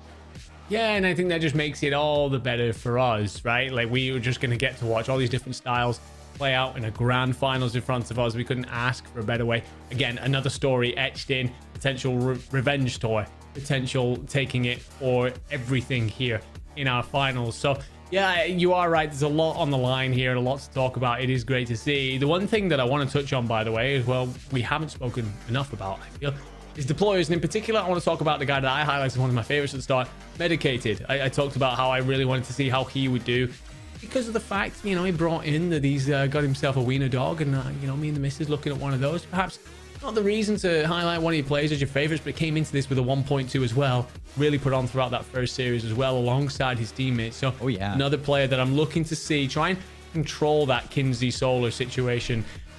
you know, it does feel like at the minute there's a superstar duo up against a very well-balanced squad. And how's that going to play out? I think the one thing I really liked about Medicated is that Medicated was always on the flank, and you know, back on that high-rise control, constantly putting pressure on the attacking side whenever they were going over towards the A zone, or if not, just rushing in towards the spawns, to getting down and dirty to make sure that your opposition was struggling to even just control the map in any way at all. And I think I'm right there with you. Medicated had a fantastic series early on, and if there's anybody in the SMG role to kind of put up those numbers for deployers, I would put that role onto Medicated Goblin. But it looks like we're ready to go in the grand finals. Karachi Hardpoint, the teams are loading in Enigma. It's time for the DAF Gaming League grand finals to get underway. It is indeed. And by the way, during that conversation, while we were talking away about all the different things that could happen, I pulled up the Twitch chat and we're seeing Wolf and WASD are slamming. So we haven't got an opportunity to watch WASD yet. Could this be the surprise package coming out from the deployers? Let's go. I'm excited. We kick things off with the deployers playing in the more favorite side for the P2 rotations, but will they be able to hold on? WASD, AR in hand, looking to quickly get up to top 3 and watch over the rest of the team. Kinsey outside Coop, not able to finish off those kills. WASD is staying alive, and no, Kinsey's out towards Coop. You get this kill, you lock down the flank, and that is all eyes forward for deployers. Yeah, and a great start there out of the sub who's coming in. WASD gets a couple of bullets in the back from Kinsey, who's probably trying to do it at a more difficult range with a rival. However, it will be answered back. WASD shutting him down immediately. There's an early attempt at a rotation here through bottom red, and Medicated gonna sniff it and will clean it out. 3 kills for you deployers. As Solar silenced on the rotations as well. 40 unanswered points. There's still 5 more for Cryptic to get. No time accumulated for Duck Broth. It is go, go, go to try to break P2 right away. You have the close spawns, so deployers are going to be able to reinforce this immediately. WASD in the back, players inside of the hill. Yet again, Cryptic gets over the wall, and now the crossfire is cemented. Solar, the furthest player up. Everybody spawning for Duck Broth all the way to P3. Goodness me, what a start this is out of the deployers. You will get a nearby spawn relatively in sheds for Duck Broth, but it's just going to get shut down. Medicated just looking to control this top red. Kinsey, who has come off of the SMG, by the way, onto the MCW, potentially just to switch to try and open up this hill because things aren't going well for them right now, and Medicated will just clean him out and move up to a 5. Who saw this coming straight away here in our grand finals? Deployers currently 85-0, Seymour. This is ridiculous. They flipped the spawns as well, working their magic over towards P3. Finally, it looks like you're going to get some players. Never mind. WASD 4 in a row. Rotation is good. Scoreless is Duck Broth. Deployers on a warpath right now, Enigma. They are indeed. Duck Broth are going to spawn all the way out as well. You might have something coming in from Solar, who's slipped the net potentially and will try and now push up towards this top 3rd area. Will pick up Medicated. However, he doesn't have much in the way of support because they are underneath him in tools, but it's just trying to get through this bottleneck. Actually, I love this route from Solar. Actually, he's going to get around the back. Undetected as well. We're going to blow things up. Solar's going to open up with a kill on the WASD. Spry from out front. Nice shots here with the MCW. Medicated's going to be locked down, and Solar, here is the break. Finally, Duck Broth gets some time on the board. Oh, goodness me. That must feel like a breath of fresh air for Duck Broth because it feels like you had absolutely nothing in this game. You finally get yourself on the board. Can they build off the back of this, turn this into a more interesting map 1? Because right now, there is no shutting down the deployers. WASD, by the way, I don't know where he was sitting in the first series because he's been subbed into this and he is absolutely frying. Yeah, I mean, maybe just run a little bit late. You needed one of your players to fill in, but it's Alma still put on for the team. Some early time there from Spry. Gonna have to back up into the market. It is deployers looking to slay out around the hill now. Spawns in the back for Duck Broth, and that's going to make things interesting, though. Kills still back and forth. Medicated going to drop on down. Nice shots here with the rival. Not good enough. Cryptics looking to play their life in the back, and every second that Cryptic stays alive, that is seconds that, you know, deployers just not collecting on this hill. But Wolf has snuck through. Wolf's going to take them down. 30 seconds to fight for, and another 3 down. Good lord. I mean, Wolf is only shut down by a teammate coming in from Cryptic, who is just trying to full send Hail Mary one. Lands at his teammate's feet instead. 122 to 31. So a slightly better passage of play here out of Duck Broth. But still, that gap seems unsurmountable right now, and WASD is going to just be holding top bed. An opportunity to come in from the top rope if required, or just control this top red situation. However, a couple of bullets will back him on down, but Solar doesn't want to push this because he's got company coming in from behind. He's going to get teamed up right here. I love this escape play. WASD will get him, but will be traded by Kinsey. Top rope still. Cryptics alive. Flank for Cryptics now to see if you can get this one away. WASD off spawn is going to shut that down. 13-3 from WASD. It's a cruise missile for Medicated, a cruise missile for WASD. Lots of tools in the arsenal right now of the deployers. And Duck Broth, this is just a right smack in the face, a good old punch to the jaw. It is indeed. I'm going to be honest. We talked about two players coming into this, Kinsey and Solar as the SMG duo. Oh my goodness me, Cryptic letting Spry know. Kinsey, by the way, is on an MCW right now, and Solar's going about 3-11. Make that now potentially 4-11. So that SMG duo that we spoke about as superstars being shut down. Yeah, I mean, they've been bruised, battered, and broken down. This is just ridiculous off of, you know, the expectations of the series. I could have never predicted this to come through, but today I learned, deployers, you do not want to trample with these demons, but breaking for P1. Cryptics looking to get back in for some time. Trades out for WASD. Swings ridiculously out to Spry. Spry's going to trade it and jump back into the time. 33 seconds. If Duck Broth felt that they need to clean up their S&D when it comes to playing against these boys, it might well be that they need to clean up the respawn too, because right now, deployers are holding a 110-point lead. Will likely get in for P1 scrap time as well, and have the rotation towards P2. Duck Broth are on their route through. They're going to try and play through red here, and just Kinsey here with an opportunity, but taking bullets in the back, and oh that's a nice play out of Spry and Solar though. Looks like Solar just got the right timing onto Wolf, and there's the break in towards P2, and now this is where Duck Broth can start to chip away at this time. They get a little bit over towards P1 Enigma, and now for P2, this could be a full 60, bringing them to what would be 120 points, and then at that, you're only 60 points away from tying the series up, or tying the game up. Solar 4 in a row off of that play off of Wolf. And now they have just cemented this hold in towards P2. Curious to see if a streak gets used, but Diner, not an easy one to kind of break, even with those streaks. You see the MCWs just praying away at these players, and eventually I'm sure Duck Broth are going to look towards the rotation. Yeah, it feels like Duck Broth are finally seeing their superstars activate a little bit. We're going to see Solar hit that 4, and then Kinsey gets himself a 3-piece multi-kill, and well, yeah, you said it yourself there. WASD shutting things down and gives the beat down onto Cryptics, who dared swing at him. Will go on to 22-8. I tell you what, if you're bringing this boy off your bench, you've got one hell of a roster. The deployers, we found out that they're known by that name because, well, a lot of their original lineup ended up being deployed. How good was their original foursome?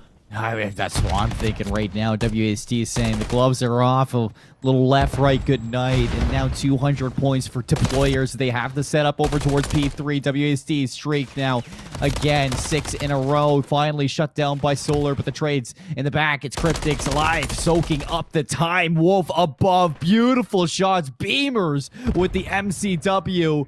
And it doesn't look like they can win here, but you can already see that WASD is working for the rotations over towards P4, and deployers are Duck Broth. They need to put some focus on it. Dude, WASD is just going to lock down green here. Cryptics dares challenge him. Cryptics get sent back in, but a couple of kills for your Duck Broth lineup. They might actually have a rotation on here, however. Solar likely going to be quite isolated. I like this play instead to just try and lock down green. And oh, you've got to win that though. And Cryptic's got every right to shoot that body. You're letting them know. Streak number 1 used. 15 seconds left. Cryptic in the hill. Solar, can you make the play for the team? At least able to take them out for now. But P4, it's near impossible to get a big chunk of time with the setup that you normally have. The beatdown from Medicated. Only 10 seconds. Kinsey off spawn. Gonna have to make the power play. Slides on through. Kinsey gets 2. Is it gonna be enough? It doesn't seem like it. 5 seconds. The player's spawning so far away. Medicated gonna use another streak, but that's it. It's done. The deployers take map 1 with a triumphant win. I mean, it felt like, what were we at? Like 90-0 at one point? Something absolutely ridiculous. Maybe even more than that for the deployers there until we finally saw a bit of life out of Duck Broth. And the thing is, we spoke about it. What do you do in order to try and make sure that this series goes your way if you're going to be the deployers? You shut down Kinsey, you shut down Solar, and they do just that. Every single Duck Broth player going negative. The deployers looking ridiculously hot. WASD, the sub, dropping 28-11. I don't even want to call him a substitute. I mean, it's just another player on the bench for this team. Another tool in the arsenal of the deployers. And let me tell you, Enigma, they just deployed right into Karachi, and now they own the place. 250 to 120. Off the bat, you said it was 90-0. It was 120-0. 120 unanswered points across P1, P2, and P3. That is just abnormal when you're talking about Karachi.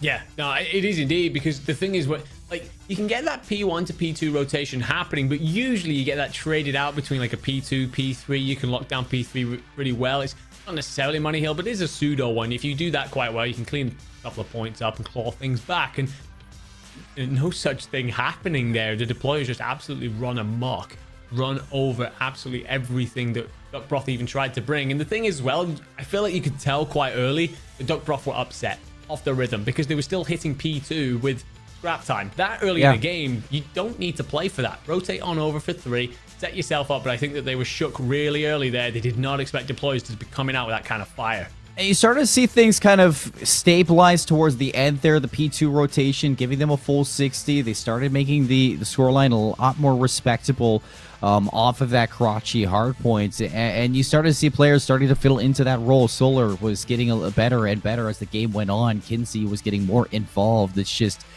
slow into the grand final is not something you like to see for a team who is, punching up above the belt right now.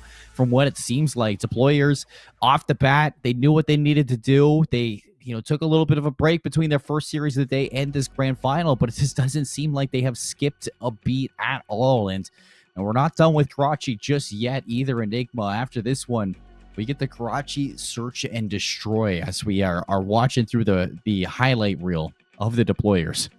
Yeah, Cryptic letting him know there, by the way. Cryptic wanted this matchup, right? He wanted to go at Duck Broth again after playing them last year, beating them last year. He said, that's what I want. They play quite fast paced. Well, it was nowhere near fast enough. Deploys absolutely fantastic throughout it. The concerning thing for me when we start to look towards map 2, by the way, is Duck Broth felt that their S&D isn't very good. We saw them drop a map of that in their semi-final. Deployers looked pretty lights out when it came to their Search and Destroy. So I'm really struggling right now to see a way in which we don't end up too well.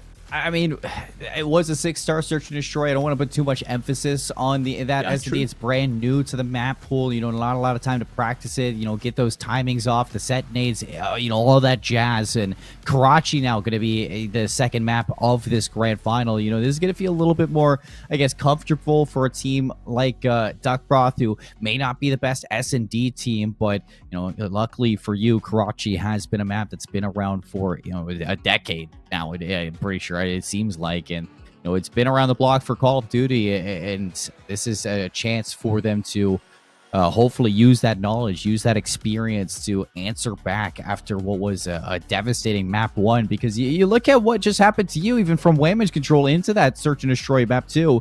Whamage Control got beaten in the map 1, and they still took that Search and Destroy in the second one. So by all means, Duck Broth, they may be down, but they're definitely not out.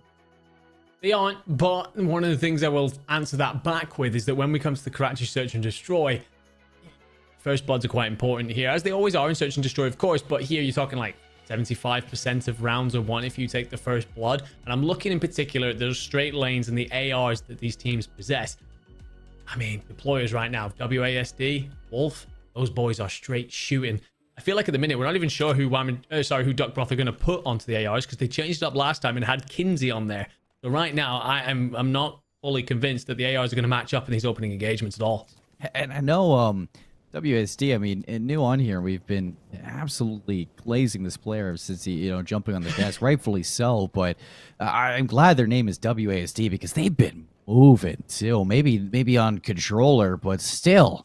They've been moving, rightfully so, as the name says. And so here into the search, they're going to start on the defense. Deployers, WAC already looking to get this clock tower control with this MCW. Smokes are out. Solar making the dash through mid. It looks like it's going to be a B execute right off the rip. Kinsey, the first blood. WASD, a lot of weight right now on his shoulders. Yeah, you do feel WSD has a huge part to play here. Kinsey will get the worst timing in the world and get shut on down. Solar has managed to slip through the net, by the way. I don't think WSD will have spotted that at all. So Solar will have castle control, but it won't matter because his teammates are getting picked off elsewhere. Yeah, I mean, nobody's making a play to contest WSD. Finally, it looks like Cryptics was thinking about it, but Solar's going to go down, and it's just such a heads-up play from Wolf to clear out Church. Make sure you re-clear your space on the map, and Cryptics in 1v3, now a 1v2. Bombs in hands, but got to be two separate individual fights. Enigma with 30 seconds left, and Wolf peels back from A. He's going to reinforce this B site with a little bit of a crossfire. Cryptics, there's nowhere to go. WSD is going to spot the information. Now you know where Cryptics is coming from. Long sight lines. It's going to be near impossible for Cryptics to win this round. Yeah, and I feel like when Cryptics spots that you have WASD locked into this clock tower side, you just got to back off. Just rotate away. Don't let that happen to you. Just, you know, I'm all for taking top third there, trying to get the information. But once you spot that a player like WASD with his MCW is locked in on the clock tower side, rotate away, plant the bomb elsewhere, and force your opposition to rotate to you. By the way, straight away off the rip there, we saw a set piece come straight out of deployers. They used the smoke to cover off the barrels, and you saw how quickly WASD wanted to get to that clock tower. That felt like something straight out of the playbook. Duckbreath need to answer back with something similar. Otherwise, I start to become very concerned about their ability, to go toe-to-toe in this. And that's a simple play that can be disrupted by some stuns and some nades. WSD is going to beat the timing, but not going to beat the utility that Duckbreath have. So it has to be an adaptation in the next offense for sure that we're looking for. And now Duckbreath going to look to harness some of that power. So they're going to be on the defense. They get completely backed up, so no forward pressure. I mean, does WASD just look through walls or something? What are those shots? That was, quite frankly, ridiculous. WASD will just continue his reign of terror through this series. One of the players who has also been on a reign of terror is Wolf. That's right. Team captain will shut him down, and Kinsey finds a couple of headshots, but it won't be enough. WSD onto a 5. Bomb down. 2v3. For 6. Cryptics on the corner. That's a shriek now already. Not even done with round number 2. It's a 1v3. Bomb planted. Spry gonna have to retake this. MCW, nice shots there on the Cryptics. Gonna back him down, but here comes WASD. On the flank. Spry's gonna be known. Surprise onto the first one, but it's only a matter of time here. 13 seconds, 7.5 to get the defuse. It just doesn't seem like they're able to do everything yet. Spry making a good name here for a great shot, but the round's not yours. WASD, he's going to make sure of it. Yeah, I feel for Spry a little bit. It's a fantastic attempt in the end. The problem is that when he gets that first gunfight against Cryptic, I feel like he's got to take that to give himself a chance. Otherwise, you're just asking for too much in terms of time, and it just about goes against him. Not sure if he manages to win the gunfight against WSD anyway, the way that boy's shooting right now. Has the cruise missile in hand as well. But no, a fantastic effort there from Spry. Nearly pulls off the 3v1 bomb down. Just runs out of time towards the end. So the players go up 2-0 in the search. Still see some of the search and destroy woes for Duckbreath. Back onto the attack. It's going to be a hit through mid. 2 players very, I guess, cautious of this play. No stun's going to stop WASD, and it's a first blood at a Cryptic. Just look at how fast these red arrows are looking for control. Cryptic already towards top third. It's bombed down. Red alert for Duckbreath as everybody's turning to try to take this player out. Kinsey, leapfrog, Cryptic. Oh my! And Cryptic get the ace. He's sniffing for it. He will unfortunately not, but another fantastic execution of a play. You see again, WASD on the defensive just gets very aggressive up through towards Arch, gets that stun out so he can check the chicken coop area. When he tags up, that forces the opposition player to back on off, gives WASD all the time in the world to go and play around the clock tower. The thing is, this time, there was no player for Duckbroth in and around barrels, which just then gave Cryptic all the time in the world to just maneuver up to top third and get his opening kills. A fantastic play, again, from the deployers. I genuinely do not have a weakness for them at this point. I mean, Cryptic says, all right, you guys are fast. I'm faster. And you're just going to have to deal with it. Sit down and watch. Medicated. Going to be caught for first blood here. This time Spry hoping to slow the roll and going to do that. But we did see round number 1. It was a first blood out of Duckbroth that still was a round win for deployers. Cryptic's here.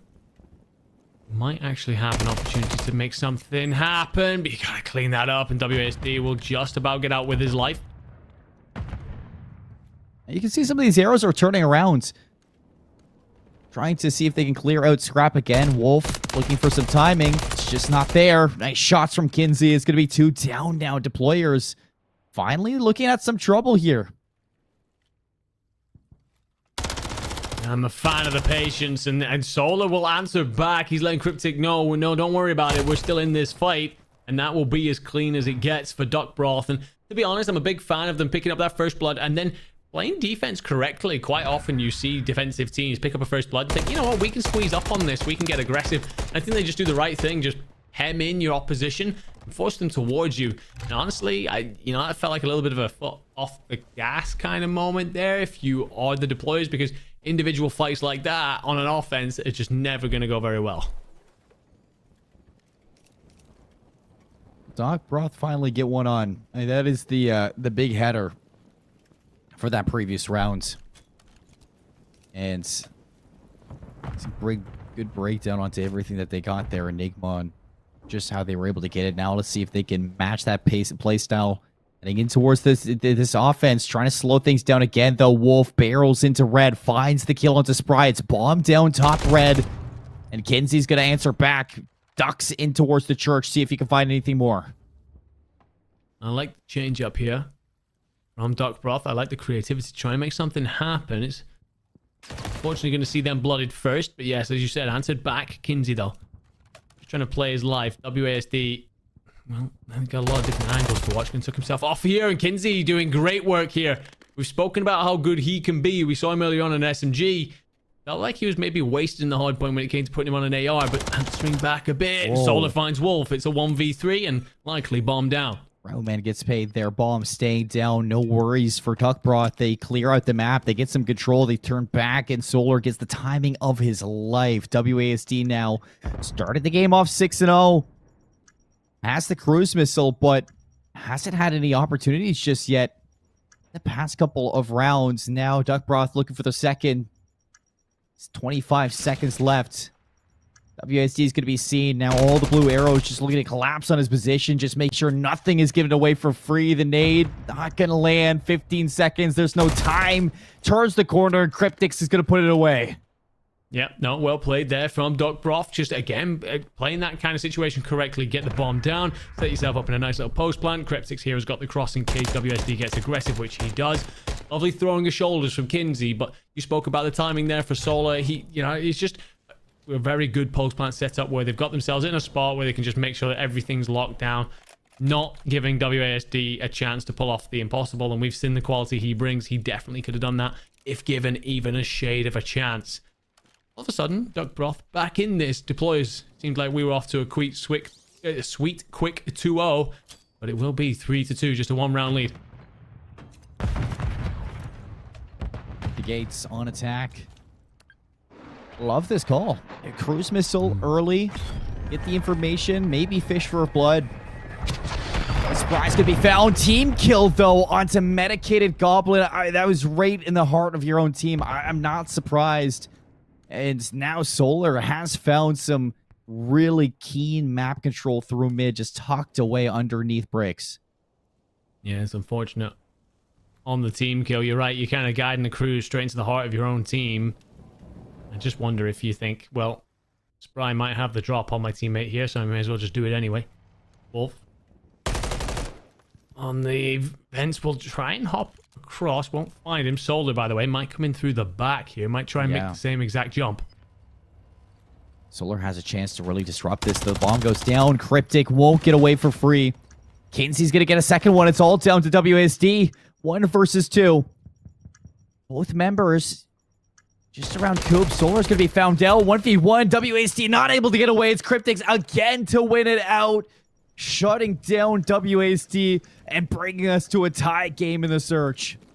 I didn't see this coming just a few rounds ago. It felt like the deployers had everything going for them, but Duckbroth have found ways of answering back, and largely off of a couple of bloods. And honestly, it seems like right now, deployers just lacking a bit of rhythm, a bit of confidence all of a sudden. Duckbroth, I mean, one problem there, if you are the deployers, of course, cruise missile comes in, you end up picking up the kill, but the fact that you've ended up having to drop that and pick up a team kill says that somewhere Spry found a gap in the setup, slipped through that, and that's why you then put into that situation where you're essentially having to trade out and make that cruise missile worthless. I don't know if they'll look back at that one and have thought, maybe we should have invested that cruise at a post-plant situation rather than off the rip. Pressure through mid. Spry not gonna sneak through. Nice shots from WASD. Back on the clock tower heady. That first blood is really gonna slow the roll here of the deployers, just like last time, but just gonna see if Duckbroth can weave their way around this one. Kinsey's gonna take the fight. Today he has time, says WASD, and bang, that's a big second kill. Medicated dives right into the belly of the beast. Cryptics, the Renetti first. Renetti goes his way. That's 4 in a row for Cryptic. Solar brings us into a 2v2. You hate to see it if you are a fan of the deployers. You get the 2 first kills, but allow it to be evened up so easily. The thing is, for me, if you are Duckbroth, even if you retrieve this bomb, how do you get WASD out of that position? And it turns out you just don't.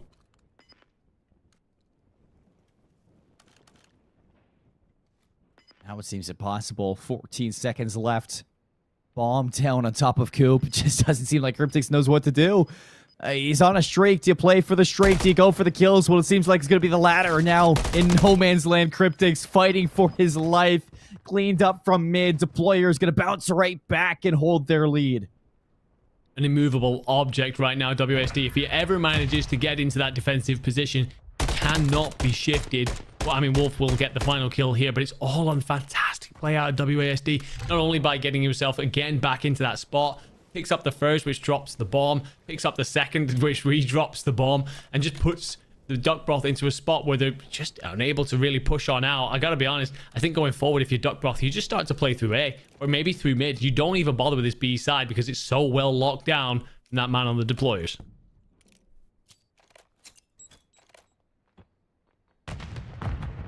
Round advantage back into the offense. It looks like he's going to be able to execute towards the A side. Nice shots there. Solar's going to have to stay alive. Backs off through mid. Cryptic still opening up the first blood for deployers. That's mailroom under control. Solar going to be spotted yet again. And the flank from Kinsey found out. Wolf, what's a heads-up play there to watch the flank? Solar gets one, but it's traded immediately. And WASD, the only reason he goes down is he's reloading. Spry, 1v2. 38 seconds left. He spots the cross, but only got the information onto one Enigma. Yeah, he spots Cryptic rotate on over, but just slams the door open. So now both Cryptic and Wolf will be fully aware of where Spry is likely to be. Spry's going to have to step out into the open, and while he survives for just a moment, it feels like it's delaying the inevitable, and it is indeed. The deployers put themselves within one round of going up 2-0 in this series. I love the change up. The idea is to just immediately send it in through A. And I call it back to something you mentioned. There was a flank coming in there. Wolf with such a heads-up play to read that, because if you end up with Kinsey coming on through in that situation, it pulls that whole post-plant apart. Yeah, 100%. Wolf just waiting, biding this time. Deployers, I mean, they lose 3 rounds in a row, but they get 2 rounds of their own. It seems like we got a little bit of a trend going on Karachi Search and Destroy. 3 rounds one way, 3 rounds the other. If history repeats itself, this might be it. WASD looking to rush all the way back in towards the clock tower, but it's a quick hit to A from Duckbroth. I did say I wanted to see a change up, and I expected them to just stay away from where WSD has been posted, and Wolf will be by himself, and we'll find Kinsey, though. And the stun check going on out means he knows he's got a little bit of time. He's just going to have to hold both sides for a moment. He's hoping to get some support potentially from Fire, but Goblin's caught. Wolf here. Oh, does he sniff the rat next door? He does indeed. My Solar just doesn't know what hits him. 2v3. Cryptic's gonna be found. 1v3. This is the last chance. Spry in the window, brings it down. 41 seconds, lots of time to play, but Kobe comes out and Deployers put it away. 2-0 in the series. 6-3 in the search and destroy.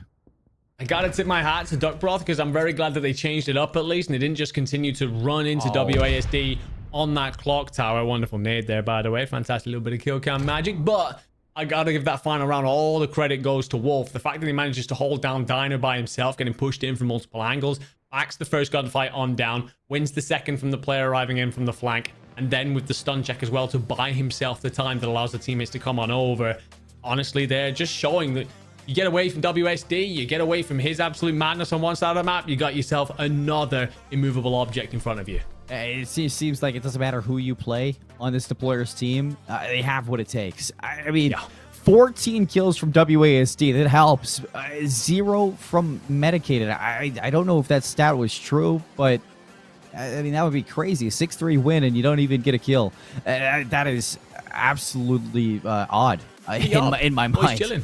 Hey, it's the classic game. I don't know if you know the classic game all the way back in the day, but it is just memorable for Medicated right there. Sitting back, legs kicked up, ready to go. We got our control up next, Enigma, and it has to be a reverse sweep now. Is it going to be a tough one? It will indeed, and the thing is as well, like, I just continue to stack the odds up, unfortunately, against Duckbroth because we watched the Deployers earlier on high-rise control, and they were unstoppable indeed on that, taking 3-0 clean sweep, I believe it was, right? I'm pretty sure that they end up taking it really handily as well when it came to lives, but they were pretty unstoppable there. You take a Tama out, who looked really good, you put in WSD, who looks bloody unstoppable, and it really starts to pile the mountain of pressure up on top of this Duckbroth side. It's a scary team to play against. We can see after this break if the reverse sweep is possible. High-rise control up next. You don't want to miss it. Is staying alive, and Kinsey's out towards Coop. You get this kill, you lead WASD in the back. Players is out of the Deployers. You will get a nearby spawn relatively. C5 and Seymour. This is ridiculous. They flipped the spawns as well, working their magic over towards P3. Finally, it looks like you're gonna get some players. Never mind. Towards this top third area, will pick up one of your players to fill in, but Itama. Players just not collecting on this hill, but Wolf has snuck through. Wolf's gonna take them down. 30 seconds to fight for WASD. Lots of tools in the arsenal right now of the Deployers, and Duckbroth, this is... Two players come into this, Kinsey and Solar's the SMG duo. Oh, because right now, Deployers are timing onto Wolf, and there's the break in towards P2, and now this is where Duckbroth can start to chip away at this time. They get a little bit over towards P1, and then at that, you're only 60 points away from tying the series. We're going to see Solar hit that 4, and then Kinsey gets himself a 3-piece multi-kill, and oh yeah, you said it yourself there, WSD shutting things down and gives the beatdown with the MCW. It doesn't look like they can win here, but yeah, you do feel WSD has a huge part to play here. Kinsey will get the worst timing in the world. By the way, I don't think WSD will have spotted that at all. So Solar will have castle. Make sure you re-clear your space on the map, and Cryptics in 1v3 now. WSD locked into this clock tower side. You just got to back off. Just rotate away. Don't let that happen. Defense, they get completely backed up, so no forward pressure. Bomb down. 2v3. 6. Cryptics in the corner. It's a Duckbroth as everybody's turning to try to take this player out. Kinsey, leapfrog, Cryptic, oh my! Trap again, Wolf looking for some timing. It's just not there. Nice shots from Kinsey. I'm a fan of the patience, and finds the kill onto Spry. It's bomb down top red, and Kinsey's gonna answer back. He was maybe wasting the hard point when it came to putting him on an AR, but swing back a bit. Whoa. Solar finds Wolf. It's a 1v3 and likely bomb down. Solar has a chance to really disrupt this. Their bomb goes down. Cryptic won't get away from gets one, but it's traded immediately. WASD, the only reason he can just stay away from where WSD has been posted, and Wolf will be by himself, and we'll find Kin. At least get the rat next door. He does indeed. Last chance, Spry. In the What a turn of events we have here. The DAF Gaming League Finals, a 2-0 lead for the side of the deployers, ready to put things away as we head into the control. Welcome back, everybody. My name is Seymour, with me, Enigma. And Andy, I mean, high-rise control up next. Deployers look unstoppable. WASD off the bench on the team. Just looks like a brand new beast, this team. How do you beat them?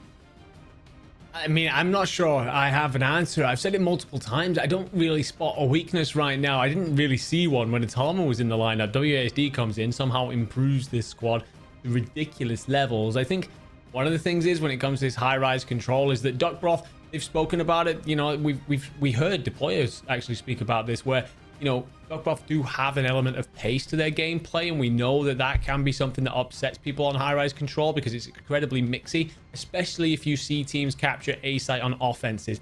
B site then just turns into an absolute bloodbath, which, to be honest, that will probably suit Duckbroth at the minute. They don't want this to be predictable in any way, because you're seeing WASD and Wolf in particular, as those ARs controlling the chaos really well.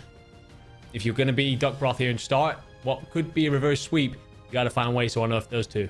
If there's one thing to expect, because I mean, we did talk a little bit to the side of Duckbroth on the interview after their semifinal match was done. They did sit and they did watch that original game from the deployers, so they should know the tendencies of this high-rise control that deployers like to do. And if there's one thing that really stood out to me in that, it's the routes that Medicated Goblin was running, either always flanking that A zone, making sure that the attackers could never really be comfortable or really be set up on that. If it wasn't the flank of the A zone, Medicated was constantly pushing into the spawn of the enemy, finding kills, being annoying, just draining those lives. And that's something that's easily punishable. And it's something that if you're watching this game, if you're the Duckbroth, you should be able to look back and now punish that. Yeah, I mean, I think for me, I'm honestly going to say, like, I think for me, I think you put Kinsey and Solar back on as that SMG duo, right? They seem to have changed it for this series for some reason. I'm not sure if they weren't happy with the AR presence coming out from Cryptics maybe, but I don't know. For me, you got to get those two back on the SMG duo. That's where they've looked the best. That's why they were in this grand final situation in the first place. They look pretty unstoppable, and you've just got to get them to double up together, make those creative plays. As you said, you know, there's a lot of things that you can do, getting through spawns, go in the underground routes, play through your bottom blue and so on. That's what I've got to see from Kinsey and Solar. You want to just turn this essentially into an absolute bloodbath. You want to make it so that the deployers don't really know where you're coming from and can't just lock you out of this. Let's kick things off into the third map of our grand finals, potentially last map of our grand finals. Duckbroth playing for the reverse sweep, and it starts on high-rise control. Onto the offense, deployers looking to shut down Duckbroth from getting any progression here. WASD already top propane, weeded out by Kinsey. Some nice shots with the MCW. Spry now looking to work this B lane, but Spry's gonna get caught. Solar goes down. Cryptic looking to work the flank. Kinsey has no idea he's being pinched, but Cryptic's gonna take a little bit of the pressure off. Kinsey still goes down, but the attackers break it through, and this is a chance for Cryptics to start to work some kills onto the respawning players. Yeah, Cryptics has done a great job here of just managing to push on up through and again make one of those creative plays that really can work on high-rise control. The thing is, it's kind of answered back by Medicated, who goes through his opposition spawn himself and then collapses back on towards the point in a pinch situation. Kinsey's going to be up top. Can he do anything from there? Yes, he will. Find one. Does he read that there's going to be another player right behind him? He does not. Medicated cleans it up. We wipe the board, essentially. We will go again with the offense from Duckbroth. Cryptics. Absolute stud so far in this control. Solar's going to get some good timing, and that's 2 down now for deployers. Duckbroth can start to work towards the site. They're going to hop onto B, double stacks L, but immediately it is wiped away. Wolf top helipad. Medicated just sliding in from that B street, and back to the spawn you go. 21 seconds left for Duckbroth. Right here, just going to try and get helipad. And I was about to say, you need to start to shift these ARs out of these situations, but you can't die here to Wolf. You need to stay up for just a moment, let your teammates press on to B, and use this height advantage to provide some coverage. Thing is, Cryptic's just going to slip underneath. WASD is going to use the ladder. You will eventually see a couple of those kills come on through, but it's not what you're looking for. If you're the Duck Broth side, you will lose out the majority of those gunfights. 2-6 over towards B. That's all you're going to take home from this offense. Consolation kills for WASD at the end there. Deployers strike first in the high-rise control. Enigma taking the defensive side and now swapping on over. And not as dominant as we saw from maps 1 and 2, but very controlled from them. You had a couple of good things coming out as well from the other side. Cryptics on Duck Broth. Really good start to the round. Gave them a chance to start to get that time, but Deployers just overwhelmed and bullied their way back in. Yeah, no, absolutely. I felt like Cryptics have maybe potentially made a play, but there's just too much right now coming back at you from the Deployers. It feels like they've always got an answer, always have some sort of solution. Kinsey, man we've spoken about as a serious SMG talent. Can he get pushed up now? Well, you can do whatever you want, but pretty much every other kill goes against you, and Soul is surely going to just be finished off here. And Will, that's 4 clean dead. The Deployers have sent Duck Broth packing. Stacks on, and the kills are out.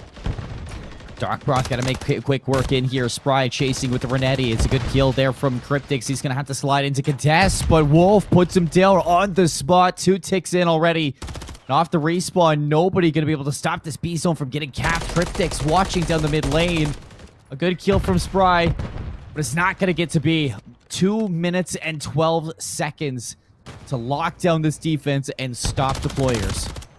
Oh, and this is a problem right now. WASD, you do not want to have him in this kind of power position if you're Duck Broth, and just as a flank attempts to come on through from Kinsey, he gets found, but Solo will eventually trade him out. The problem is that Wolf eventually then trades out himself, and yeah, you're right, Cryptics might well have found a way to try and cut off these reinforcements coming through, but I mean, Kinsey, that's a big kill. Kinsey will just about stay up. The propane goes massive for Duck Broth and allows them to root out. A couple prayers thrown up into the air right there. Kinsey makes quick work of the A zone. Off spawn, Cryptic not able to find anything either. And unfortunately for Deployers, they did not get forced into the spawn trap, and they still have a minute 40. No! This is rude. This is rude. How dare you? The punch in the face, an uppercut socks him to the ground. Kinsey gets his revenge. Another double kill keeps Duck Broth in it. That's just straight up rude. That's just wrong.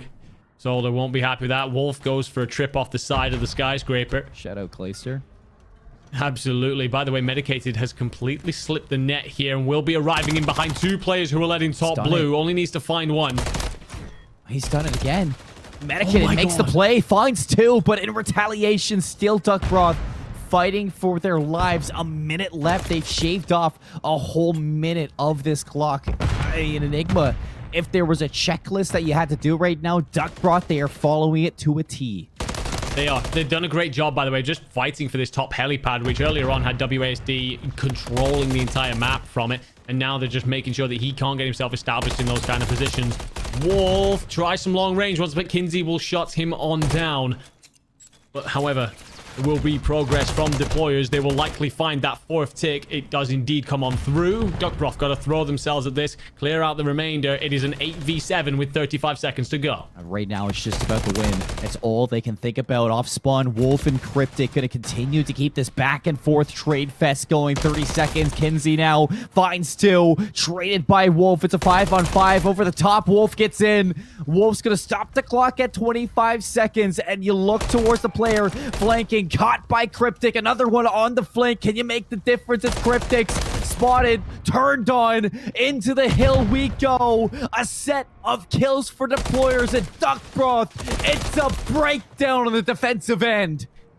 Everything that we were talking about, how well Duck Broth had pulled themselves back into this, that they'd unearthed WASD from his helipad spot, didn't matter in the end, because not only were you seeing all the gunfights on screen happen, but WASD just goes and sets himself up in the opposition spawn, so that as Duck Broth are coming off of reinforcement and trying to get themselves back across the point, they're just getting cut down. So then the gunfights that are won on the point are even more crucial. Deployers just 1 round away from taking everything here. Absolutely incredible ice being shown. It's all down to this. Duck Broth, what do you have left in the gas tank for this offense? Kinsey's going to open up the round. Cryptic looking to make a route. All the way towards the Shotzzy side. There's no way you read this, and he does it again! He can't keep getting away with it, Enigma! All right, well, I mean, all for respect and everything, but someone's got to shut Cryptic down, who, by the way, then uses the ladder to pick up his opposition next. And this is just getting ridiculous at this point. Duck Broth, do try and send something through A. Wolf will be here to try and shut this down. Wolf will actually find 2. How are you getting away with that? What? Gets 3! Absolutely snaps onto Kinsey. There will be something onto the B side for Duck Broth, but Wolf is shooting absolute nukes right now. Oh, he just can't be stopped. He can't be stopped. Spry finally going to stop him. Kinsey just not going to be able to trade this one. Cryptics, the body shots, they don't stop for nothing. Minute left for the deployers. Back into the defensive setup. Cryptic shooting right alongside Wolf. Wolf gets back into it. Another set of kills. Solar going to find the difference. Can he get the third one with the Renetti? Yes, he can. 4 down. Solar's in. Solar here. Trying to just bring that second tick. Kinsey will be shut down the mid-map. Wolf and WASD answer back. Dedicated will dive on in, find Solar. So we have 40 seconds left. 2 ticks.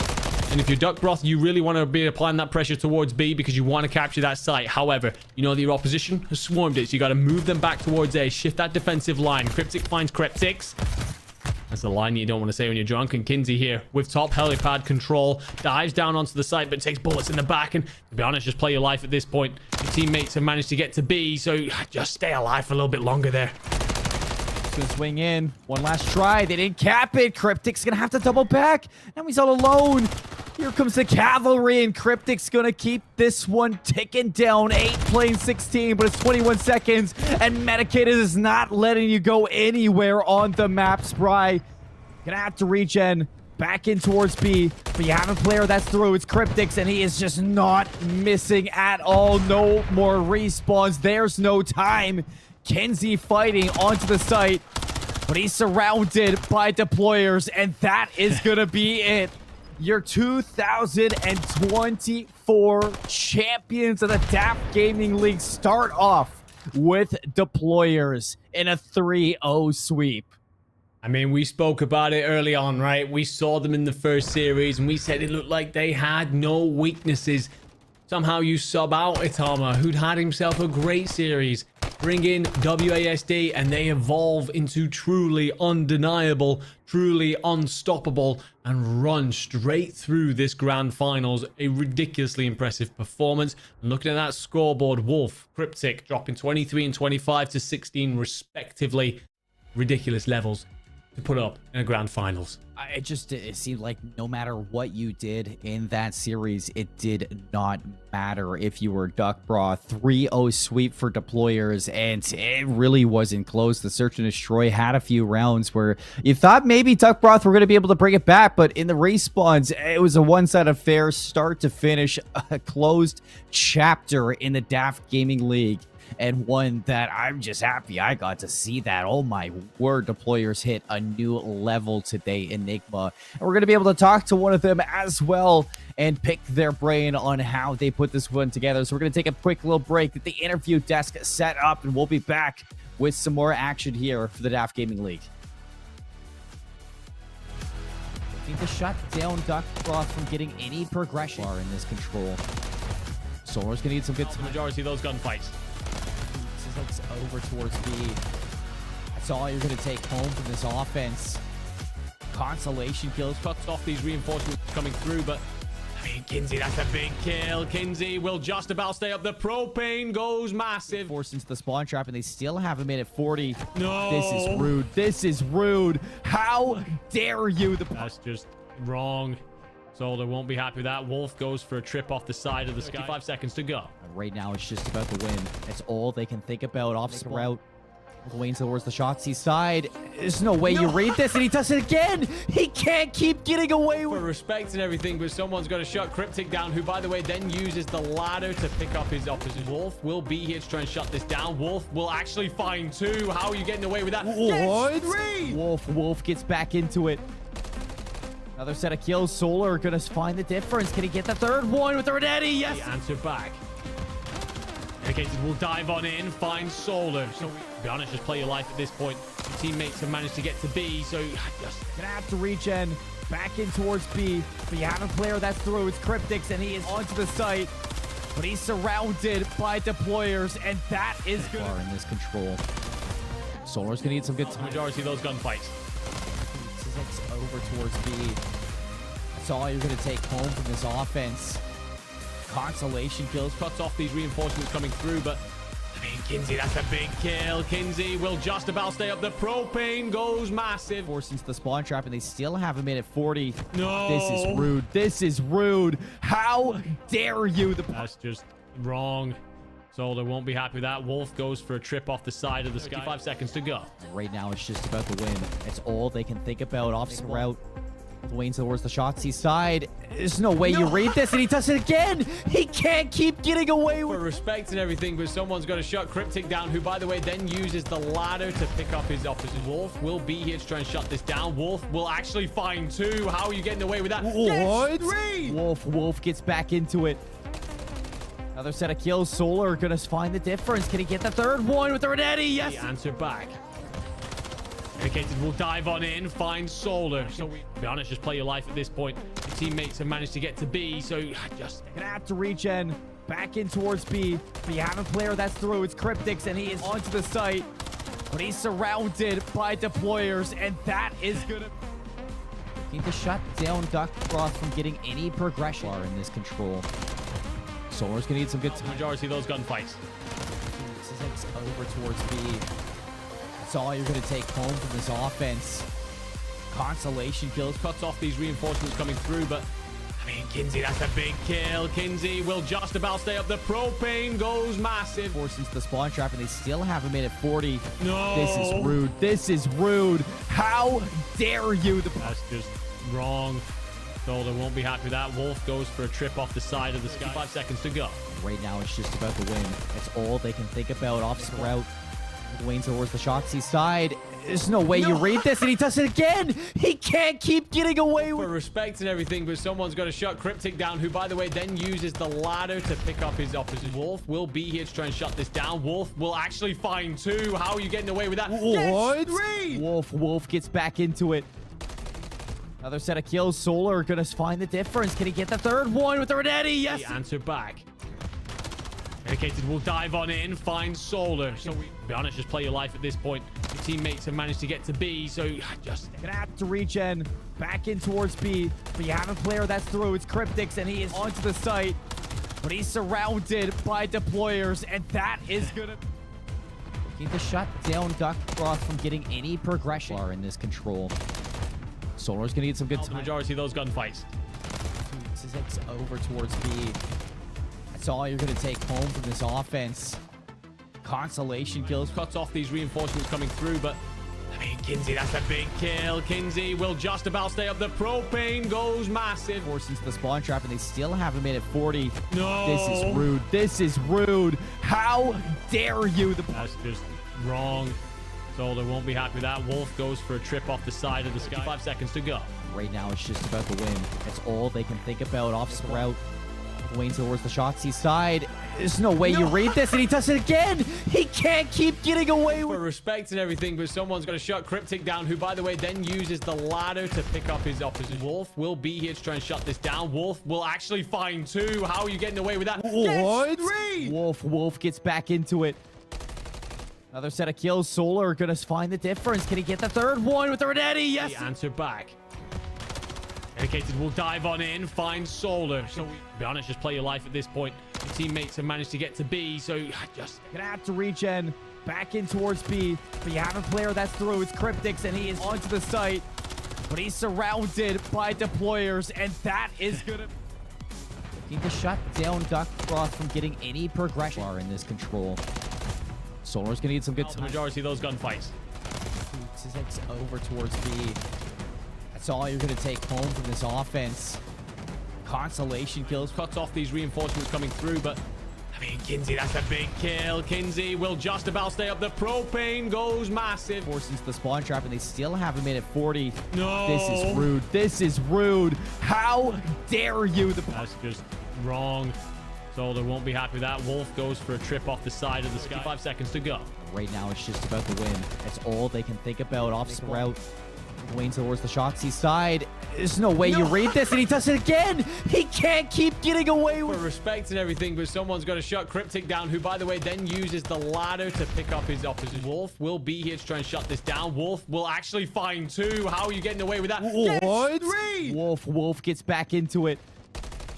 Another set of kills. Solar gonna find the difference. Can he get the third one with the Renetti? Yes. The answer back. Dedicated will dive on in, find Solar. So, be honest, just play your life at this point. Your teammates have managed to get to B, so just gonna have to regen. Back in towards B. But you have a player that's through. It's Cryptix, and he is onto the site. But he's surrounded by deployers, and that is gonna need to shut down Duckfrost from getting any progression in this control. Solar's gonna need some good the time. majority of those gunfights. 6 over towards B. That's all you're gonna take home from this offense. Consolation kills. Cuts off these reinforcements coming through, but I mean, Kinsey, that's a big kill. Kinsey will just about stay up. The propane goes massive. Forced into the spawn trap, and they still have him in at 40. No. This is rude. This is rude. How dare you? That's just wrong. Solder won't be happy with that. Wolf goes for a trip off the side of the sky. 5 seconds to go. Right now, it's just about the win. That's all they can think about. Off sprout. Wayne towards the Shotzzy side. There's no way you read this, and he does it again. He can't keep getting away with For respect and everything, but someone's got to shut Cryptic down, who, by the way, then uses the ladder to pick up his opposition. Wolf will be here to try and shut this down. Wolf will actually find 2. How are you getting away with that? What? 3! Wolf gets back into it. Another set of kills. Solar gonna find the difference. Can he get the third one with the Renetti? Yes. The answer back. Dedicated will dive on in, find Solar. So, be honest, just play your life at this point. Your teammates have managed to get to B, so just gonna have to regen. Back in towards B. But you have a player that's through. It's Cryptix, and he is onto the site. But he's surrounded by deployers, and that is gonna need to shut down Duckfrost from getting any progression in this control. Solar's gonna need some good the time. majority of those gunfights. 6 over towards B. That's all you're gonna take home from this offense. Consolation kills. Cuts off these reinforcements coming through, but I mean, Kinsey, that's a big kill. Kinsey will just about stay up. The propane goes massive. Forced into the spawn trap, and they still have him in at 40. No. This is rude. This is rude. How dare you? That's just wrong. Solder won't be happy with that. Wolf goes for a trip off the side of the sky. 5 seconds to go. Right now, it's just about the win. That's all they can think about. Off sprout. Wayne towards the Shotzzy side. There's no way you read this, and he does it again. He can't keep getting away with For respect and everything, but someone's got to shut Cryptic down, who, by the way, then uses the ladder to pick up his opposition. Wolf will be here to try and shut this down. Wolf will actually find 2. How are you getting away with that? What? 3! Wolf gets back into it. Another set of kills. Solar gonna find the difference. Can he get the third one with the Renetti? Yes. The answer back. Dedicated will dive on in, find Solar. So, be honest, just play your life at this point. Your teammates have managed to get to B, so just gonna have to regen. Back in towards B. But you have a player that's through. It's Cryptix, and he is onto the site. But he's surrounded by deployers, and that is gonna need to shut down Duckfrost from getting any progression in this control. Solar's gonna need some good the time. majority of those gunfights. 6 over towards B. That's all you're gonna take home from this offense. Consolation kills. Cuts off these reinforcements coming through, but I mean, Kinsey, that's a big kill. Kinsey will just about stay up. The propane goes massive. Forced into the spawn trap, and they still have him in at 40. No. This is rude. This is rude. How dare you? That's just wrong. Solder won't be happy with that. Wolf goes for a trip off the side of the sky. 5 seconds to go. Right now, it's just about the win. That's all they can think about. Off sprout. Wayne towards the Shotzzy side. There's no way you read this, and he does it again. He can't keep getting away with... For respect and everything, but someone's got to shut Cryptic down, who, by the way, then uses the ladder to pick up his opposition. Wolf will be here to try and shut this down. Wolf will actually fight. Welcome back, everybody, to the DAF Gaming League desk. We got Wolf joining us in the winner's booth tonight after a championship dominance performance. A 3-0 sweep, a DoorDash challenge in the finals. How you feeling?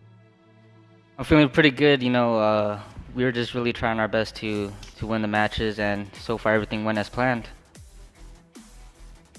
Yeah, no, congratulations to backup Seymour there. Well done on your victory. I've got to ask, you had a different player in your lineup for the semifinals, Atame, right? I mean, why did you sub him out and then bring in WASD? What was the thinking there? Well, it wasn't really anything planned. It's just that WASD had things on his own time that he had to take care of, and then he just came back for the last match. He just came back home.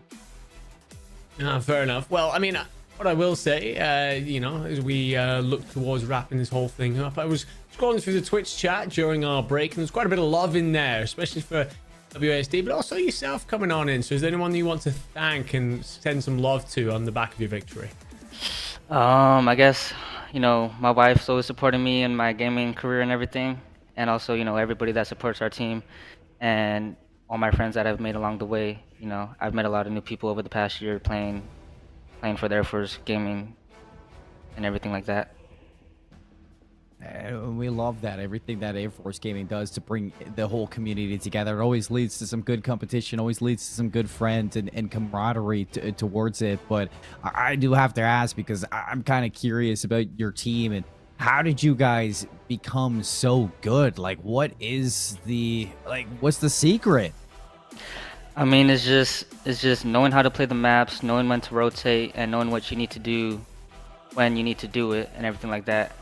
Knowing the knowledge to look at the mini map and see where everybody's at, know where people are spawning, and needing to react to what needs to be done in the moment.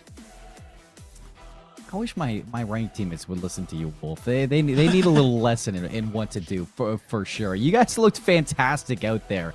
And now, on a more, I'd say, direct note for the future of the team, are you guys going back to back? You talking about next year? Talking about next year. Yeah, we'll see what the team will look like next year, but definitely going back to back. Got a couple more years in, so see what happens. Well, I look forward to it, Champ Wolf. I mean, you looked incredible out there, and I'm not going to hold you for any longer. Go celebrate the win with the rest of your team.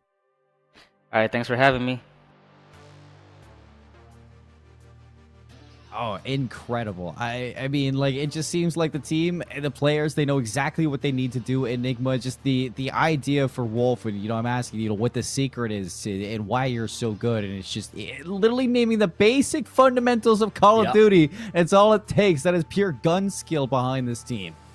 Yeah, no, absolutely. Just taking it back to pure basics. I mean, you could see as well that they just had a little bit of extra sauce about them, but yeah, no, he's right. You do the basics right, and you make it easy for yourself, right? Like, how many times do we speak about, for example, Wolf himself being in power positions, WASD locking down that helipad and the high-rise control, just putting themselves in spots. And sometimes it is things that people forget a little bit. They try and get all complicated with it.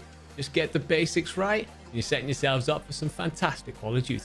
Setting themselves up for a lot to take away when it comes down to the prizing as well for this team. So they're going to walk away with some swag that we got to mention earlier. But it's going to be it for you and I. And we got to see quite a bit of Call of Duty throughout the day. 2 semifinals, a grand final, not a single game 5 that you and I got to see. But still, before we close out, any takeaways from these matches today?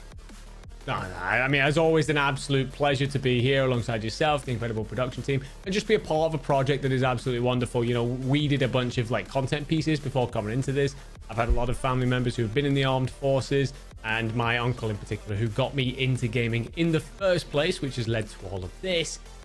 Was a huge gamer himself and really encouraged me to push it. So seeing things like this and being involved in things like this is incredible. And yeah, no, just an absolute pleasure to be here. I'm a big fan of Air Force Gaming here on the desk and everything they do, the message that they provide for airmen and women across the globe for the Air Force. And not only that, the strides they take to kind of further what it is for gaming inside of the military. You love to see the steps being taken here. And for everybody who's been tuning in, enjoying the day, whether you are here for Street Fighter or for Call of Duty, or maybe even both, I thank you for kind of sticking around to the very end and enjoying the action that we had on stream. Don't forget to show some love to the DAF Gaming League, to Air Force Gaming, to the production, as well to my lovely co-caster Enigma for enduring this whole day and getting through it. But that's going to be all for tonight. Stay tuned for next season of DAF Gaming League. It's going to be a banger in every season and in every league. But for tonight, take care, and we will see you next time.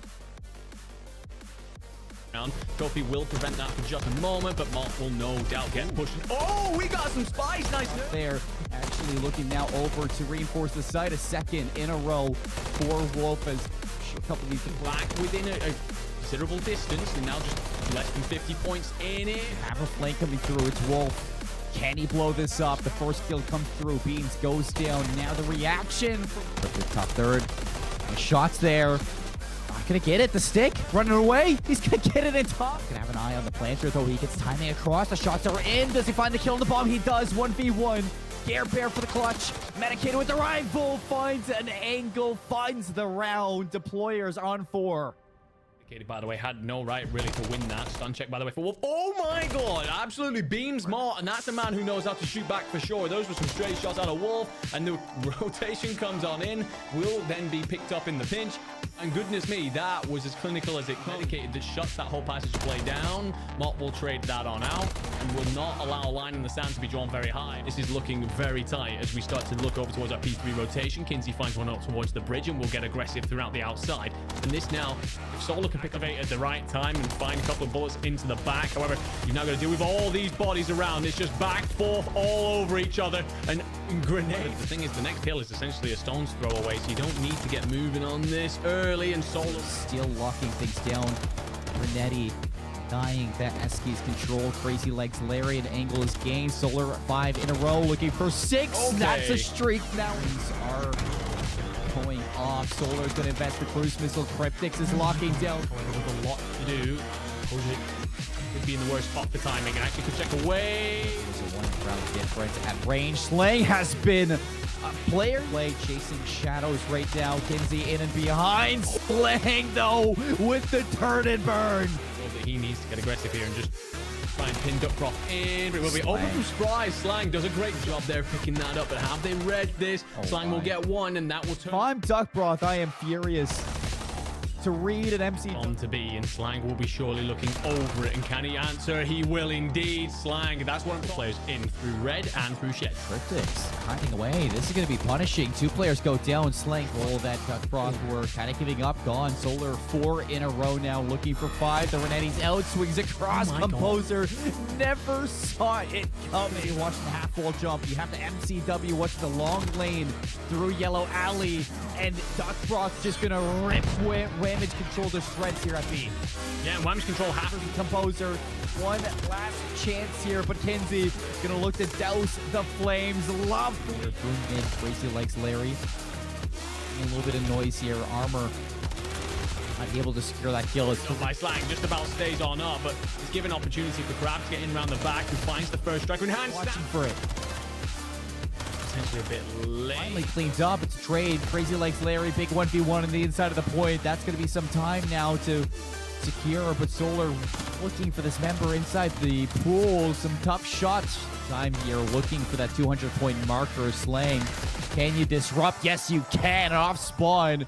This should then hit the rotation over towards P2, but Spry's going to get a double kill. Composer around the back. Oh no! Crazy 5 and Seymour. This is ridiculous. They flipped the spawns as well, working their magic over towards P3. Finally, it looks like you're going to get some players. Never mind. Players just not collecting on this hill, but Wolf has snuck through. Wolf's going to take them down. 30 seconds to fight for WASD. Lots of tools in the arsenal right now of the deployers, and Duckbroth, this is timing onto Wolf, and there's the break in towards P2, and then at that, you're only 60 points away from tying the series. We're going to see Solar hit that 4, and then Kinsey gets himself a 3-piece multi-kill, and Oh, yeah, you said it yourself there. WSD shutting things down and gives the beat down onto... Yeah, you do feel WSD has a huge part to play here. Kinsey will get the worst timing in the world. By the way, I don't think WSD will have spotted that at all. So Solar will have Castle WSD locked into this clock tower side. You just got to back off. Just rotate away. Don't let that happen. Duck Broth as everybody's turning to try to take this player out. Kinsey, leapfrog, cryptic. Oh my! Them to just stay away from where WSD has been posted, and Wolf will be by himself, and we'll find Kinsey. Does he sniff the rat next door? He does indeed.